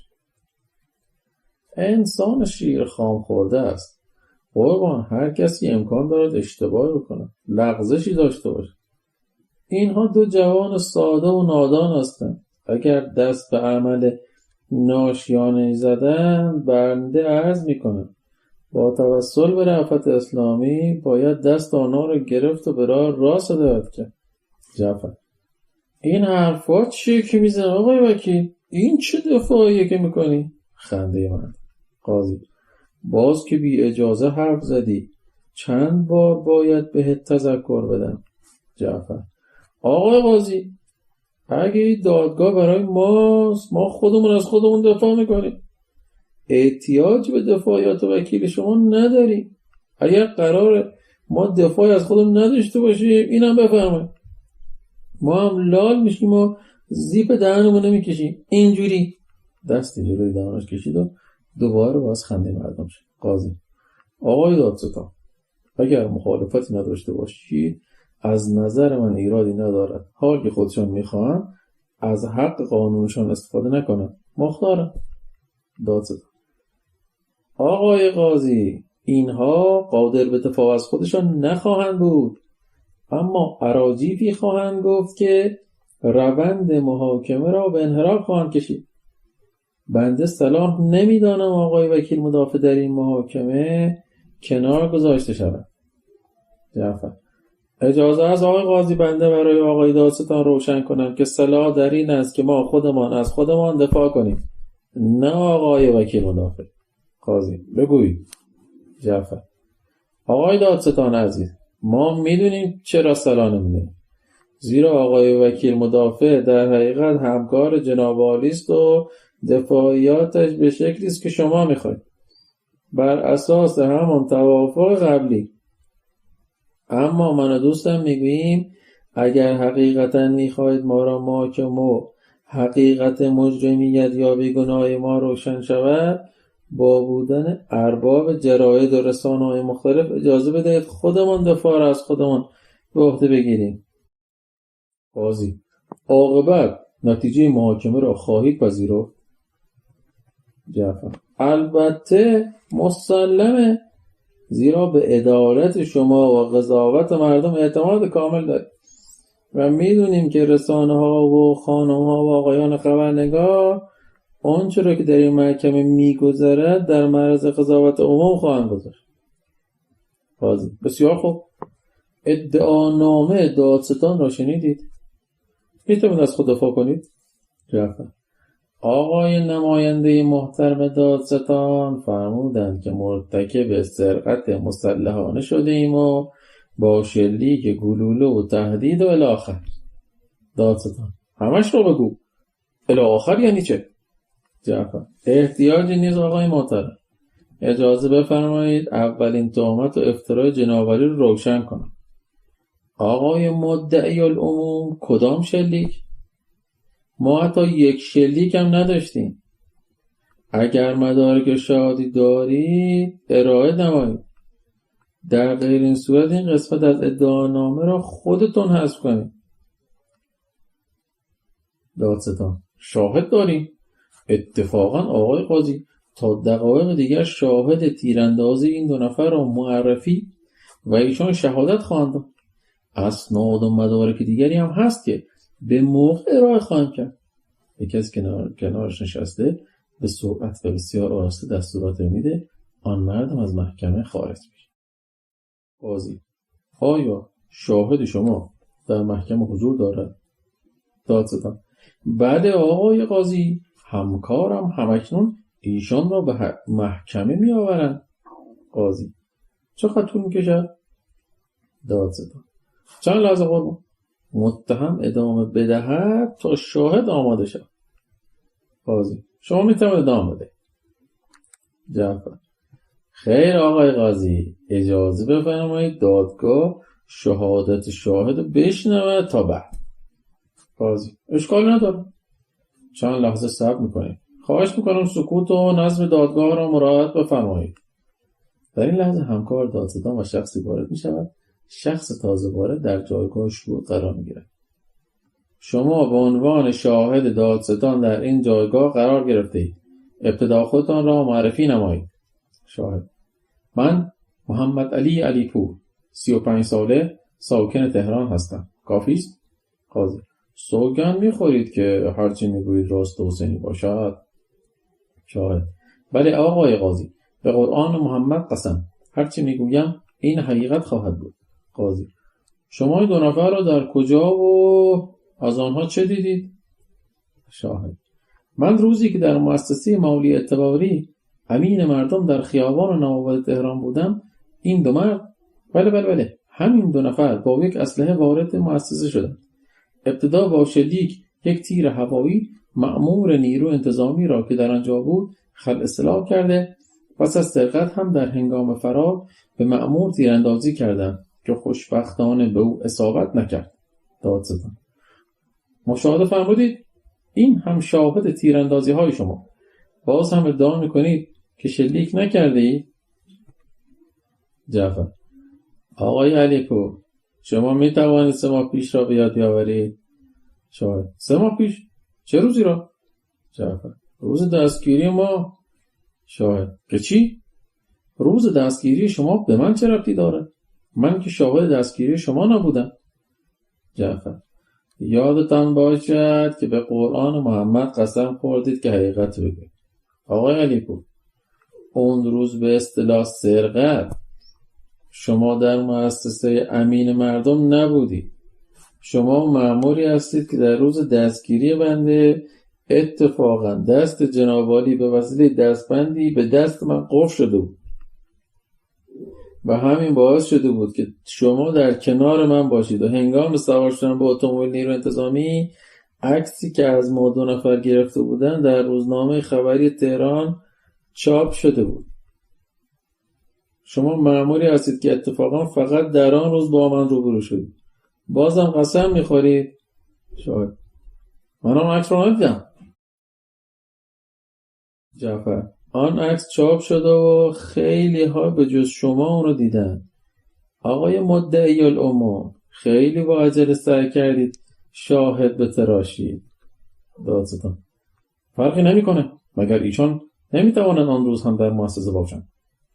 شاهد: بله یادم آمد. آن روز من در آنجا بودم، خودم همه چی رو دیدم. جعفر: تو که یک مأمور نیروی انتظامی بودی، پس چرا کاری نکردی؟ کمکی به همکارات نکردی؟ دادستان: آن روز در آن مکان وظیفه‌ای نداشتم. شاهد کنترلش را از دست داده و با دست پاچگی: بله من وظیفه‌ای نداشتم. جعفر: وظیفه‌ای نداشتی، اما بلافاصله با آمدن نیرو در ردیف ماموران قرار گرفتی و در دستگیری شرکت کردی و به من دستبند زدی. من دیگه با شما کاری ندارم، اما خواهید دید که بعداً دروغ شما رو برملا و تهمتی که این دادگاه در حضور حاضرین به ما زدی رو روشن خواهم کرد. آقای قاضی من از شاهد سوالی ندارم. قاضی آقای دادستان اگر شما سوالی دارید بپرسید. دادستان خیر من هم سوالی ندارم. اصلا نیازی به شاهد نیست. شما آیا منکر اقدام مسلحانه خود هستید؟ جعفر ما با کدام اصل اقدام به سرقت کردیم؟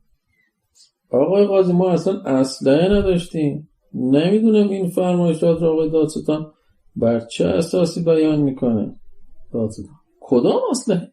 عجب اسلحه جزء مدارک موجود در پرونده است. قاضی این پرونده که جلوی من است حاوی اعترافات کتبی شما و مدارک انکارناپذیری دال بر مجرم بودن شماست. شما اعتراف کردید که به کردستان عراق رفته اید و این اسلحه را از گروهک‌هایی تهیه کردید. آیا قبول دارید که به کردستان عراق رفته اید؟ جعفر خیر آقای قاضی تحت شکنجه این اعترافات رو گرفتن. شما مگر تحت شکنجه قرار بگیرید هر چی میخواند مینویسید. چنان شکنجه میکنند که رب و ربتم انکار میکنید. اگر کسی تحت شکنجه منکر خدا شد کافره. دادستان میتوانی ثابت کنی شکنجه شده ای؟ جعفر خیر هرگز قادر به اثبات این قضیه نیستند. اگر اثری در بدن بنده بود در عرض 3 ماه التیام یافته. اما اگر شما میتوانید جرم ما را بر اساس ادعانامه خودتان ثابت کنید بفرمایید. دادستان این 2 عنصر فاسد و نامطلوب اعتراف کردند که با گروهک‌های خرابکار و تروریست همکاری میکردند. در این رابطه 6 نفر هم دستگیر شدند که به زودی محاکمه آنها شروع خواهد شد. عرض کردم هر چه در این پرونده در رابطه با اعترافات بنده و رفیقم وجود دارد و قبول نداریم. اگر مدارک دیگری دارید ارائه بفرمایید. قاضی مدرک شماره 1 اسلحه شماست. آن را که قبول دارید. جعفر میتونم این اسلحه رو ببینم؟ قاضی بله بفرمایید. این هم اسلحه شما. از داخل یک پاکت پلاستیکی اسلحه سیاه رنگی را در آورده و توسط کارمند دادگاه به جعفر میدهد و جعفر پس از مشاهده دقیق اسلحه جعفر بله این مال ماست. من از شما آقایان فیلمبرداران و عکاسان محترم با اجازه آقای قاضی تقاضا دارم به دقت از این اسلحه عکس و فیلم بگیرید تا واقعیت عرض کنم. عکاسان و فیلمبرداران شروع به عکس و فیلم گرفتن میکنن و چند خبرنگار به نزدیک جعفر رفت و اسلحه را از نزدیک مشاهده میکنن. آقایان خوب مشاهده کردید؟ ای کاش آقای دادستان و همکارانش هم در نیروهای امنیتی یک قدری به خودشان زحمت میدادند و این اسلحه را کمی به دقت ملاحظه میکردند. آقای قاضی حضار محترم ما در هنرستان حرفه قالب سازی خوندیم و به این کار تا 4 سال پیش هم مشغول بودیم. وقتی بیکار شدیم از روی یک عکس مدلی ساختیم و از مواد مختلف نمونه‌های درست کردیم که این از همه بهتر داره. آقایان یک اسباب بازی نه اسلحه واقعی، حتی فشنگ هم میخوره اما سوزنی برای چکاندن چاشنی نداره. وگرم داشت و شلیک میشد در دست صاحبش منفجر و متلاشی میشد، چون از جنس مقاوم و فولاد نیست. بفرمایید از نزدیک مشاهده کنید. این سهل انگاری و بی‌توجهی به نفع ما تمام شد، چون آقایان چنان در صدد پروندسازی و بزرگ نمایی بودند که از اون غافل شدن، وگرنه مدرک به این مهمی رو با یک اسلحه واقعی عوض میکردن. همه مردم و قاضی دادستان. قاضی بلا فرض که اسلحه واقعی نباشه، منکر سرقت که نمیتوانید بشه. آیا دزدی ها هم کار شما نبوده؟ جعفر چرا آقای قاضی؟ ما منکر مسئله نمیتوانیم بشیم. قاضی پس قبول دارید، دیگر حرفی نیست. جعفر در این باره نباید از خودمون دفاع کنیم. قاضی شما از چند مؤسسه سرقت کردید، قبولم دارید، بازم میخواد از خودتون دفاع کنیم؟ جعفر بله باید در این باره از خودمون دفاع کنیم. قاضی بفرمایید گوش میکنم. جعفر ما 4 سال بود که بیکار بودیم، به هر دری زدیم دری باز نشد. دادستان: رفتی چراغ دزدی، به اصطلاح سعادترین راه را پیش گرفتیم. جعفر: آقای قاضی، گوی آقای دادستان نمیخواد اجازه دفاع از خود ما رو به ما بدن. قاضی: ادامه بده، لطفاً سکوت را مورد بفرمایید. بله، تا اینکه دوتایی با هم نشستیم و مشورت کردیم، دیدیم در این مملکت آقای باختری رئیس بانک مرکزی دزدی کلا نمیکنه و با پولش میره کانادا کاخ میخره. دیدیم مؤسسای قرض الحسنه با مجوز رسمی پول مردم رو یک جا بالا میکشن و آب از آبم تکون نمیخوره. دیدیم آقای بزه و آقای شجه و خیلی کسای دیگه میلیارد بالا میکشن. یک نفر 60 حساب بانکی با پولهایی که صاحبش نیست برای خودش باز میکنه و سودای کلانش رو نوش جون میکنه. یا خیلی های دیگه که معادن و زمینای کشور رو هکتار میبلن و صدای کسی هم در نمیاد. تازه برای اختلاسات و چپاول بسیار کلان دستور میدن و حرفی نزنید، صدایشو در نیاریم. حتی کار به جای میرسه که مدیران مکتبی حقوقهای 300 میلیونی و وامهای بدون بهره و کلان از پول مردم برای خود برداشت میکنن. ما گفتیم حتما در قوانین این مملکت سرقت‌های کلان مجازاتی نداره، فقط آفتاب دوزا هستن که دستگیر و مجازات میشن. سکوت سنگینی فضای محاکمه را احاطه کرده بود که دادستان شروع به صحبت. جعفر: آقای دادستان، آقای بزه و شجه از کجای ثروت نجومی رو به دست آورده بودن؟ اینها که نه ارثی بهشون رسیده بود و نه بلیت بخت آزمایی برنده شده بودن. اینها این ثروت رو در ازای 2 یا حتی 10% پورسانت کارهایی که برای از ما بهترین انجام میدادن به دست آورده بودن. اون 90% چی شد؟ کی برده؟ چرا نومی ازشون نیست؟ در چنین شرایطی آیا ما حق نداشتیم برای نجات خودمون اقدام بکنیم و خود از فلاکتی که گرفتار شده بودیم نجات بدیم؟ دادستان: چرا؟ نجات دادید؟ خودتان را بدبخت کردید. قرار ما چی بود؟ حالا روزگارت سیاه کردی، حالا شاکی‌های دیگری هم پیدا کردی. بدبخت. جعفر: حتما آقای بزه و شجه یا باختری. قاضی: ساکت. آقای دادستان، این پرونده اصلا امنیتی شده است و من هیچ گونه رأی نمیتوانم صادر کنم. در مورد این پرونده باید دادگاه‌های انقلاب تصمیم بگیرم. رضا ختم جلسه را اعلام و پرونده به دادسرای انقلاب ارسال می شود. جعفر: فاتحه. قاضی: فاتحه یعنی چه؟ جعفر: فاتحه رو برای خودم فرستادم، یعنی که خداحافظ زندگی، اما خوشحال و راضی هستم که حرفامو زدم. خب هر چیزی تاوانی داره، هزینه‌ای داره. تو این مملکت هم هزینه حرف زدن بسیار گران و غیر قابل پیش بینیه. قاضی: بله، شما هم باید هزینه‌اش را پرداخت کنید. ختم دادرسی. مجله اینترنتی آوای بوف تقدیم می‌کند فیلمنامه‌ای که بدون سانسور فیلم می‌شود. نویسنده ف الف. داستان 2 دوست، قسمت اول. پشت میز کارم تو دفتر مجله نشسته بودم که بهزاد، عکاس و خبرنگار مجله، اومد پیشم و گفت: دکتر کمالزاده یادته؟ آره، چطور مگه؟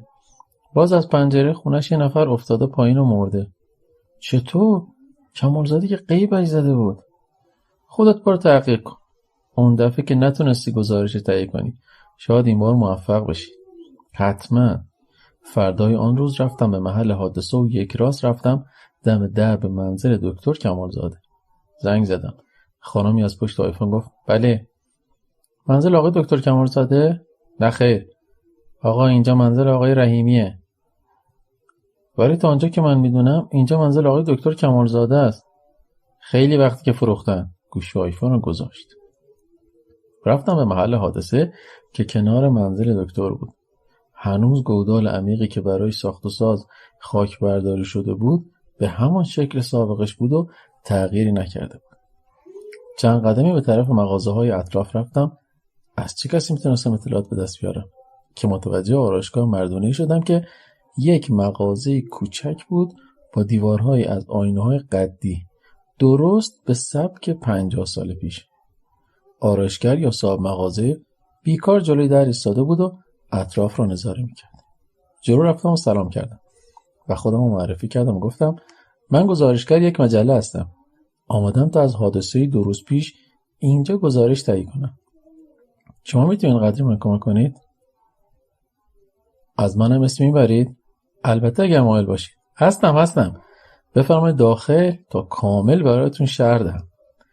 با خوشحالی رفتم داخل مغازه و روی یک صندلی نشستم و آرایشگرم آمد کنار من نشست و بلافاصله شروع به صحبت کرد. نمیدونم نمیدونید یا نه، 6 ماه پیشم اینجا همین اتفاق افتاد. یعنی یه نفر دیگه به همین شکل کشته شد. مثل اینکه این خونه نفرین شده. میدونم آن زمان آقای دکتر کمالزاده اینجا ساکن بودن.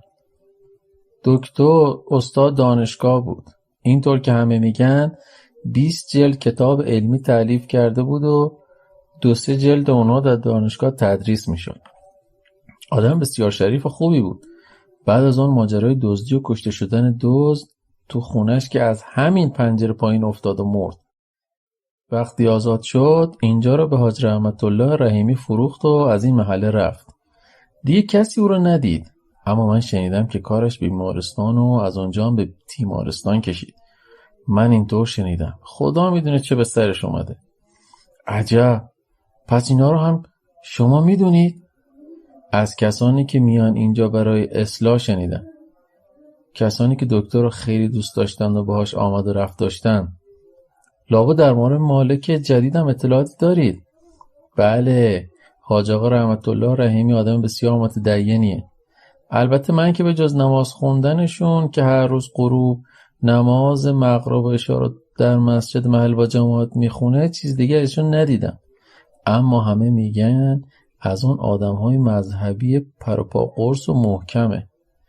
ایشون صاحب یک کارخانه است و مستقلات زیادی داره. یک دوره هم وکیل مجلس بوده. عجب. شما شناخت کاملی از ایشون دارید. مگر چند وقته که ایشونو میشناسید؟ از وقتی که به اینجا اومدن، یعنی از 1 ماه پیش. شما بفرمایید که من تو این محل چه کسی رو دقیقا نمیشناسم. خیلی خوبه. اگر میشه بفرمایید حادثه این دفعه به چه شکلی بود؟ درست مثل ماجرای قبلی. دزدی وارد خونه شده، صاحب خانه بیدار شد و باز دزد از پنجره به بیرون افتاده و مرده. دیدم دیگر جای حرفی باقی نمانده، لذا با تشکر خداحافظی کرده و پیاده به طرف دفتر مجله به راه افتاد. در طول راه همش به فکر دکتر کمالزاده بودم. سعی کردم محاکمه دکتر رو به خاطر آورده و در ذهنم مروری بر آن داشته باشم. یادم میآید که میخواستم گزارشی از دزدی منزل دکتر که منجر به کشته شدن دزد شده بود تهیه کنم. اما در روز محاکمه نتوانستم به موقع و سر وقت به دادگاه برسم. ولی خوشبختانه نگهبان درب دادگاه از آشنایان در اومد و من تونستم وارد دادگاه بشم.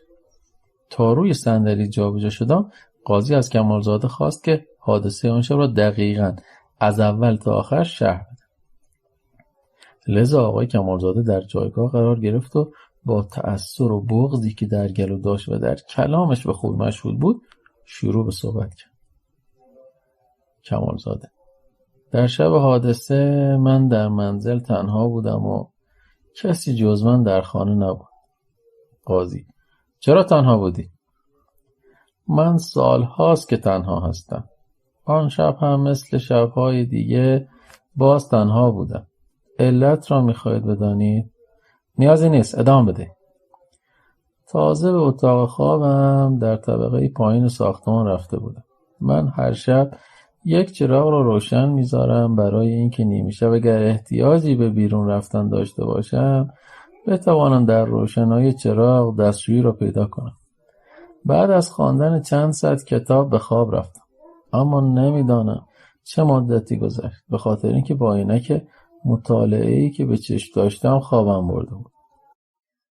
از خواب بیدار شدم و عینک را که از چشمم برداشتم تا روی میز کنار تخت بگذارم، ناگهان سایه آدمی را دیدم.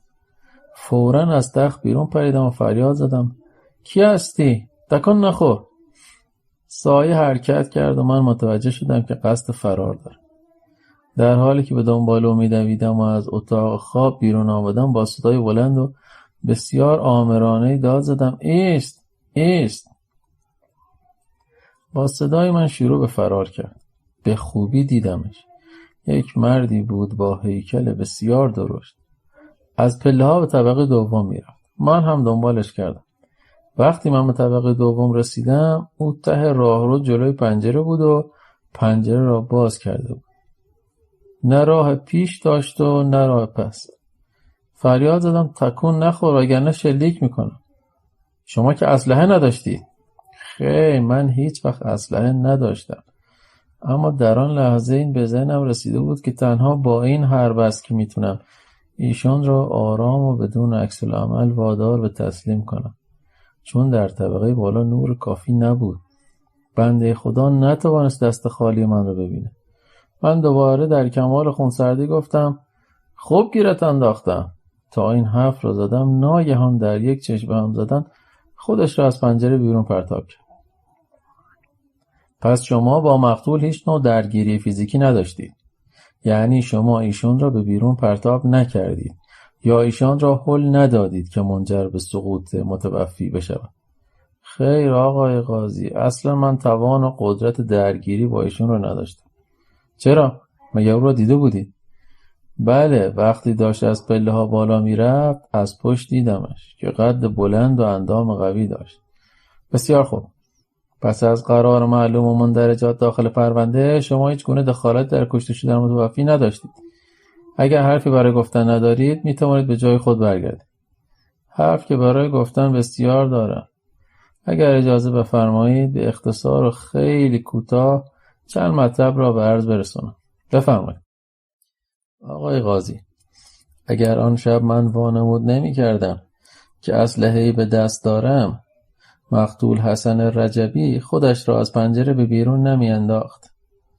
اگر من قدری انصاف و مروت داشتم، بی سر و صدا در رخت خوابم می ماندم و اجازه می دادم مقتول آن مقداری که احتیاج داشت یا می توانست از اساس منزل من بردارد و برود.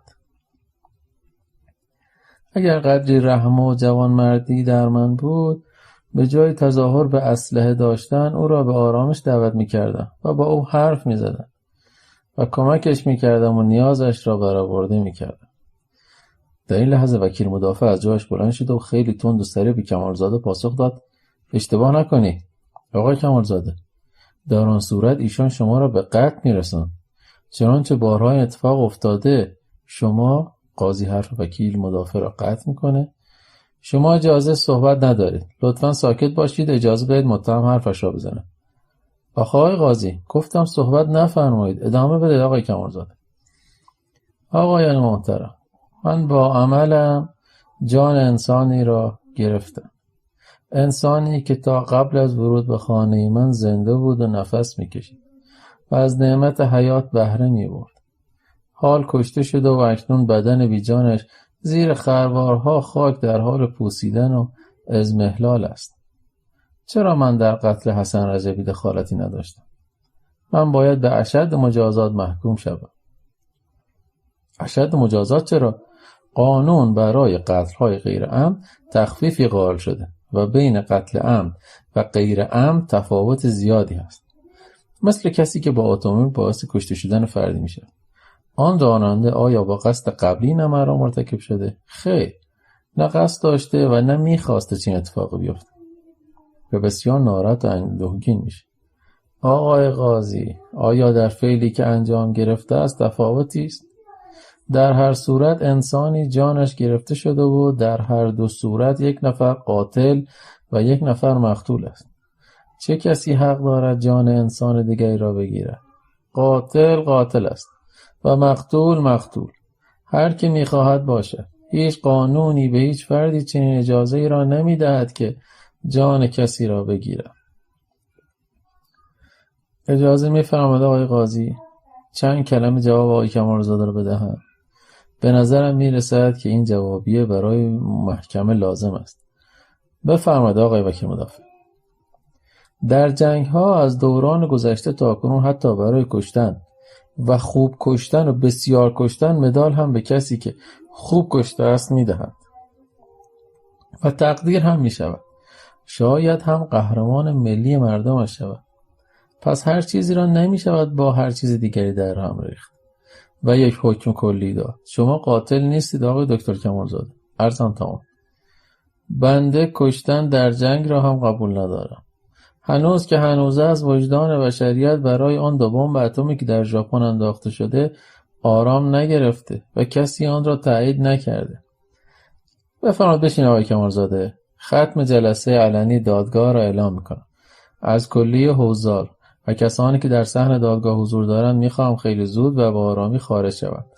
رأی دادگاه در جلسه غیر علنی اعلام خواهد شد.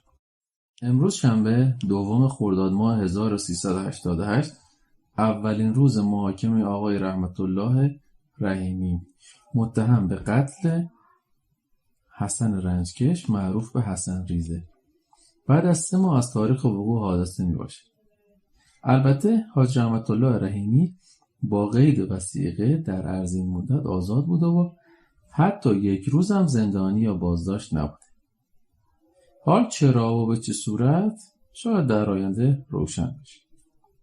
این بار هم باز من به موقع نرسیدم. درست مثل دفعه قبل زمانی رسیدم که حاجی در جایگاه قرار گرفته بود و داشت وقایع آن شب را اینگونه تعریف کرد. آن شب قضایی من و همسرم در طبقه بالا خوابیده بودیم. دخترانم در طبقه اول بودن. شب از نیمه گذشته بود. من بیدار شدم و خواستم برم دستشویی. متوجه شدم که کولر خاموشه و هوا بسیار گرم بود.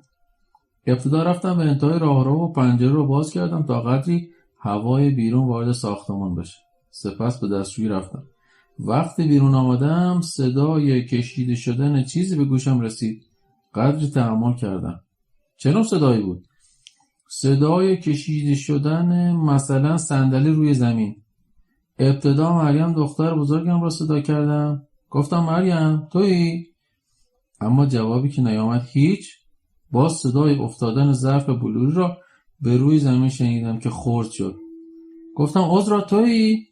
دختر کوچیکم را صدا کردم. باز جوابی نشنیدم. از پله ها پایین اومدم و داخل سالن شدم. چراغ رو روشن کردم و متوجه درب سالن شدم که باز بود. به طرف در رفتم و در را قفل کردم و کلیدش را به دست گرفتم و به طرف اتاق خواب دخترم رفتم. در اتاق خواب دخترم باز بود. چراغ اتاق رو روشن کردم. دیدم دخترم به روی تخت خوابیده و ملافه از رویشم به کنار رفت. منظره خوبی نبود. فوراً چراغ خاموش کردم و به سالن برگشتم. چشم افتاد به روی میز غذاخوری. دیدم گلدان و بروری روی میز نیست. در نتیجه به طرف دیگر میز رفتم. دیدم گلدان به زمین افتاده و خرد شد. ابتدا فکر کردم شاید گربه‌ای وارد اتاق شده و در تاریکی شب گلدان رو از روی میز انداخته. خواستم برم جارو خاک‌انداز رو بیارم و خورد شیشه ها رو جمع کنم تا به پای کسی نره که متوجه لکه خون تازه شدم که روی زمین چکیده شده بود. ردی از خون روی زمین بود. رد خون رو دنبال کردم. به پشت کاناپه در سالن رسیدم. از آنجا دوباره رد خون ادامه داشت تا ابتدای پله. آنجا بود که فهمیدم این خون مال یک حیوان نیست و باید خون انسانی باشد که اکنون خود نیز در خانه است. از کجا متوجه این مطلب شدید؟ شاید به علت زیادی لکه‌های خون و دمپایی که احتمال هنگام فرار از پای دزد در آمده بود. بعد چه کردید؟ آنجا قدری مکث کردم و به دنبال چیزی گشتم که به عنوان ابزار دفاعی به دست داشته باشد. بعد فکر کردم اگر کسی هم باشد پاش مجروح است. من حاج رحمت الله رحیمی نباید از یه دزد بزدل ترسو بترسم. از کجا میدونستی که یک نفره؟ حماقت کردم آقای قاضی، ولی خیلی زود جبران کردم. آرام و بی سر صدا رفتم دم اتاق بچه ها. بدون اینکه چراغ رو روشن کنم اونها را صدا کردم. وقتی بیدار شدند خیلی ترسیدن. با آستگی گفتم نترسید، شجاع باشید. یک دزد اومده توی ساختمون و من مجروحش کردم. جایی پنهان شده. اولا میخوام کمک کنید تا پیداش کنم. دوما مواظب من باشید. اگر همدستی داشت از همین حالا آماده باشید که به نیروی انتظامی زنگ بزنید. مریم گفت مامان میدونه؟ گفتم نه، وقتی رفتیم بالا عذرا تو یواش مادرتو بیدار کن و طوری بهش بگو که نترسه. چرا میخواستی بری بالا؟ به خاطر اینکه رد خون از روی پله ها به طرف بالا بود. یعنی از کنار میز ناهارخوری شروع میشد تا سالن پذیرایی و پشت کاناپه، از اونجا به طرف پله و روی پله ها به سمت بالا. بعد به اتفاق رفتیم بالا. در راهرو اتاق اول چیزی نیافتیم. در اتاق دومم خبری نبود. اما همین که من از اتاق دوم بیرون آمدم دزد بیچاره از دستشویی بیرون اومد و نگاهمون به هم تلاقی کرد. یک لحظه مات و مبهوت همدیگر رو نگاه کردیم. بعد دزد شروع کرد به دویدن تا به ته راه رو رسید. منم دنبالش کردم. در گوشه ایستاد. من بهش گفتم حرومزاده تو خونه من چیکار میکنی؟ به چه جرأتی به حریم خونه من تجاوز کردی؟ در این لحظه به یاد اتاق خواب دخترام افتادم. حتما به اونجا هم سرک کشیده و چیزهایی را دیده که نباید میدید. حتما به ناموس من خیره شده بود. رگ‌های گردنم داشت از گردنم جدا میشد. خون جلوی چشمام را گرفته بود. آفتاب و مهتاب روی بچهای من را ندیده بودن. این حرومزاده لعنتی رفته بوده توی اتاق خواب اونها. به طرفش دویدم و یقش رو گرفتم که اون مشت محکمی به صورت من زد. حاج آقا رحیمی شما سوگند خوردید که به جز حقیقت سخن دیگری نگویید. حالا هم سوگند میخورم به جز حقیقت کلامی از من نخواهید شنید. اما طبق اظهارات دختر شما مریم رحیمی، مرحوم حسن رنجکش معروف به حسن ریزه به پای شما افتاده بود، التماس میکرد تا شما از سر تقصیرش بگذرید و یک سره میگفت غلط کردم. کی این حرفا رو زده؟ گفتم دخترتان در بازجویی مشاهداتشان را این گونه بیان کردند. در پرونده هم ثبت شد آقای رحیمی. دخترانم آن زمان که اون ملعون با مشت به دهن من میزد آنجا نبودن. هنوزم آثارش باقی است. هنوزم صورتم درد میکنه. بعد 3 ماه؟ بله من قسم خوردم. دروغ نمیگم آقای قاضی. شما که قبلا گفتید به اتفاق دخترانتان به طبقه بالا رفتید و به اتفاق آنها اتاقهای اول و دوم رو بازرسانی کردید. حال میفرمایید دخترانتان آنجا نبودن؟ پس کجا رفته بودن؟ آن طفلکی ها رفته بودن اتاق مادرشان تا مواظب مادرشان باشند. میترسیدند که مادرشان زهر ترک بشود و کار دستمان بدهد. بسیار خوب. از دختران شما در همین جایگاه سوال خواهد شد. شما بفرمایید که بعد چه شد؟ من گفتم حرومزاده منو میزنی؟ حرفم تمام نشده بود که مشت دیگری زد پای چشم راست. از آن تاریخ تا کنون چشم راستم بی اختیار میپرد. ملاحظه بفرمایید قاضی. به طور بسیار ناشیانه‌ای پلک چشمش را باز و بسته کرد، در صورتی که قبلا چنین حرکاتی نداشت. گویا هم اکنون به یادش آمده که باید حرکات پلک چشم داشته باشه. خب بعد چی شد؟ آقای قاضی، آن ملعون به من امان نمیداد. صورت من را گرفته بود زیر مشت و من فریاد میزدم نزن ملعون، نزن کثافت، نزن دزد بی پدر مادر. ولی اون کار خودش رو میکرد. ببخشید با این فریادها باز دختران و همسر شما از اتاق بیرون نیامدن؟ شما و حسن ریزه تک و تنها مشغول زد و خورد و داد و بیداد بودید؟ حقیقتش اگر هم آمدن در پشت سر من قرار داشتن و من آنها را ندیدم. آنها را ندیدید، صدایی هم از آنها نشنیدید. مگر قرار نبود مواظب شما باشند و در موقع مناسب به پلیس اطلاع بدن؟ پس چه موقع میخواستن اقدام کنن؟ شما که داشتی کتک میخورید و عاجز شده بودید. من نمیدونم آقای قاضی، به والله اینو دیگه من نمیدونم که اونا چرا حرفی نمیزدن و کاری هم نمیکردن. بعد چی شد؟ هیچ آقای قاضی، من قصد داشتم از چنگار آن معلوم و حرام لقمه نجات پیدا کنم، ولی اون امانم نمیداد. فکر میکنم مغزم از ضربات مشت اون حرومزاده تکان خورده بود. عقلم خوب کار نمیکرد. نمیتوانستم راه چاره پیدا کنم. خدا انشالله هیچ مسلمانی رو در چنین وضعیتی گرفتار نکنه. خواستم نجات پیدا کنم. تمام نیرویم را یک لحظه جمع کردم، اون کثافت را از زمین بلند کردم. میخواستم از خودم دورش کنم. اون بیناموسی رو که شبانه وارد حریم خانم شده و تو ممنوع ترین اتاقهای من سرک کشیده، اون بی همه چیز رو به گوشه پرتاب کردم تا از ضرباتش در امان باشه. در آن لحظه که من اختیاری نداشتم و نمیتوانستم جهت مناسبی انتخاب کنم تا به اون نامرد ضربه‌ای وارد نشود و بدن کثیف آلودش صدمه‌ای نبیند. من با چشمانی بسته و بدون هیچ گونه اختیاری میخواستم او را از خودم دور کنم، اما از بخت بد و ندانسته از پنجره‌ای که باز بود به بیرون انداختم و نفس راحتی کشیدم.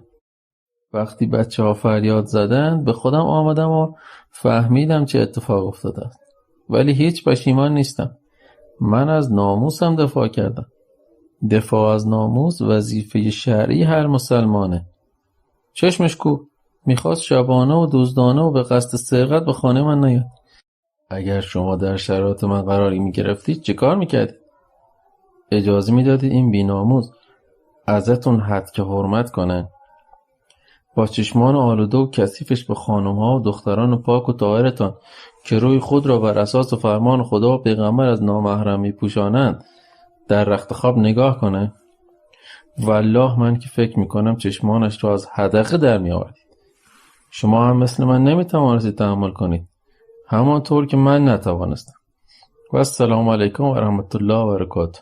دیگر عرضی ندارم. آقای رحیمی، پس شما دیگر حرفی ندارید. اما من چند سوال دارم و البته که شما سوگند یاد کردید، ولی در این موارد دروغ و راست فرقی به حال شما نمی کند. فقط جواب شما را میخوام. بفرما آقای قاضی. اولا هیچ مسلمان دروغ نمیگه، مخصوصا وقتی که سوگند خورده باشه، چون دروغگو دشمن خداست و من هم مطمئن باشید که مسلمان. خب بسیار خوب. قد شما چند سانتی متر است؟ 191 سانتی. پس آدم قد بلندی هستید. خب فکر میکنید حسن رنجکش معروف به حسن ریزه سارق منزل شما بلندی قامتش چند سانت بود؟ من نمیدونم، به من چه مربوطی که بدونم. نیست ازش خیلی خوشم میاد، اندازه قد قامتش هم باید بدونم. اما در پرونده مشخصه قد آن مرحوم 163 سانتی متر بود. برای همین بهش میگفتن حسن ریزه. راستی وزن شما چقدره؟ من مدت هاست که خودم رو وزن نکردم. آخرین باری که خود رو وزن کرده بودی چند کیلو بودی؟ مال خیلی وقت پیشه.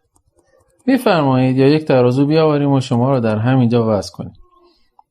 یادمه یک بار که خودم رو وزن کردم 105 کیلو بوده. 105 کیلو در برابر یک انسان 42 کیلویی. آقای رحیمی، یک مشت شما اون بیچاره رو از پا در می آورد. یک آدم 42 کیلویی و با قامت 160 سانتی متر کنج دیوار گیر کرده و یک آدم مثل یک کوه گوشت رو در برابر داره و با مشت این کوه گوشت رو از پا در میاره. چجوری؟ با مشتایی که به صورتش میزده و برای هر مشت باید خیز و پریشی بکنه تا مشتش به صورت حریف بخوره. پریدن و جهیدن، آن هم با پاهایی که جراحت داشته و خورد شیشه به پاش بوده. دست بردارید آقا. فکر میکنید برای چه کسانی داستان تعریف میکنید؟ حاج آقا، ختم جلسه. ادامه دادرسی به جلسه بعد موکول میگرده. قاضی از جاش بلند شد و همه صحن دادگاه رو فرا گرفت. من همانجا بی اختیار روی صندلی نشسته بودم و در ذهنم داشتم حسن دیو دزد منزل دکتر کمالزاده را با حسن ریزه که مثل فیل و فنجون بودن و دکتر کمالزاده را با حاج رحمت الله رحیم مقایسه می‌کردم. حسن دیو همان کوه گوشت بود در برابر جثه نحیف و ریز دکتر کمالزاده و حاج رحمت الله رحیمی هم کوه گوشتی در برابر حسن ریزه. اولی میتونست از طرف سارق مورد تهدید و خطر قرار بگیره، ولی دومی از طرف سارقش هیچ خطری متوجهش نبود و میتونست گوشش رو گرفته از خونه بیرونش کنه. دکتر کمالزاده عاقبت در عرض مدت کوتاهی با گمنامی در تیمارستان از دنیا میره و حاج رحمت الله رحیمی تبرئه و با نشاط روزافزون به زندگی خود ادامه میده.